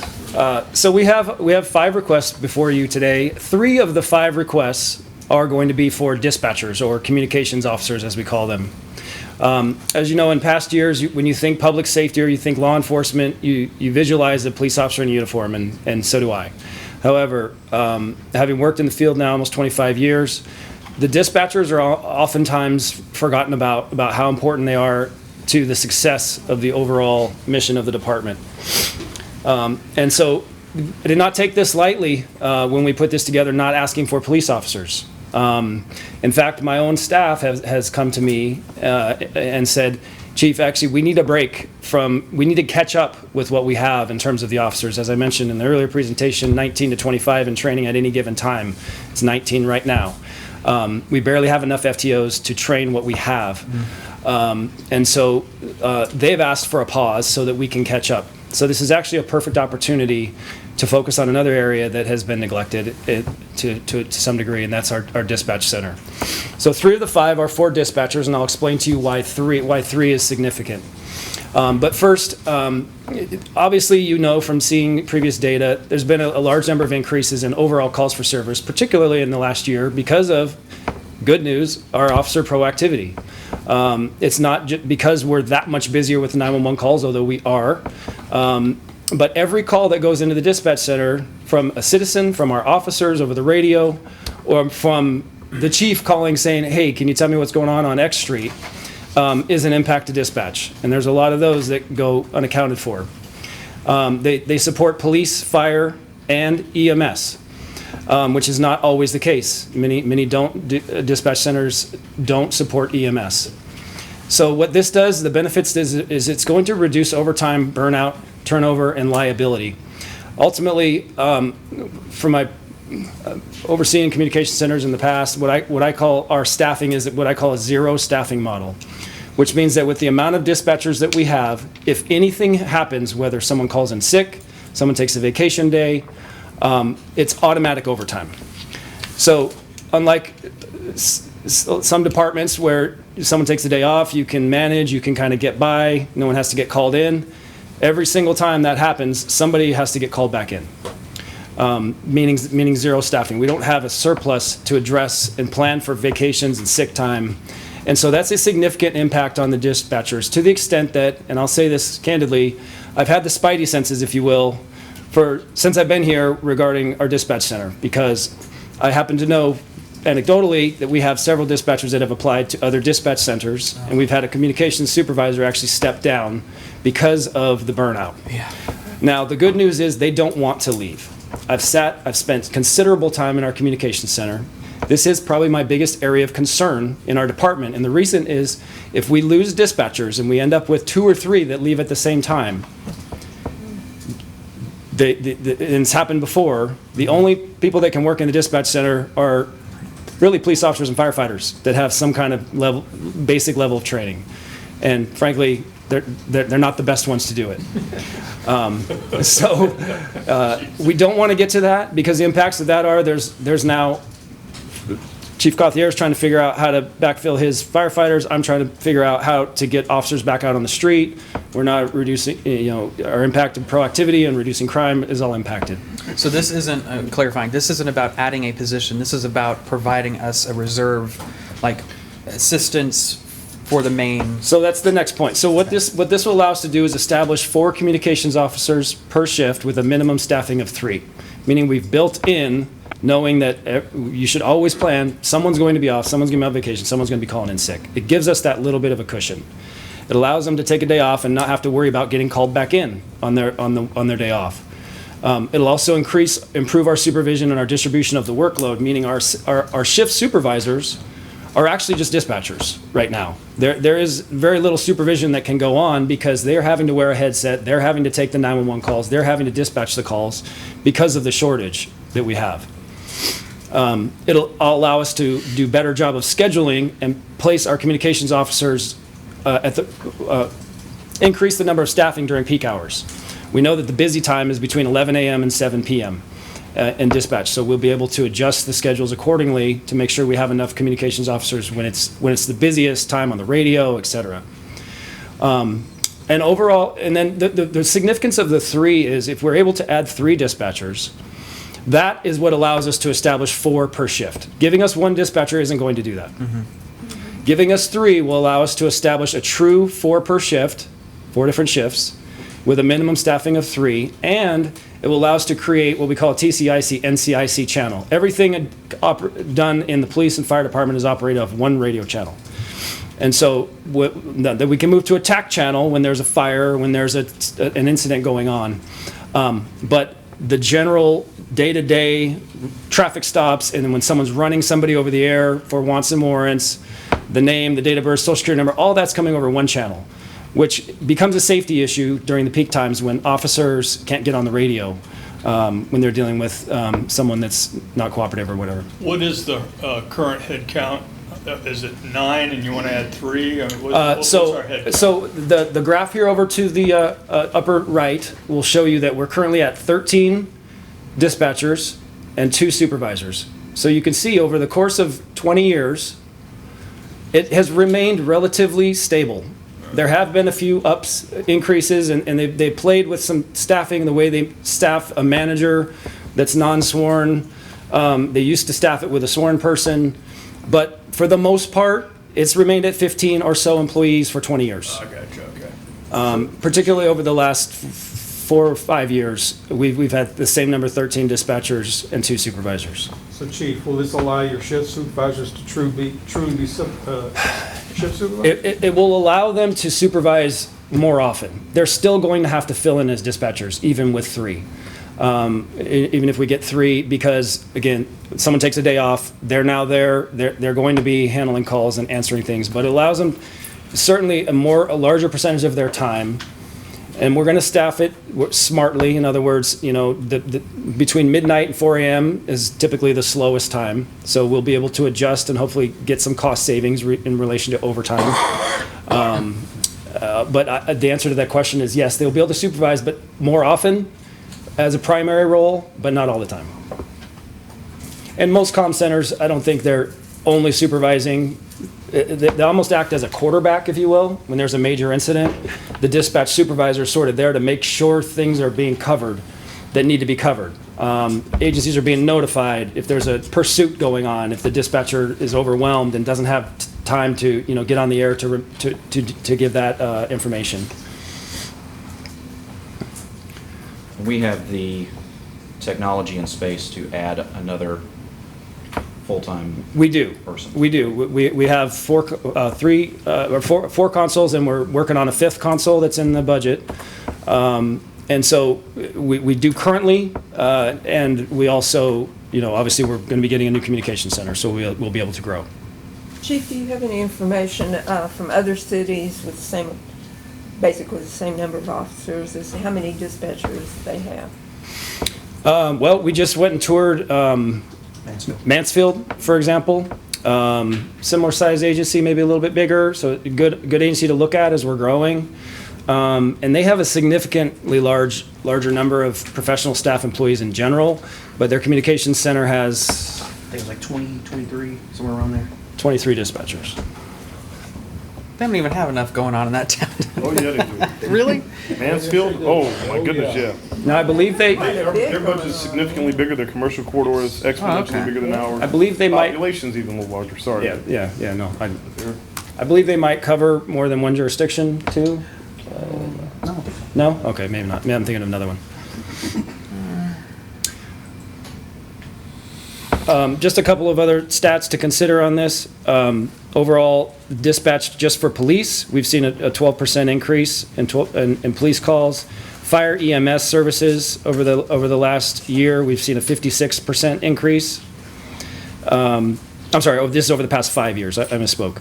Over the past 5 years, 12% police, 56% dispatched for fire and EMS, 20%, a little more than that, increase in overall call volume. And I think those are the most compelling. Well, I think the key thing here is that you said is this is a safety issue. It's officer safety and ultimately then also citizen safety if officers can't get on the radio when they need to get on the radio. Yeah, and I, you know, it did make me feel just a little better when you know, when I spent some time in communications. They said, Chief, it's not that we want to leave. That nobody really wants to start over, especially you've been here 5, 6, 10 years and go to a new agency. But the impact on their health, their mental health, their physical health, their family lives is significant when they really just don't get any break. And they're being called back in regularly on their days off. And it's already such a stressful job. I mean, it's almost analogous to being an air traffic controller. You're there, you're trying to, you have a responsibility for these people out in the field, but you're not out there. You can't, there's a feeling of helplessness. I've done it temporarily, and I know it's harder than being a police officer in a lot of ways. Yeah, you're right. Okay, any other questions on that one? The second request, or the second of our 5, is for a records clerk. So there's a couple of key things here with the records clerks. We currently have 2 clerks and 1 supervisor, and that staffing has remained the same for the past 30 years. Wow. Now the job of the records clerk is it's a customer service. They work the window. They handle the citizens that come in and ask for copies of their reports. That hasn't changed. But what has changed dramatically is complying with the legal requirements that we now have to comply with, particularly with open records requests, which often result in staff time to review, watch body-worn camera video, listen to 911 calls and audio, and then conduct redactions. And so that's one of the most significant reasons for this request, aside from just 30 years of no staffing increase despite the growth and workload. We have seen an increase in about 45% just from officers, just from more arrests, more reports that are taken. They have to review and read every single report that's taken by the police department. But on the open records request, the body-worn camera, the redactions, one 15-minute traffic stop currently takes an hour to redact. This isn't something that, imagine a day where there's two staffing working. And they're working the window, they're addressing the customer service needs of the public as they come in. But when you're conducting a redaction and you have to wear the headset and you're listening and you're watching the video, it's not something that can be interrupted, really, to be done effectively, and to ensure that we're not leaving something in a video that could actually be a liability concern for us, like personal history information and things like that. But one 15-minute video takes up to an hour, and they're doing upwards of sometimes 40 of those per week. Now, that varies, that'd be on the high side. But just that alone has been a significant change in what the job really requires. And so that's the most compelling reason for this request, aside from just the staffing remaining the same. So you see the open records request by year there, going up on the upper right-hand corner. So that additional open records, that time needed, it really is to play catch-up with the state mandated requirements. The amount of time to conduct those open records requests causes overtime. It causes impacts to the staff. Again, they can't take days off. We're having to have a police officer work at least some of the week in records to help them keep up. So it's an operational efficiency factor. It's also a health and wellness factor, as it is for the dispatchers, because they're having to watch and listen to a lot of this video and radio traffic. And so this will provide some relief by increasing the staffing by 1. Just to add to the redaction portion of that, so let's say it's a major incident, and someone requests a open records request for that scene. If it's 4 or 5 officers on scene, they have to redact videos for all 4 or 5 of those officers. So you can just see how that time compiles when they start doing the redactions. Yeah. Any other questions on that one? No. Are these in your order of priority? Yes. What I did on the order of priority is I have a dispatcher, a records, a dispatcher, quartermaster. This would be the final, this would be number 5 in the order. So this is a unique request because some years ago, at some point, one of the chiefs recognized the need to create a quartermaster position within the police department. What a quartermaster does is addresses property and inventory, issuing of equipment, uniforms, guns, belts, hats, you name it. Ordering all the new things for new officers, and then managing assets, property, and all of the assets that a police department has. There is no position on the books for this, so it doesn't exist. However, some years ago, one of the chiefs saw the need for this, and I don't know if they made the request or not, but they didn't create the position, and instead they took our existing staffing within our property and evidence section. So our property and evidence that is a non-sworn position. We have 2 of them, and so we have 2 full-time property and evidence technicians. That should be their full-time jobs. That's to manage all of our guns, drugs, money, the things that come into our property and evidence section, evidence that's impounded by officers. They manage the intake and also the dispositions to get rid of evidence so our shelves aren't overflowing. At some point, one of those chiefs took one of those positions and said, half of your job now is you're only part-time property and evidence, and the other half of your job is quartermaster. And frankly, most of what she does is quartermaster related because of the amount of work that's required in that role. Just a side note, literally last Thursday, we learned that our part-time property and evidence, and I should say our part-time quartermaster, is retiring at the end of this month. And she actually she's interested in a part-time position. And I think, I know I'm going to shoot myself in the foot here, but if there isn't enough in the budget or for your consideration, I would rather have this as part-time than not at all. Truly on the books part-time, not pulling from my property and evidence to create a part-time position. I think there's enough work for a full-time, but I think it could be done as a part-time, a truly dedicated part-time position. Does that make sense? So some of the things that they do is really a big part of the quartermaster's job in the police department that we have not done a very good job of over the years, largely because there's not someone to do it, but also because we don't have any systems to do it, is managing our inventory and our assets. So ensuring that we're replacing soft body armor like I'm wearing today before it expires. That we have someone that's dedicated to ensure that our ballistic helmets aren't expired before we find out we have 10 or 12 of them that are expired, and now it's $40,000 instead of, it could have been addressed, replace several each year. And to manage an inventory properly is an area for improvement in the police department, and I think dedicating somebody to do that could certainly be helpful in that aspect. As you know, I moved one of my full-time sergeants. One of the hats they wear is actually supervising our property and evidence in this quartermaster position. The reason for that is when you go to new chief training, which is that actually exists, I had to go to that in my first year. The new chief training, one of the top areas of risk and liability for a police department and for a city is your property and evidence section. Because as I mentioned, the guns, the drugs, the money, that has to properly be maintained. And so by pulling one of my 2 employees and spending half of their time doing with all the quartermaster stuff, I think we're opening ourselves up a bit. And so this sort of seeks to solve 2 pretty big problems. This is not a sworn position? This would be a non-sworn position, that's right. Would the quartermaster also be the armorer? No, quartermaster would not be the armorer. Armorer would be for a sworn position for maintaining weapons and things like that. So just a few other stats, and I'll close out. We've seen a 70% increase in property intakes since 2013, so that's property and evidence that's being impounded by our officers, just with the growth and officers making more arrests. We've seen about a 28% increase in our overall department personnel since 2013, which requires more management of those assets and inventories. And our total intake of property value has increased every year on average of 232 items.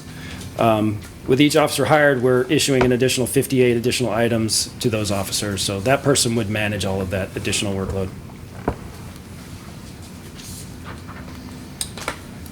Yay. Yay. So David, this I believe is reserved for later. Well, it is. I mean, we've put it in there. We've kind of said we can fund it via a number of mechanisms, be CO or CO, what's the other funding? Seizure or combination therein. Yeah. So there are multiple funding options for this. So I'll briefly go over this. This isn't one of our 5. This actually is also going to be in the later presentations on capital assets.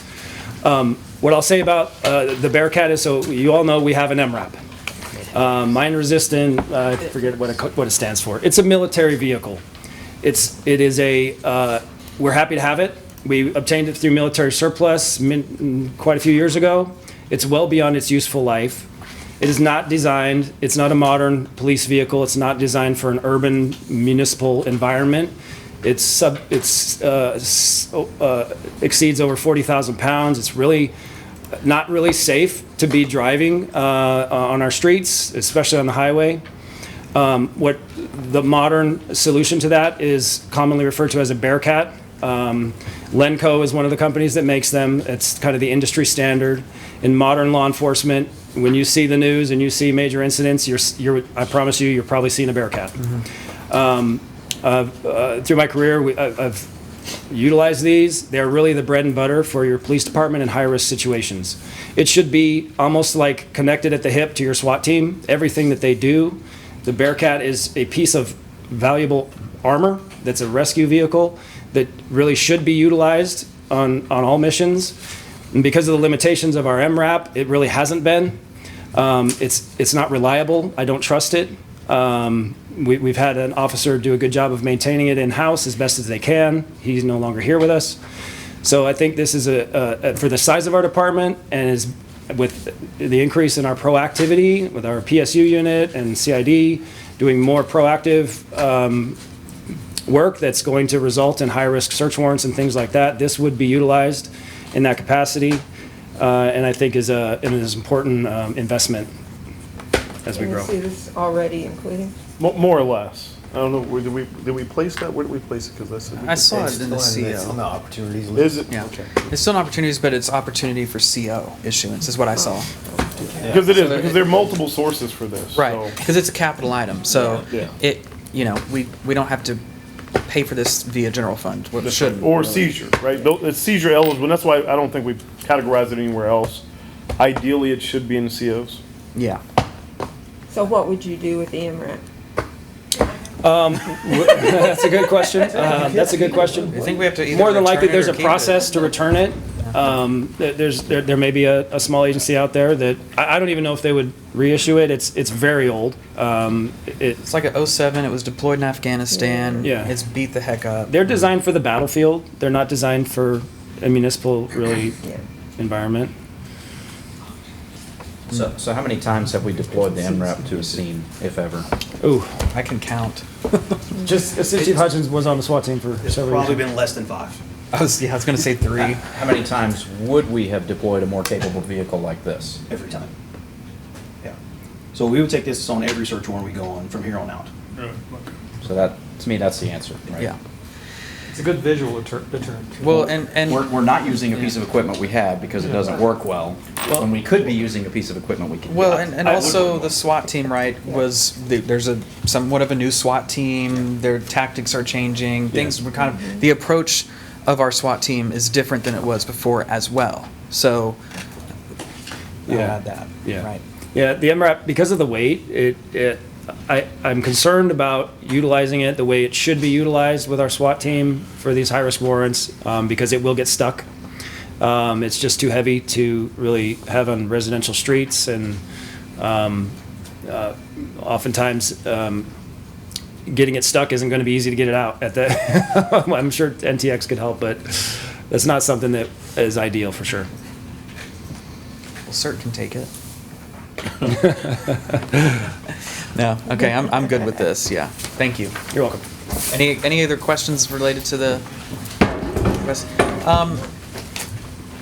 So, do we want to, David, kind of provide a consensus on these items now, or? We thought we'd go back because we got a whole sheet and all of those I stuff like for you. that. And we can always reference back these presentations if you want. Yeah. Yeah, so we're gonna save all that for last, give you the info. Yeah. They're gonna pull up a spreadsheet and much like I they would did last year. prefer the full context Yeah. before. You're gonna save it when we're brain dead, right? That's right. Okay. More pliable. Public Works. Let us know when your supply. All right, I'm excited about these items. Alrighty, awesome. Well, thank you for giving me a second to present to you on behalf of the 2 Assistant Directors for Public Works. So let's move forward. So the first item you have before you today is a building maintenance technician. As you may or may not know, there is currently 1 building maintenance supervisor and 1 building maintenance technician. They had 805 work orders in calendar year 2023. At the time this presentation was put together, there was currently approximately 138 open requests. This will utilize the 1 building maintenance technician on staff for special projects, which extends the length time of work orders and how long they're open. So essentially, with only 2 individuals, the supervisor's not actually being able to act as a supervisor, and we have many tasks that are being taken place with the work orders that actually require 2 individuals to deploy. So this position would assist with work orders as well as preventative maintenance on all facilities. And we currently have 11 facilities that we're maintaining. So this is not in the budget. Is this in the budget? It is not, sir. I have two that are in the budget, and I'll let you know when those have already been added. So this is not. So this is the first item before you. Any questions? Okay. So the second item before you is a Bobcat compact track loader.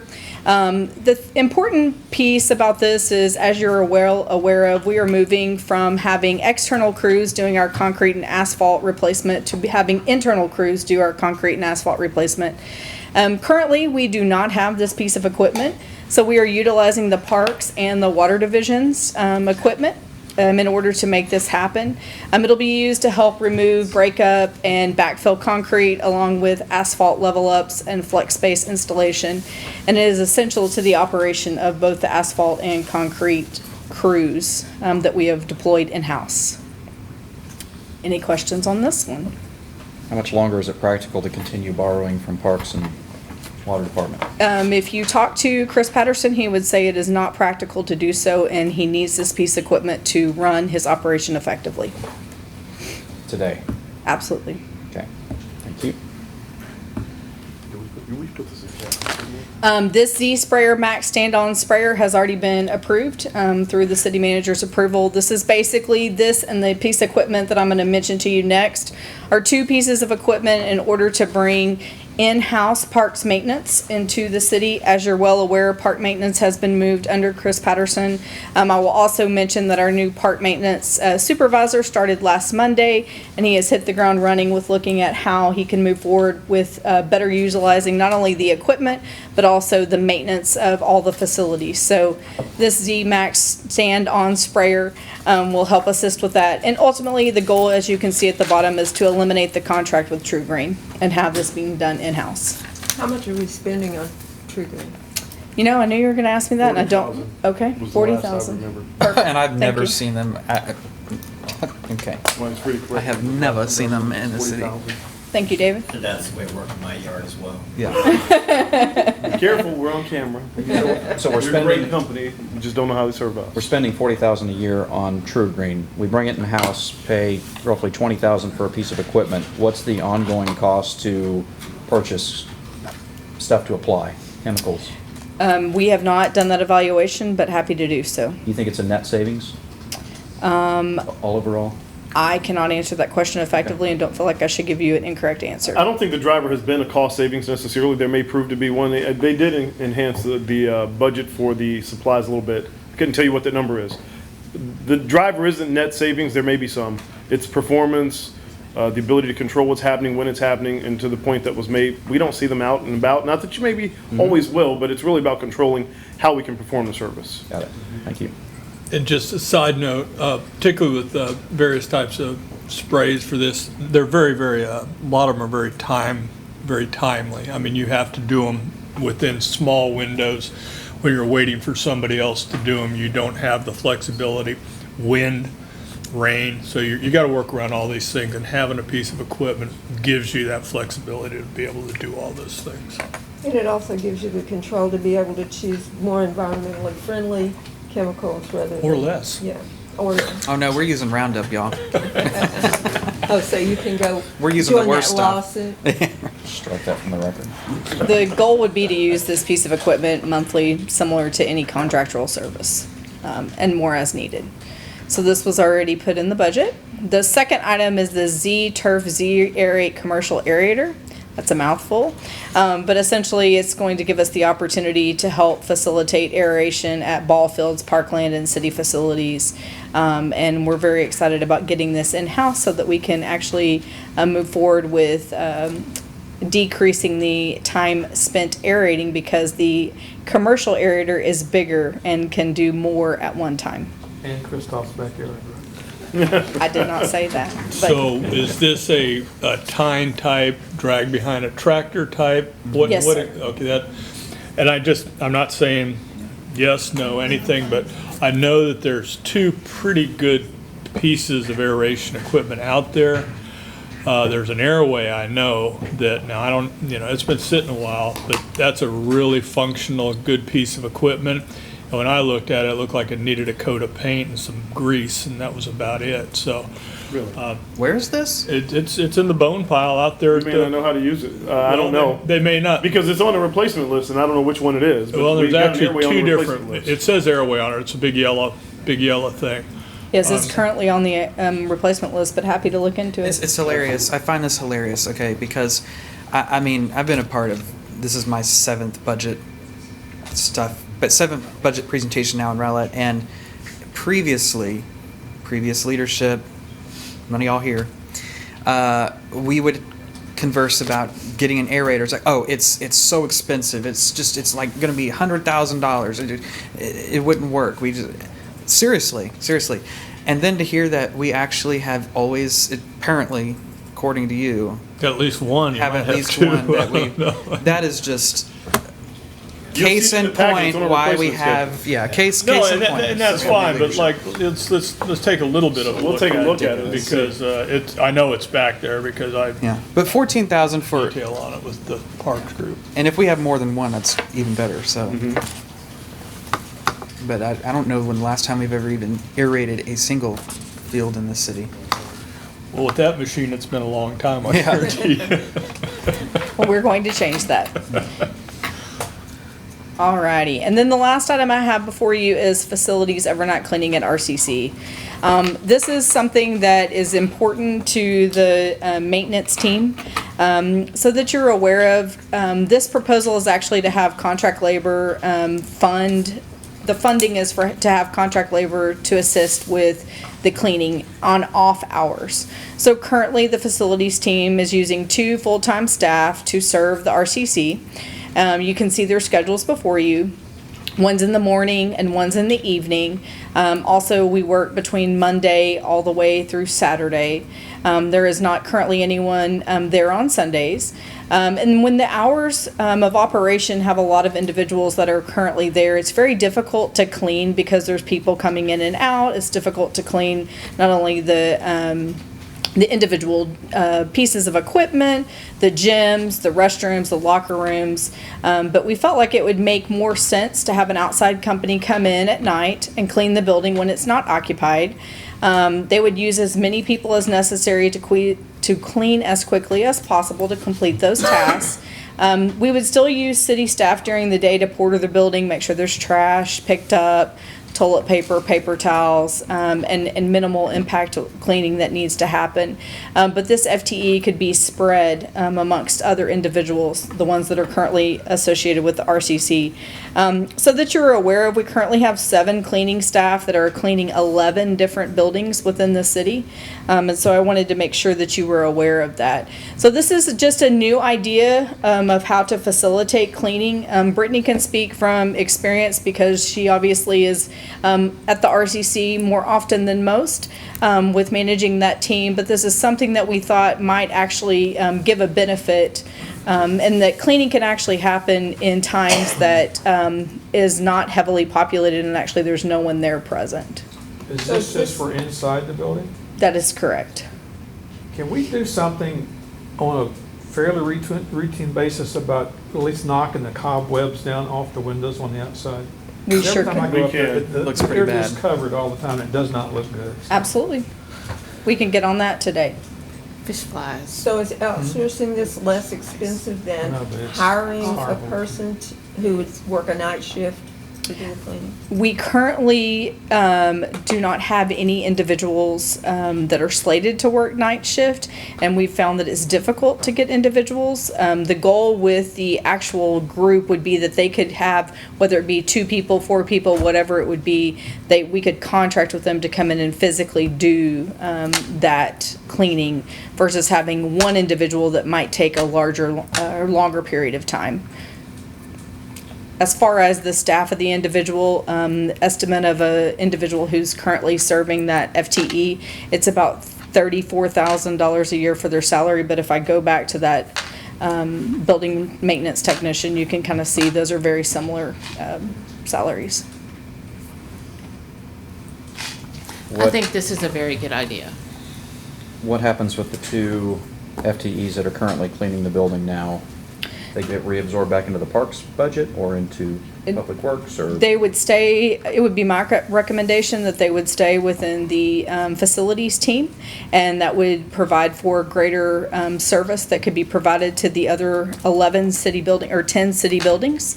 And then you would still need individuals there through the times that you see to porter the building from 5 a.m. Until 9 p.m. when the facility's open. You'll still have to have trash picked up. You'll still have to have toilet paper, paper towels. If there was a large spill or any kind of cleaning that needs to happen, we would still send facility staff over there to actually do those cleanings. And they would still run a regular route. It just might be that they're there part-time versus full-time, or come back and forth throughout the day, maybe hit it 2 or 3 times a day versus staying there throughout the day. Is there any thought to outsourcing any of our other facilities where possible? I understand some have sensitive information and stuff like that, but. We have not evaluated that, but always open to that. You said 2 of these have been approved. One was the Z spray. What was the other one? The aerator.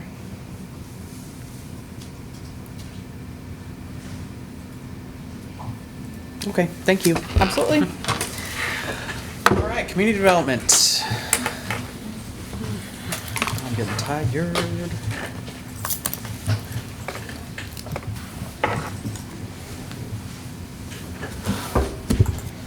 Hello. I'm new here, so I didn't have to go first, but I don't know if going last is any better, really, but. Oh, you're last? I'll get the I think library so. after this. Oh, okay. Alrighty here. Everybody's new here. So our supplemental request from community development, we have one for your consideration. This is for an additional position in code enforcement and a vehicle in the first year to go along with that position. The current structure in the code portion of community development is Janet, who's the neighborhood services manager, has 5 code officers, equal positions that work underneath her. They each have an area assigned it's not geographically 1/5, but kind of a portion of the city that's assigned to them. Adding in this additional position would allow some restructuring to essentially shift to 4 areas within the city, and that 5th position of the current positions that we have would go into a focus on commercial code and also focus on some short-term rental, heavier enforcement or monitoring of short-term rentals rather. And the new position would essentially be pulling out responsibilities from that whole team of 5 for single-family rental inspections. That is a new, I guess, programmatic area that they have taken on this year. In February, that came into code from building inspections. Building inspections was completing these residential single-family inspections prior to it coming over to code. However, they were only inspecting for life safety issues.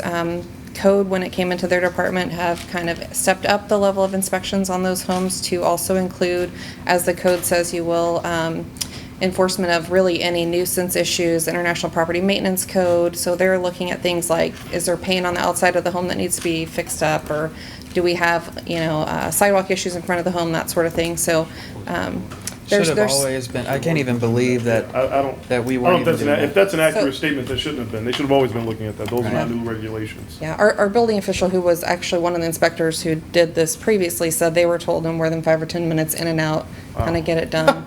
So they were looking at, wonder why the we've safety changed. issues, right? Like, let's make sure we're not going to let the house burn down, that sort of thing, but they weren't impacting, or they weren't really looking at the aesthetic qualities. So I know Janet just shared with us that a week or so ago, one of the owners said, I'm glad you made me fix that up because it looks so much better now. So I bet their neighbors probably feel the same way too.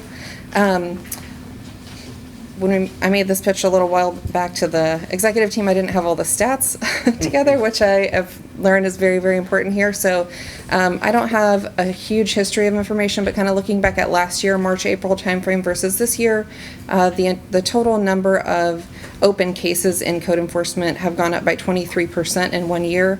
I don't know that that's, anything other. So the current cases for March and April went from 1,142 to 1,402. That's just in a 2-month period. Similarly, complaints in code enforcement for that same time period went from 294 to 375, which is a 28% increase.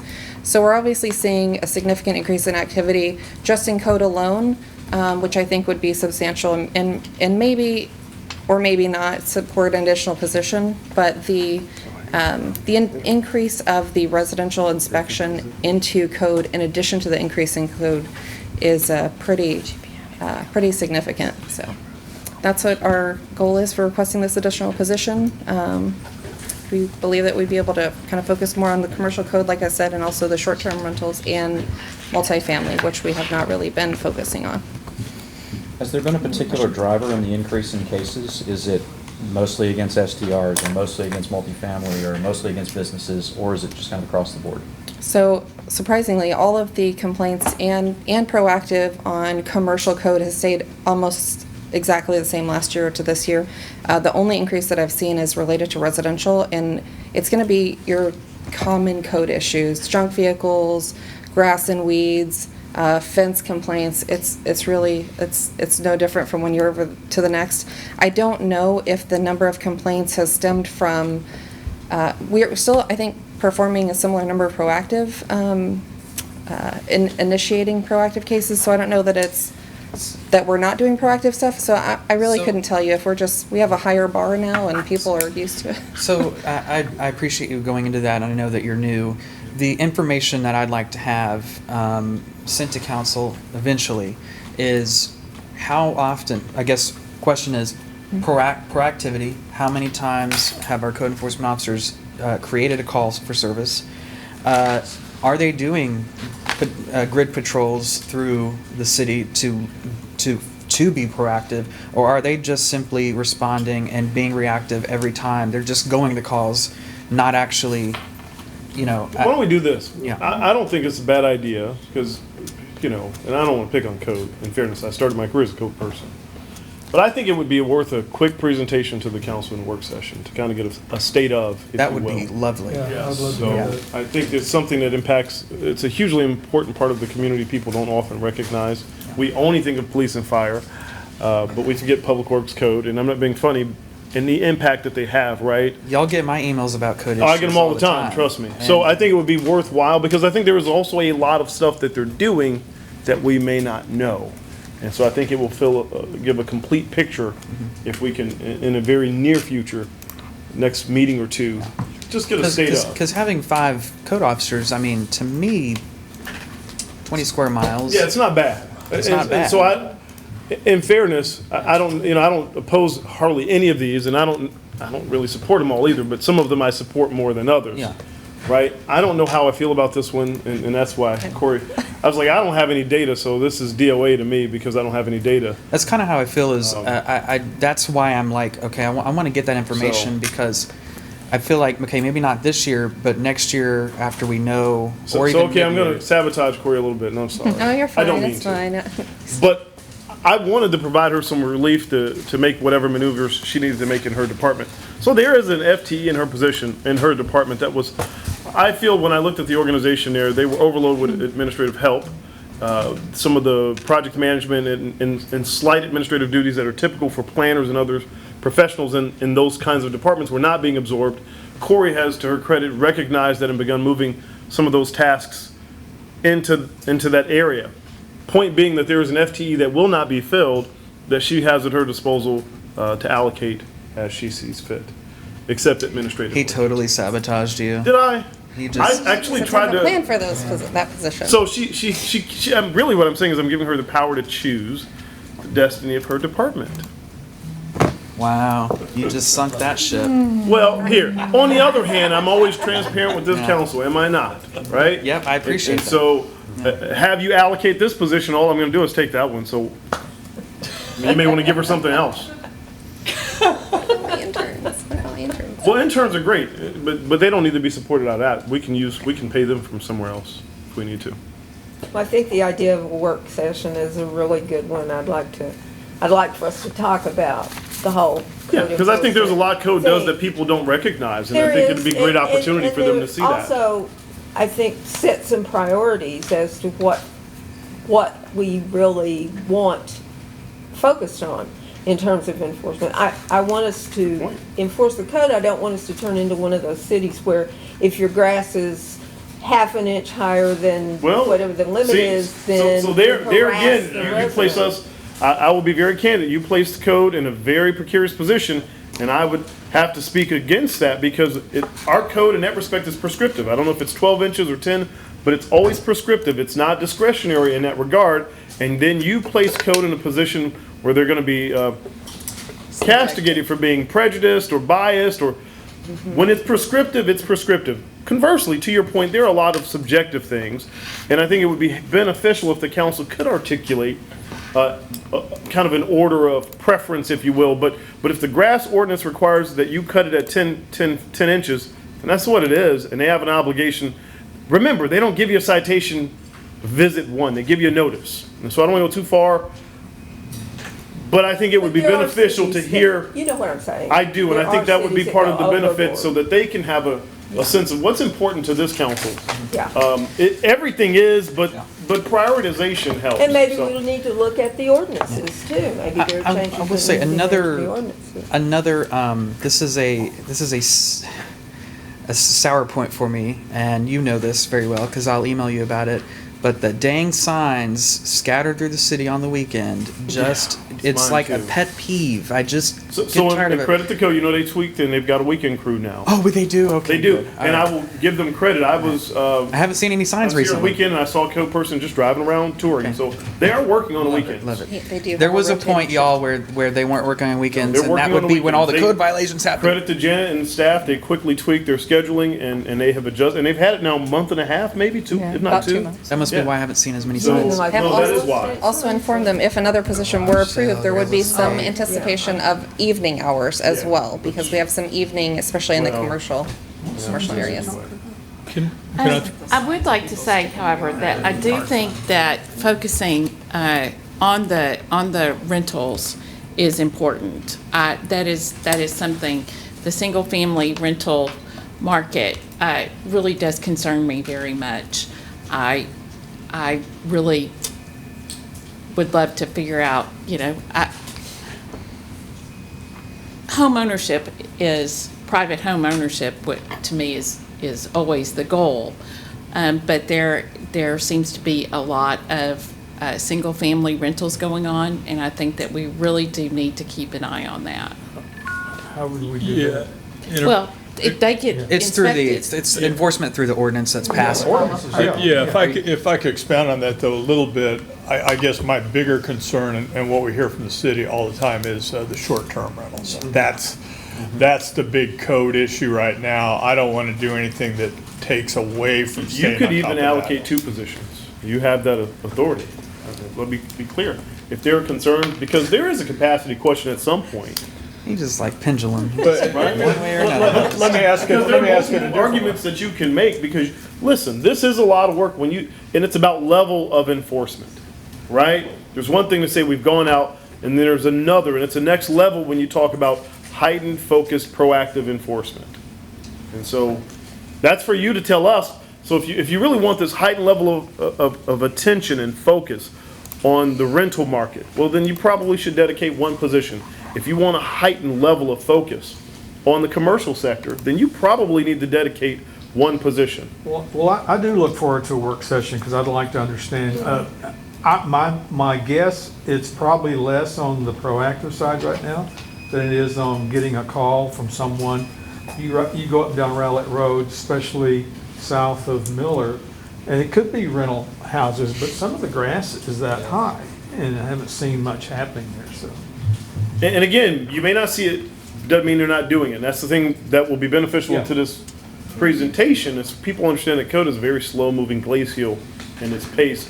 Our obligation is to make sure we're taking some timely action, and we can show you that when you ask us. So I think a how workshop about we is do great. this? Of course, you can determine if you want to give us 1 or 2 or none at all, and we can, of course. Well, it sounds we will like she's already got one. She does, or well, she does what is up to her. But we will come back. Let's aim for the same time that we have the conversation about the models and bring this conversation and kind of dovetail it into that, because you may decide to allocate more positions at that time. Okay, thank you. Anything else? Library, last one? All right. Library. This is so funny. And Good afternoon, council. Thank you for this opportunity. I don't have a supplemental request, but I do have a discussion that I want to have with you about library fines. As part of the budget preparation for fiscal '25, the library looked at the 18 comparable cities that Rowlett uses as a benchmark. And out of those 18 cities, 12 are not charging fines. And then when you look further past that, there are, on the slide, 36 different North Texas libraries that have gone fine-free. Kind of in the vein of this trend, in 2019, the American Library Association passed a resolution asserting that fines create a barrier to library usage and urging libraries to remove fines. Currently, Rowlett Public Library charges 20 cents per day per item for overdue materials. Fines max out at $10. And once your library account, has fines or fees above $5, you are blocked from checking out further materials, using the computers, using electronic materials. The reason why other libraries have decided to go fine-free, there's a couple of different reasons. There's cost, customer service, and the library's mission. So when you think about cost, if our circulation assistants who process the fines and collect the fines, if they earn on average $16.62 an hour or 28 cents per minute, when they are collecting a fine, which sometimes it can take 2 or 3 minutes by the time the person gets the money out of their purse and everything, if they're just paying a 20-cent fine, a 50-cent fine, well, we've already paid the employee more to collect to collect the fine than what we're actually collecting.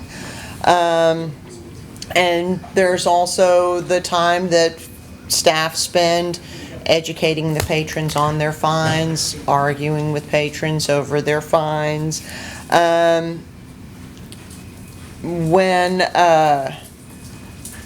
The way it would work if we opted to go fine-free is checkout times would remain the same. DVDs would check out for a period of 7 days. Books would check out for a period of 3 weeks. If you don't return your materials, your account would be blocked until you return your materials. Then you could use library services again. What we're currently seeing is, for right now, currently, if you look at what items are overdue, there's about 725 items today that are overdue at the library. That's a cost of about $9,500, and the average item is $13. So I have this $13 book, and I have $10 in fines. So I can return the $13 book and pay $10 in fines and keep using the library, or I can just keep this $13 book and not have to pay anything further. What we're seeing is a lot of people will opt for the latter option. They'll just keep the city's materials, not use the library anymore, not check out books for their kids anymore, because they don't want to pay this fine. Fines, libraries have found that fines are not a good way to motivate people to return materials, and that blocking and charging fines actually disproportionately affect low-income families who stand to benefit the most from using library resources. You may remember from some of my previous presentations, over 70% of all incarcerated individuals read at or below a 4th grade level. That is Charlotte's Web. Not a super complex book. And so ensuring that your citizens can read Charlotte's Web or things more complex is a long-term strategy in public safety and economic development. Libraries who have eliminated fines have experienced increases in the returns of long overdue books and increases in patrons returning to use the library services. The Chicago Public Library System, when they eliminated fines, they saw a 240% increase in the materials checked out. More locally, Sanger Public Library, when they discontinued fines, the next year they saw over 5,000 more items circulated. McKinney Library, when they eliminated fines, they saw over 50,000 more items circulated the next year. An organization called Libraries Connected conducted a survey in March of '22. The libraries polled who eliminated fines, 40% saw an increase in adults using the library after eliminating the fines. 30% saw an increase in families and disadvantaged people using the library, economically disadvantaged people. And then 20% saw an increase in the use of the library from the age group of 5 to 16-year-olds. We just wanted to bring this to your attention and see if you would be amenable to the idea of Rowlett Library no longer charging fines. As you can also see on the slide, the amount that we have collected in revenue and fines has decreased over the years. It took a big hit from fiscal 2019 to 2020. That is when our software vendor implemented an automatic renewal system where patrons' items would automatically renew without them even having to call the library or do anything. So we were hoping to be able to implement this to bring back people who have been avoiding us because they owe us money, and to also encourage people who are hesitant to use the library because they may have to pay a fine later on, to encourage them to use our services. Laura, how many times does the auto renew happen before a 2 times. Material is delinquent? 2 times? 2 times, unless somebody has requested an item. If somebody is waiting for the item, it won't renew anymore. Got it. So it could be up to 9 weeks potentially if no one has requested an item, that an item can be checked out before it's delinquent? Yes. Well, I fully support this. So are 100%. people notified that it has or hasn't been automatically renewed? Yes. They get a warning, your item is about to be due, and then they get a notification the library has renewed or has not been able to renew your books. Is that sent via email or how? It's up to the patron's choice. There's email, there's text. I'm good. Council? Yeah, I'm fine. Any opposition? Thank you. Thank you. That's it for supplemental requests. And let's take another break. Let's do 10 minutes. Be back here at 2:15. Thank you. Okay, the next worksheet we have for you is opportunities. The reason why we put this third is that, in order of what we had to fit into the plan, these are the ones we'll look for opportunities to fit into the plan if there are things you've identified that we should fund based on your priorities. So, we do have a limitation on what we can afford. That's right. And this comes down to, if we can afford these, we'll pop them in based on the priority you give us. So we've got 2 questions here. One is, should we fund it? And That's it's a right. yes or no. If we get 4 yeses on this, then that means we start adding that into the column. So if you give us a yes, then give us a priority. If you give us a no, you don't need to give us a priority because we already know it's a zero. The current rankings here, are those staff's rankings or are those rankings from the department? For example, From the department. from the department? Yeah, the police department, most of these you'll see are from the police department. That's their number 1 ranking. That's correct. They've ranked them in their order of priority. You have descriptions from them as well in your materials of what these asks are for. It's completely possible there are a couple of these where we have some question marks about whether they're capital eligible. So that doesn't mean they won't get funded. It means that they may not be funded through a capital account. They may have to be funded through another methodology if there's something the council supports. Well, and again, these are wish list items. I don't want anyone to go, just because police and fire, or police mostly are saying it's there, with due respect to my dear chief, they've got what they need to operate. This is stuff that, hey, if we asked them, if you could just get what you wanted, what would it be? Doesn't mean you don't give it to them, but I don't really want to think, gosh, police department can't operate if I don't give them these things.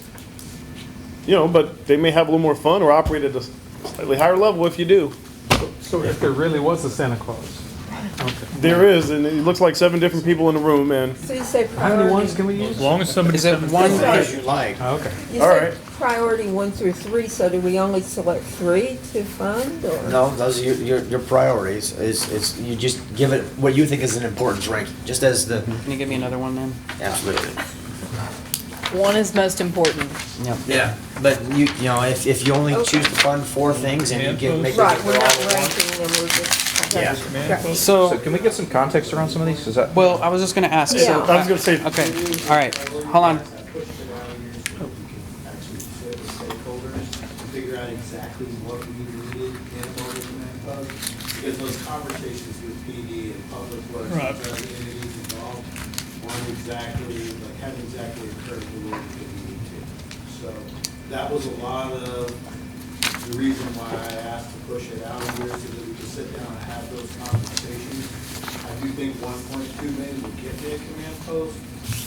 Most of the conversation has centered around like self-propelled vehicles. We're also looking at perhaps trailer or pull-behind options that might save us some funds. The big thing is right-sizing it to our need across all the departments that are going to be involved. So, thank you. Question regarding, well, my questions are surrounding the police request, because there's only one fire request. I don't know what that's about. So, traffic, diesel truck, y'all, my understanding, received a truck last year. Is this a second truck? Like, are y'all wanting a second truck? No, I believe this is, so I believe we have a truck. But Yeah. I don't think it is suited to tow the trailer that we have. That's my understanding. That's correct. Wow, so we just got it last year, and we didn't. I know it's not y'all, it's Fleet, but clearly didn't spec it right, so. Okay. And then the Faro, I know we got one a couple years ago through the CVE fund. Is that just to have a second one? Or, Yes, this would be okay. for a second one, but I Okay. believe the first one is out of warranty. Okay. So it would give us a second one. It's out of warranty and it has new technology as well. So this one can also be purchased through the CPE fund. Okay, that was gonna be my suggestion, is that fund tends to creep up quite a bit every year, and we have to send money back to the state. I know finance hates dealing with this, but I think this, if we've purchased the one that we got two years ago out of CVE, I'd suggest that if we were gonna get another Faro, that it come out of the same exact fund. And what does that do? Crimes, traffic investigations, can also be used for other crime scenes, yeah. It gives us a 3D digital model of any fatal accident scenes or any crime scene for that matter. The Durango, is that, what is that for? So this would be a vehicle, second vehicle for the PSU team. Currently, with the 2 officers we got 1 vehicle. We have a supervisor and 2 officers, and from existing staffing within the next year, we anticipate on adding positions to that unit. We won't be asking for additional officers, which would include a request for another vehicle. This would be from existing staffing. So when we do that, you're going to need a vehicle, an unmarked vehicle. And the camera trailer? Camera trailer, that's the mobile surveillance camera unit that we've been talking about for some time. It's got the big boom with the flashing lights, and it really gives us a video capability that we don't have now for any special events, any crime reduction efforts that we have, parks, wherever we're having a problem area, we would be able to move that camera unit around. It's generator and solar based. So that is, we have put in for a grant for that. We're kind of in the final stages. It moved on to sort of the final stage of approval. So we're hoping that that gets grant funded, but we have it in here in case it does not.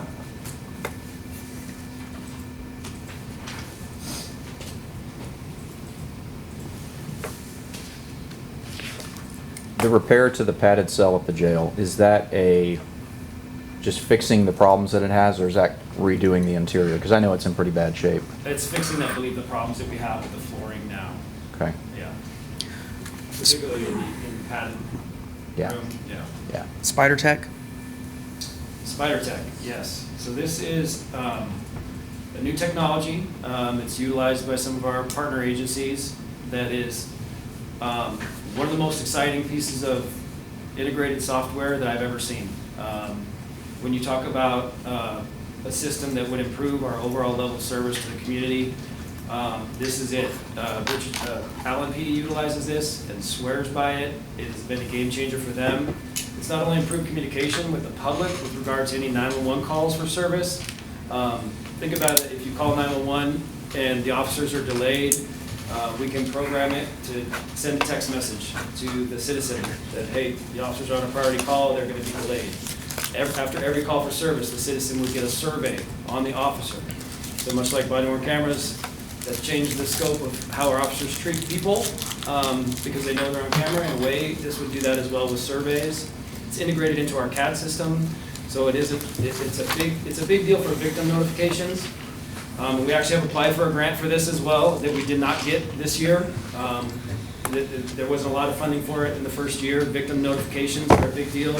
So case updates, things like when you're the victim of a crime and you're waiting for, you haven't heard from the officer or the detective in a while, it's now all automated. So you would get a very professional automated email and or text message that says there's an update to your case. You can go see what that update is, i.e. the warrant was approved, or the district attorney's office approved your case or denied your case.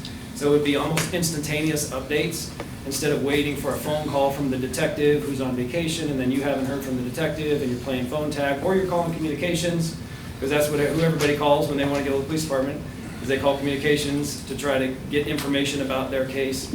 Highly automated survey system, just drastically improved communication with the public related to calls in progress, but also case updates. You know what? Let me interject here. This should have been an enhancement and a disservice to the chief and really everyone. This is not a one-time purchase. You see the ongoing costs. We should have included this as an enhancement.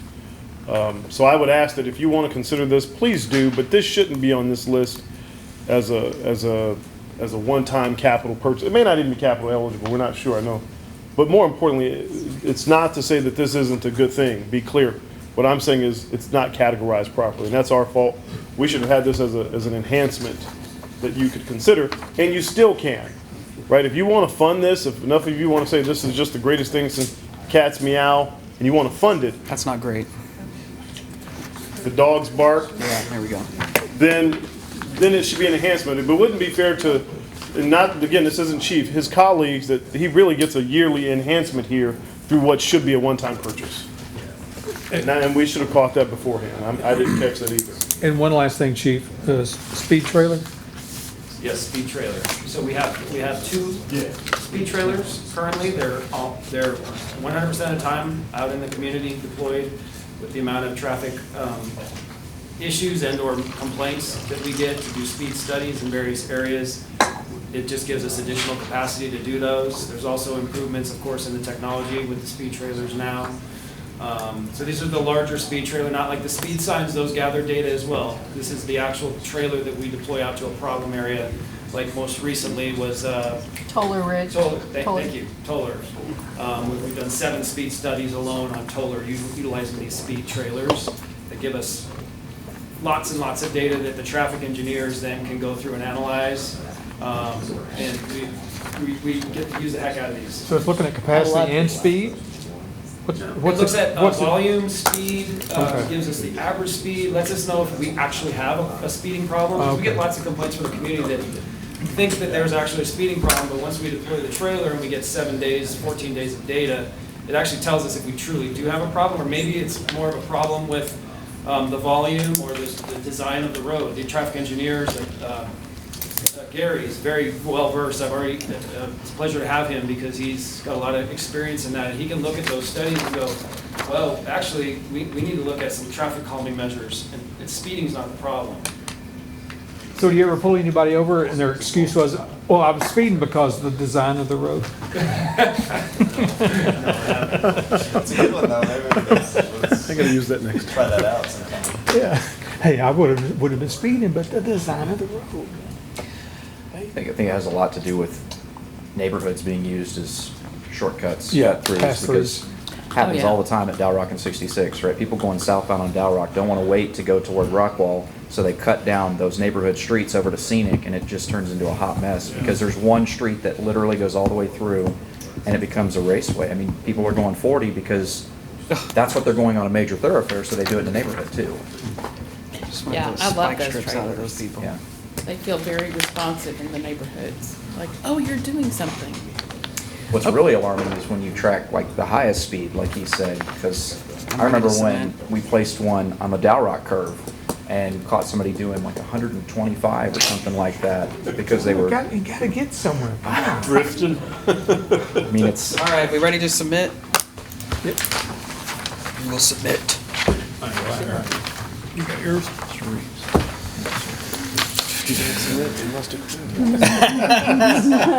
I was trying to think of something. Probably like that pickup that flipped on Rowlett Road on Garland's Road. Yeah. I can't imagine going that fast there. Dinner with kids. that's Thank always you. been a I just danger know curve. that we're not gonna be here till, I don't, there's no way. Rowlett Road coming into Rowlett from Garland. Oh, yeah. We'll be out. That downhill. Yeah. Make it one's in circle and one had already gotten out of the truck. I still drive very fast. I did mine right. Just keep it with the flow of traffic. I did mine right. They're ignoring you. Did I do something more than one time? Or more than 3 times? You're not alone. Really? I did something more than 3 times?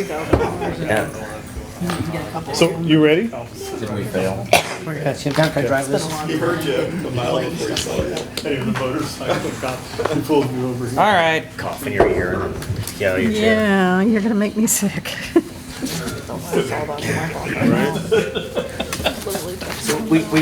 We checked, okay? So, this is a count if. This is what it should look like. 3s all the way down. There's a couple of you don't have 3s all the way down. But What am I doing? What? You're getting called out, is what you're doing. See the column that says MS? Yeah. And has a 4 there and a 2? You messed up. Which one is that? Just kidding. Can I get mine back? I need to double check my work. No. There's something wrong with that. I gotta check mine. So this is a golf score. We have all yours here. Certainly, if anybody wants to adjust their scores. And also on this one right here, Mr. Reeves, you had a blank. This is not real. I didn't do something. But you had a blank on the trail. Just there, everybody. But you hadn't used the 3, so we put a 3 in there. So here's what this does. It shows us, this is golf, right? So low score is good. So the greens are the ones that are below average, which means they're ranked higher on average. 9, of course, is a pretty low score. So, and again, golf, that's a pretty high priority. 17, 18, those are pretty high priorities. 17. You can see the numbers that are up in the 50s, 49 or 50s, are lower priorities. Can we go through and then kind of rank them for them so that we can show them? I didn't do nothing 5 times. So versus just kind of read the score, we can go through and go, this is number 1, this is number 2, based on our weighted system. I mean, it may take a few more minutes, but it will be much more clear than going back and forth. No, I know. So, Yeah. I don't know if you want to do that off screen or what, I don't know, but it's up to you. Oh, I didn't know what I was doing. I didn't do that. How do I get off screen? Dad, I told them to group. Push Windows P. I I said, didn't, that's why this is off. well, that's, oh well. I said to group it. It's not touch screen. There we go. But that one. Did you do it right? There we go. Yes, And then when we're ready, and you can check my work. I'll check it here. Pass it over there. You put the fire station. It's called Trying to make me look stupid. I ain't stupid. I didn't do anything wrong. You want me to take it? Mm-hmm. Fix it, teacher. You got it wrong. You graded it wrong. That will happen. Mm-hmm. That's my whole career in school. I know I got an A, didn't I?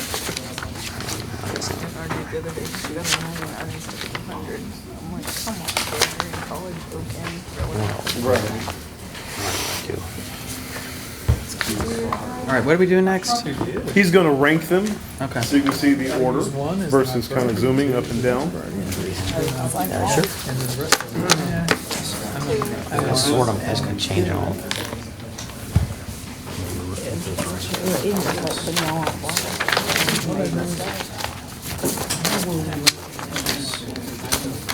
We can use the picture for. You wanted it first, you rank it one. But it was trying just to get us an idea of where you want us to start. He was asking about the street lighting. I said, it's just trying to give us an idea of where you want us to start with That's right. over the next 3 years. And really, this is the focus. And so that was always the dangerous one. This is where we're going to start. I mean, this isn't everything we're going to do in 3 years. This is where we're starting. Next year we'll talk. The year after we'll talk.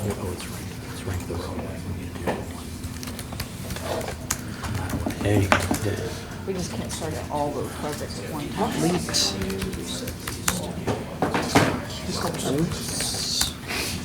And then you have to let them go. Seasonal. Contract labor. That's funny. The new kind of seasonal. Yeah. Then we don't need you no more. Ooh, yes. Oh, gosh, no. No. Your browsers should be saved.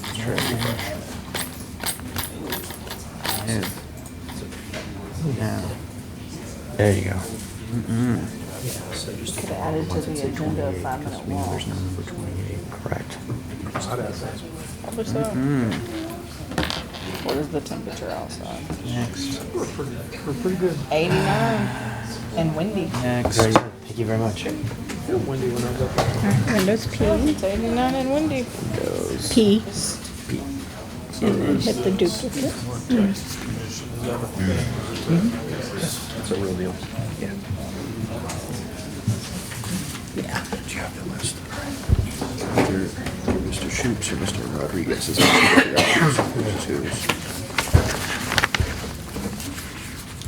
Okay, priorities. So, your first priority is traffic signal controls. Oh, thank you. Right. Second priority is street and alley reconstruction. Okay. Very good. Oh, So there's two. we got a tie. Okay. Street and alley, well, it's also street and alley Well, reconstruction. that makes sense. No other two. Oh, yep, and then the fire is also coming in at a 17, which is a 2.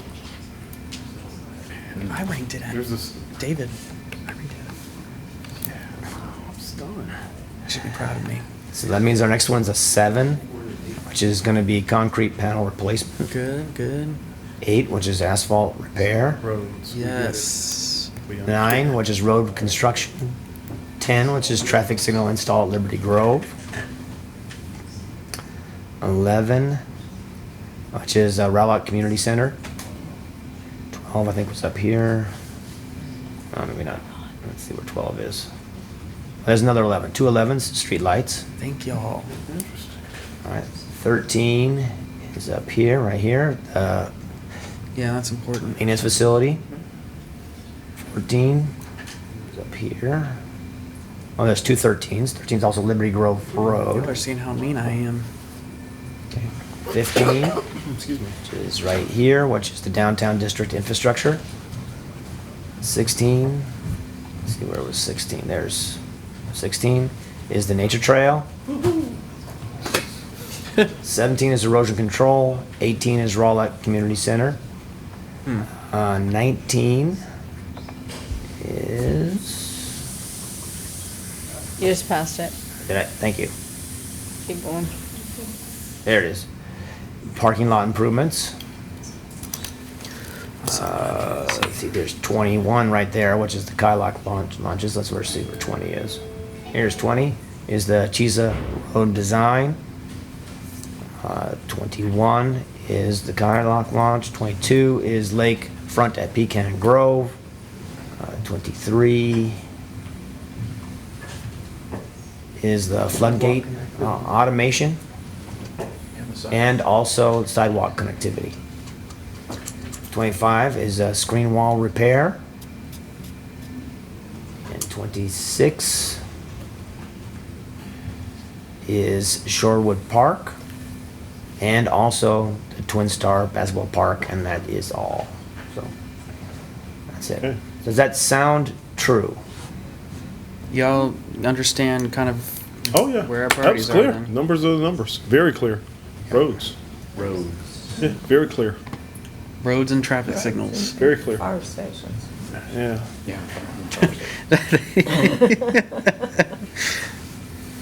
Year 2, just make it 26. Yeah, we'll get there. We will. Opportunities, it looks like we've got, 4 supportive votes on all but 3 of those. I'm sorry, what are those? Okay, let's see. All right, go to, yeah, that looks good. Yeah, down, yeah. Okay, where'd they rank at? Let's see here. And this, again, a lower score would be a better score, so. Yeah. Of the ones that, are supported. So, the higher priorities are the command center, the Wow. jail, the quad. Where's the Bearcat? 10. That's okay, we're getting a Bearcat. But only 2 of those did. Yeah, I see it. Okay. So, That actually is better. That looks correct. Okay, so we haven't proofed this one yet, so we're gonna go back and reproof it again.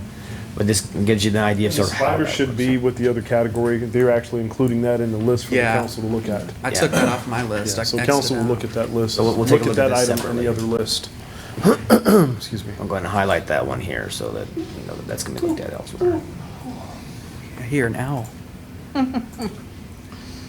Right, so that's 1.4 million, that's a lot, so. Yeah, and we're working with 3.3 recurring, and some of that is No, not. this is all capital now. Oh, okay, This that's is all right. capital. Okay. This will give us the line. Yeah. Maybe it all will make it, maybe it all won't. We're not, we'll of course update you, but we're not sure yet. Yeah. So that's debt, unless anybody has any questions. Is there a fixed debt capacity that we're aware of that we have per year over the next 3 years? Because I kind of tallied up what, and I don't think some of it's accurate anymore based on all the ranking that we just went through, but is there a fixed capacity that we have in 2025 to issue 26, 27? Or do we have any idea what that number might be? My estimate right now for this year, it's 3.5 million. For next year, it's 1.5 million. Michael, when you say this year, you mean 24? For fiscal 24 and So 25. combine them both for us. So fiscal 24 and 25 is 3.5 million. For fiscal 26, it's about 900,000, or I'm sorry, 1.5 million. And then fiscal 27, it's 900,000. But none of that includes the public safety building, the facilities. I mean, what does that represent? So I built, based on the assumed tax rate and a growth rate of 2%, I pre-modeled the remaining 23 election and then the 70.9 million from the CO and GO list for 24. So this is excess. This is I modeled excess. in the 7.1 of the fire equipment from February over a shorter life. And then calculated, okay, what is our remaining capacity? So those numbers are our remaining capacity. Okay. fund. That answers the question. That helps, yes. So what are we planning to issue then? I don't know. Our existing? I'll be candid, I haven't gotten a straight answer on this, and that's why I said from the beginning, we're not prepared to give you an answer yet. Okay. So I'll take all of it, that's why we wanted the prioritization exercise, and I want to be clear, please don't hold us to any of these numbers, we'll have to sit down and get a great deal of clarity, because a lot of this is fluid. They didn't have information, this is gonna help part of this, how they structure this debt. Some of this is going to be shorter term debt, some of this is going to be longer term, and this will help them be able to craft that. Once we have that, we can come back July and give you a much more certain answer than what we can give you today. Right. I know it's nebulous, but As, you know, he says, there's a lot of moving pieces here, and we have to start with what you want. And then we get creative and fit as much of it as we can in there based on the structure and the resources we have available. Taking into account operational capacity, because that's the all one of those constraint. things, all of those things. This is the exercise to help prioritize. We can't get any answer we give you now. Somebody's going to hold us to it, and that's why I said from the beginning we can't. I've already held you to it. It's written down. That's right. So you know, we will come back with something more certain, but right now we needed this prioritization. All right. So now we get into the last stretch, which is going back over pretty much summarization of everything, the resources available, what we want to fund in the budget, and then also, I think, should we start off with the update on PD compensation? We can. I don't know how you guys have it presented in terms of how they're gonna. You have your spreadsheet. Yes. Can we put that up though, for now, just to? Which one? It's at the very, that fiscal year 25 resource allocation tracking, Excel spreadsheet.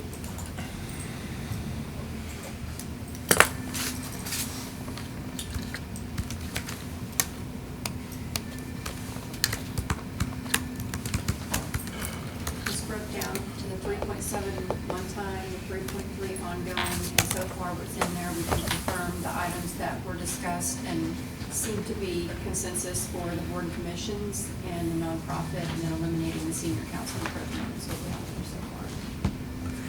And then to the right are all the departmental requests. Can we get this in an email to us? Yeah. Because Yeah. even I have a hard And time can we reading just this. separate the general fund budget enhancements with the left one? Are you going to add that there? Can you see this? Not even I can see that with these expensive glasses. I can see it. Y'all can see it? It's not good. Yikes, I need to go to the eye doctor. Yeah, I can see it. Yeah. But Ooh, I think I need to go to the eye doctor. I can't read that. I'm squinting. I think And so, by the way, this looks a little different than what they presented. We've got one separate communication. Do you think they've just been staring into space the whole time? That's kind of weird. Yeah, he ranked only one first, and he looked at the records person, that's the way he submitted it. So this isn't, but I want to be clear though, this is not the No. And so why don't we, I thought we were going to add a line on here somewhere about the police It enhancements. is. It's Is not- it there? Yeah, it's Oh, just not, okay. you have to scroll down a little bit. Okay. I'm saving it so I can email it. Where do you want me to scroll? Oh, there Okay, it is. there it is. All right, thank you. Let's chat about that. So, I had a conversation with Chief Denning offline, right? This is, we've got a proposal, we've got a presentation, if you want to give it, to kind of visually show what this does to those step plans. It looks a lot better than that. So yeah. Yeah, so I think it will show what that money is going to be allocated to, what the impact of that money is. And then I'll talk about the money. Yeah, no, sorry.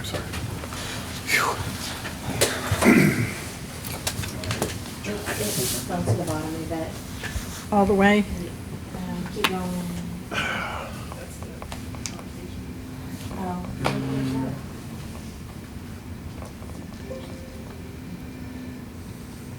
Is it 05 there? Number 05? Is it in the presentations? Hold on. This one? No? Keep scrolling. It's out there.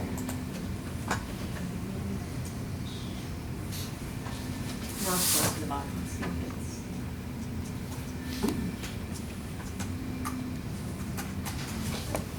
That's not. Is that it? No? Go up a little bit. I thought I saw police. Yeah, there's a police, it's It's 05. the old one. Is that the old one? Okay. It's in department presentations. Okay. Go up into that other folder of that. Can one of y'all come Department on? presentations. Yeah, there it is, that folder. Bottom. Scroll to the bottom. I think she can hear you now. Advertised. Okay.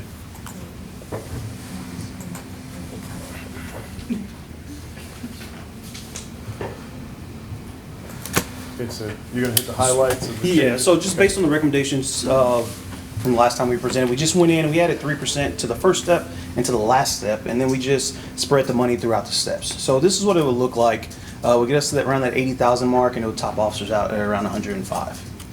And total cost of that impact is Well, 350,000? they got a few more. Okay, sorry. So we also did that for the sergeants as well, to see what that looks like, and also for the lieutenants. And so yes, oh, I'm sorry. So the 5-year officer here, we see what that looks like the first time, 82,000. And then with this new pay scale, it would push us up right behind Richardson, right in front of Garland. And then the cost, so originally we stated 603,000 for the original pay plan we presented earlier, so that would add an additional $335,000 on top of that. We did make a minor tweak to the dispatch as well, which was the extra $6,200. I like. So here's my take on this, right? Obviously, I was very supportive of the first proposal. Numerous meetings with chief and staff and with the association to try to tailor it in a way that they found acceptable. And we feel like we did that to the point of, will this arms race continue? Yes, it will. Does this push us further ahead? Yes, it does. I now have to argue on behalf of all of these other folks who also want some piece of that pie, right? So I had a conversation with Chief Denning because, again, I found him to generally be very global in his approach to resources. And I said, listen, that's $1 million this year alone for the police department, right? And while we incorporated 600,000 of that, when you think about the ongoing revenue of $3 million, boom, there's 10% of it right there. And now you still want additional supplemental enhancements, right? You're asking, and it's not to say that they're not necessary. You still want communications officers and records and records. And so I said, listen, if we were saying, let's make a deal where I've got to be fair and equitable to the other departments, what would you be willing to do? And I think the answer came back, well, if council approved, right, 335,000 is kind of priority one. That really helps. Maybe a reduction in the number of communications officers because you can't really train them all right now anyway, which kind of serves then as an offset. So you go from a $222,000 ask to maybe 180 whatever ask, right? And then half changing the full-time request for the Well, there's the records request. Right. That's a full-time position, but changing the quartermaster to part-time. And after that, you've got to decide on the others.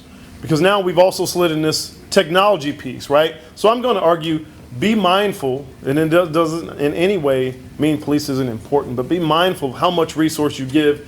This is $1 million and 335,000 and 200,000, and you could spend the whole $3 million. I mean, it's there for you to spend. Just be mindful there's the exponential compounding impact of salary and benefits every year. And that's for any of these requests. And that's why I didn't approve any of them. If you notice the things that I administratively approved that had a budgetary impact, they were all one-time purchases, more or less, with very minor ongoing maintenance costs. So, and now it's up to you to decide how you want to divvy up that money. Okay, so I think we go down. Can you go back to the list, please? Yep. So they can see it. Thank you. I don't know who, I'm looking because What list are we? You can pull it back it's up. the last one. I don't know what we called it. The resource allocation Thank you. spreadsheet. So let's see, go down to all the number. So this is assuming, okay, all this, add. So what are we left with out of the 3.7 and one time and 3.3 and? Yeah, she's gonna, as you, like last year, as you guys decide, if we get enough head nods and all that, she'll move it over and that tally will change. Okay. And what did we decide, or was the recommendation made not to spend the entire 3.7? Or I'm going to always recommend that you don't spend the entire, it's 3.3 really. I'm asking that you don't touch the 3.7 unless it's a one-time expenditure, like a piece of equipment that you want us to purchase, great. Yeah, It's there for that. I want to go down the list and talk about what our what do we really want out of this list, and then get that total number. And if it is if it takes up all of that 3.3, then obviously we need to cut from that. If it's not and doesn't, and what we want does not get close to that 3.3, then we're good. So- Mayor, do you want to read down the list or have us read down the list again as a refresher? Yeah. So now I thought this was going to be 3 FTE. So Which one, the communications? Yes. Yeah, I'm trying to understand. I think there was some changes in the executive team exercise, right?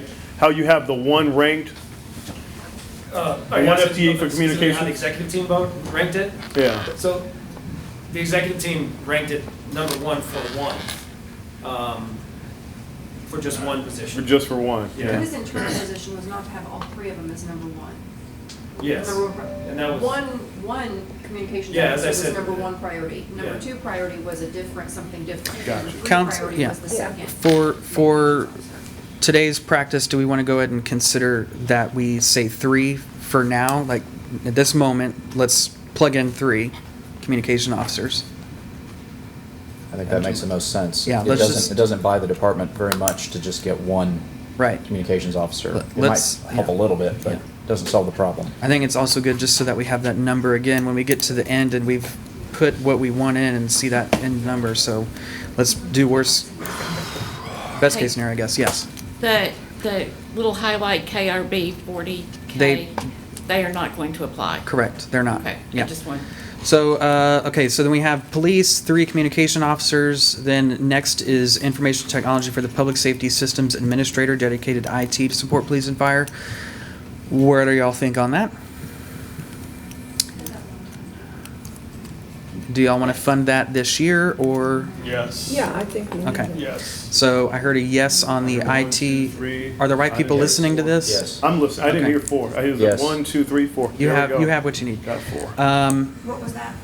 Yes for the public safety systems admin for IT. Economic development and community engagement coordinator. So community engagement coordinator, would be their 3rd. I'm gonna be let's wait till next year to do that. That's just me. Yeah. Same with me. Yeah, me too. Okay, so That's enough no's. That's enough 4 no's. no's. public works facilities for a building maintenance technician to assist with building maintenance. Yes. I think yes, just with only 2 in all the facilities we have, and 800 calls. I mean, my goodness. Am I I'm a off yes. base? Yeah. Okay. You don't want my 2 cents. I'm here just to Okay. tally it up. My 2 cents is you should fund that community engagement coordinator. You guys beat us over the head. And again, where it makes on your final list, who knows? It may not make the cut. But you guys beat us over the head about the quality of events. I get messages about how we need to enhance our engagement with HOAs and these other things. That staff is working, but they're trying to raise the level, but there is a capacity question. And so I think if we want that enhanced level of engagement, you should at least consider that. Or, as I've said, much like about the code consideration, it's really relative to levels of service and expectations. And so that's really my offering for any of these positions. With respect to that and that department, I think it needs some time to stabilize, and I think this year's a good time to do that. You can stabilize not only the leadership position, but the new people that have taken root in that department. I think it needs time to stabilize before we figure out. I mean, the whole department in itself is somewhat of a new creation It is. within the city. I think we need to And let remember, that. this begins October 2024. Understood. You're going into actually year 2 almost of the end of year 1 of their existence. I mean, not a point well taken, and ultimately your decision. I just always want to be on record that, remember, there is a capacity question with that group, and so. And maybe we need to lower our expectations of that, the events and that's so fair. forth.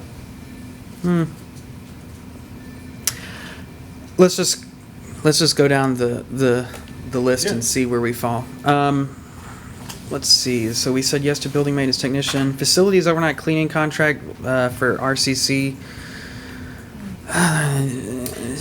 I'm a yes on that. Yeah, I can see the difficulty with only 2 people in that entire building and us having an expectation of cleanliness, and goes back to the whole, we expect this service, but How many people do you have? we gotta pay for it, you know? Well, And and I cleaning. just feel like the deep cleaning that needs to happen, you know, is difficult to do in the daytime. You can keep the water fountains clean and you can do all of that kind of stuff, but I do believe that that facility is well used, well loved, and it does need that level of cleaning. And I have no argument with that, I just think it might be more cost effectively done by hiring a person to work overnight, an actual city employee. What do you think about just for, because this is gonna be a first round of this go, because once we add in the stuff, then we're probably gonna have to cut some stuff too. So maybe just for the first round, we add it? I think we should. That's kind of, after city manager sort of opened that up, I guess that's sort of more the way I'm going on a lot of these is, okay, I'm good with it, knowing that this is just the first iteration of a Well, and, process. because, I mean, like. So, yeah, no, yeah. If we So- add everything in the first round, then there's no point in having the first round. Well, let's see. There's one that we haven't added. Okay. We've already done that, so we skip that one. Records clerk. 30 years having the same amount of records clerks. I think I heard enough to. I think with the volume of open records requests and everything Yeah. else, and I didn't understand exactly how much time it took to redact. Right. I think that's an absolute Yeah. necessity. Totally agree. Okay. Did y'all hear that? Okay. Yep. Next is code enforcement officer.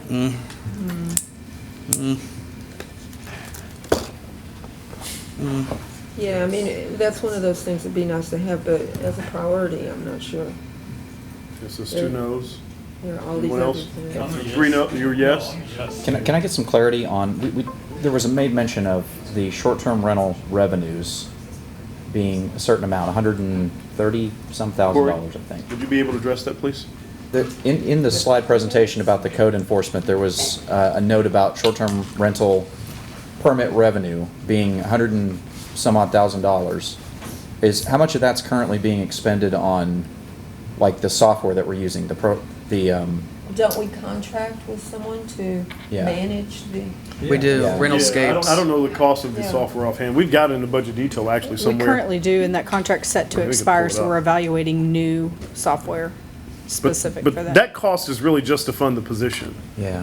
I mean, we're already absorbing the cost of Yeah, the software. That's just software, yeah. Yeah, I don't, and we've got line item details somewhere, I can pull it up if you want, but we already absorbed the cost of the software. That's separate of the individual. But the software, I thought we contracted.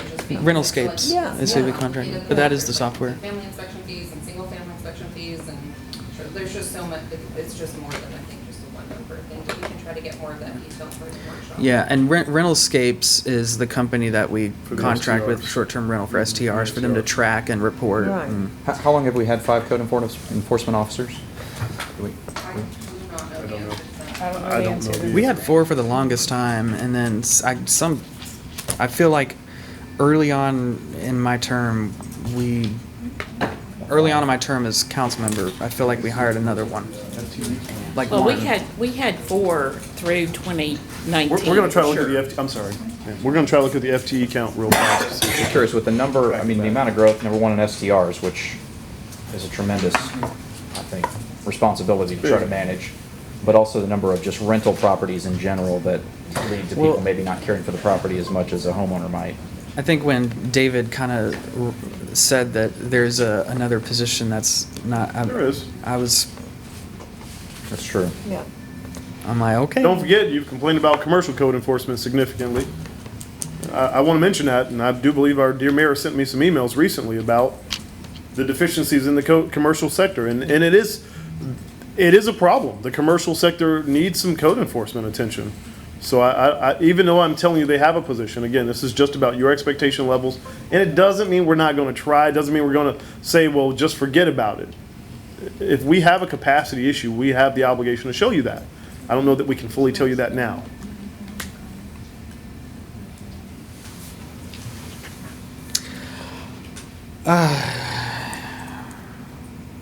Do y'all just want to go ahead and throw it in? All that said, I think I'm a no. I agree. 1, 2, 3 no's. 1 yes. That's 4 no's. Okay, no it is. Okay. Next is, where are we at? GIS? No. Nope. 2 no's. Okay, did you, I think there was enough. I'm a no also. Yeah. 3. Can I get one more no?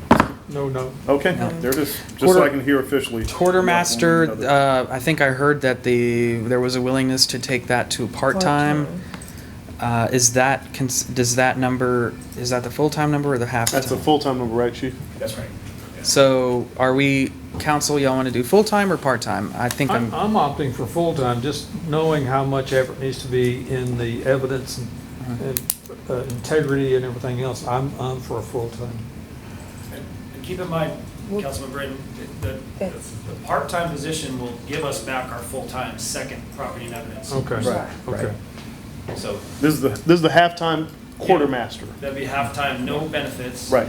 Yeah. Quartermaster, So, part-time. I'm going to go with part-time first year, and then next year let's reevaluate. Do we have an idea what that cost might be as part-time? Probably around 30-ish thousand.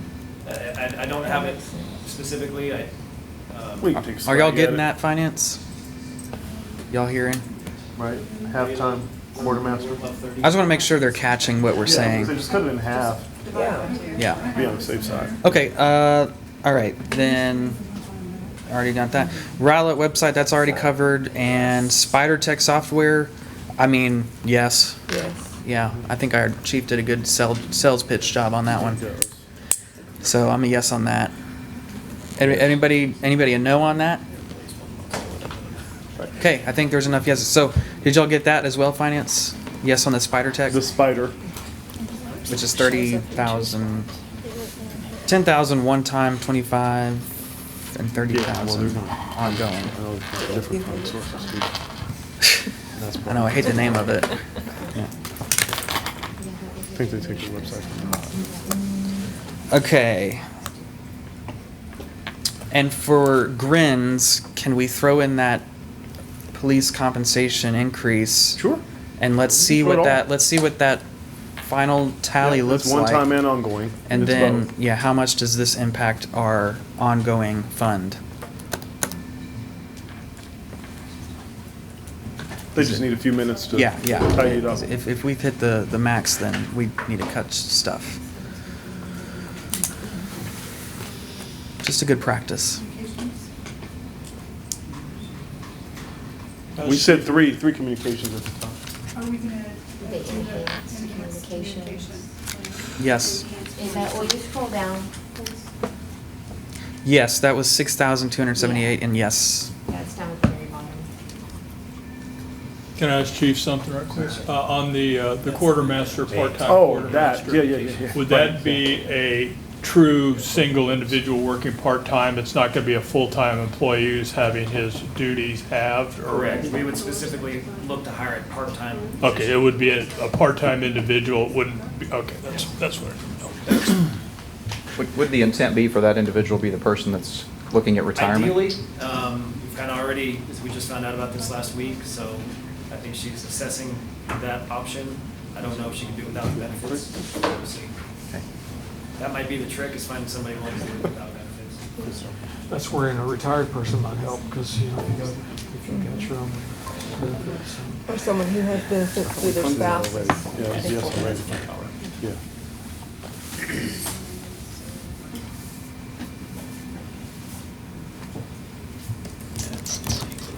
I thought it was too. Any enhancements? Okay. Which one was it? Economic development. Oh, it's just the opposite. Should have been relevant. Yeah, they did put that in. That's okay. We'll just put it in. We have. Yeah, we got it. You've heard all of them. Yeah, no, I think that was made very clear. Gotta fix that website. Yes. I know, no, they did not. I just redid the one for No, soda. they're not. It's kind of funny. Everybody hates our website. Even the new one? Oh, no, the new one? I think they like it now. Okay. Civic Plus, you know, it's, I know basically they own that market for government, municipalities. Well, they do, and there's lots of tools that are very powerful. Okay. And the website they went to, the vendor they went to in DeSoto, staff just was, when they found out exactly how it works, it was really constrained. Yeah. And the flexibility that the Civic Plus website had. Yeah. It looked a lot better, but.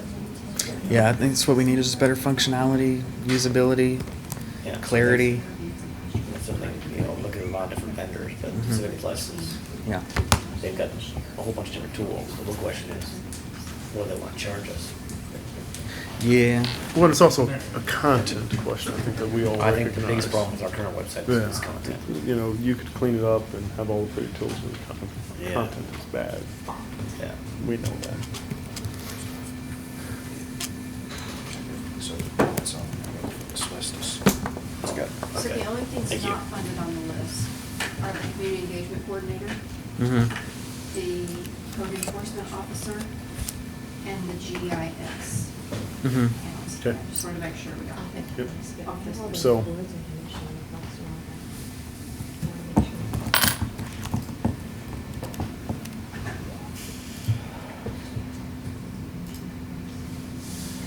Just confirm the numbers. they're just double checking. Mhm. You're ready to. There it is.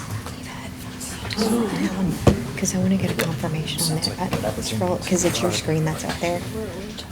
Scroll down. Keep scrolling. I'm looking at over here. See all of these requests? I want to go through these to make sure, to see which ones they want funded. So do we have to scroll up just a little bit? There we go. That's all. Maybe you I just should. want to make sure they're able to see Look that. at next year. For sure. You don't always get better work, but. Okay, so that's And I don't know the answer. remaining is 2.3. I have a schedule on. So you only spent $1 million and. Oh. Did that include the 300,000? Mm-hmm. Oh, you guys like seeing steak in front of you. So with that, we can add the community engagement coordinator, and then we'll call it done. Yay. And does that board and commission list look correct? Where are we at on that? Where's that? $1,000 for animal shelter, Oh, advisory board, yeah. 360 for board of adjustments. Let me go back to my notes. Give me a second. There was a couple that, remember, we cut. I just want to make sure that Arts and Humanities is, COAD, 7,000. Senior. yep, that's right. Arts and Humanities is correct. Dax Civic Shelter, 1,000. Yes. We want a golf advisory board to have 20,000. Parks Thank you. is, yep, that's correct. That's not up for us. COAD, yes.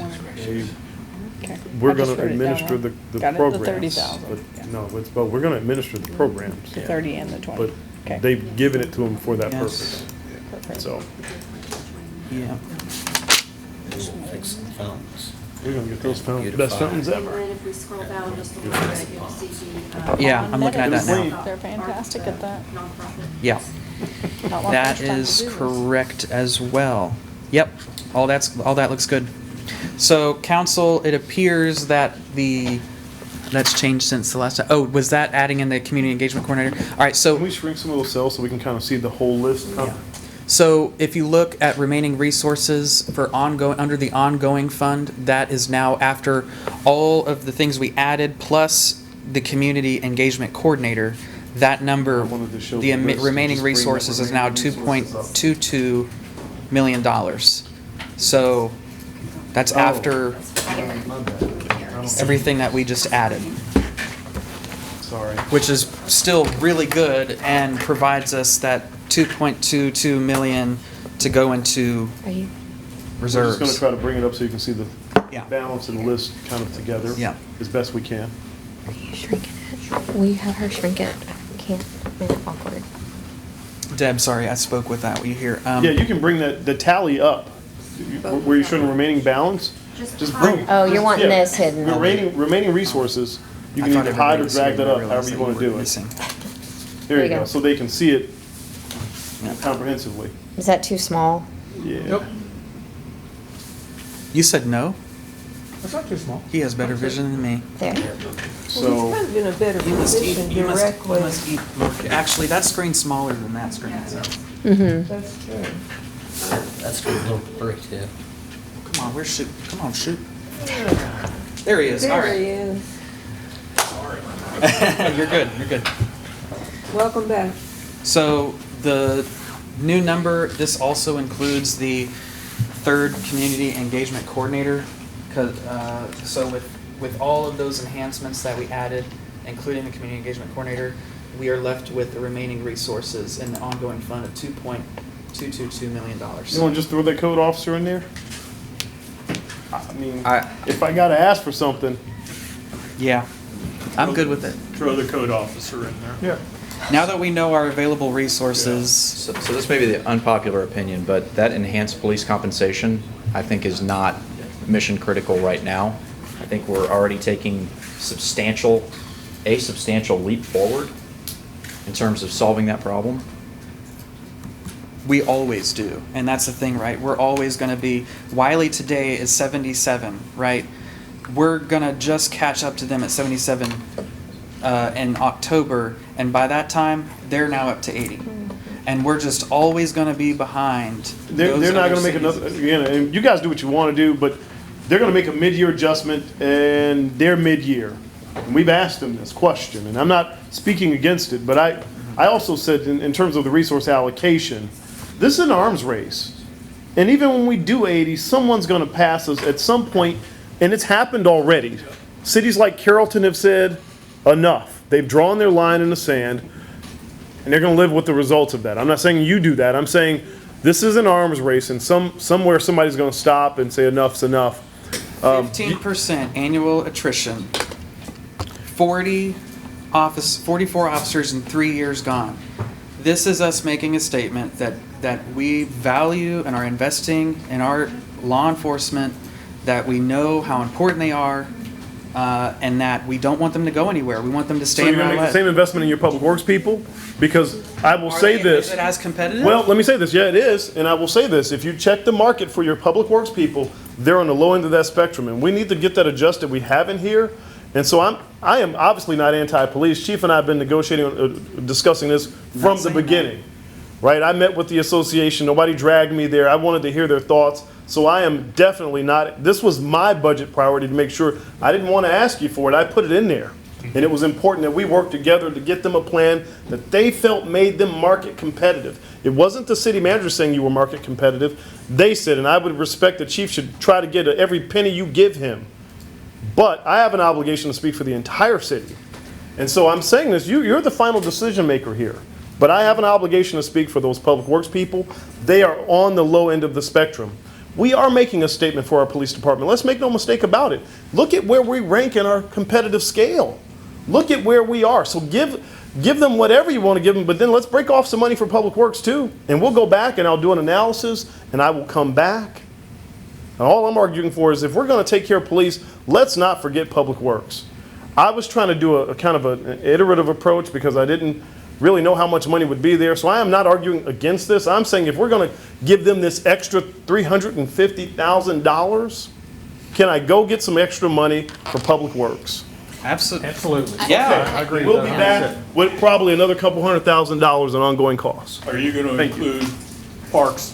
They are part of Public Works now. So when thank you for that clarification.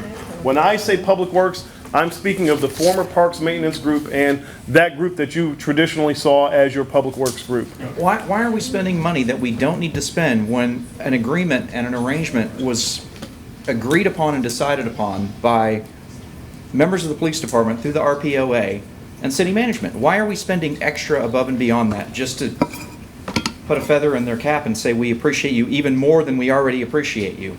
I mean, because just doing enough isn't enough. Just going by, just doing what we always. I've been here 7 years and we have the same conversation every single year. Oh, this is going to be enough, and oh look, and future and next year, look at how we compare to the cities, and then we get back here and we're back again at the bottom, back again at the bottom, back again at the bottom, every single year.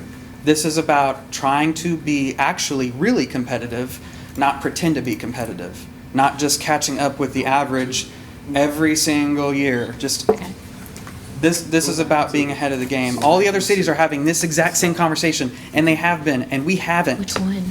But this is completely reframing the step plan The first one, entirely. so they It can see it. affords the officers faster advancement, faster opportunity for earning. Normally That's you can another drag to the benefit. side. Oh, yeah.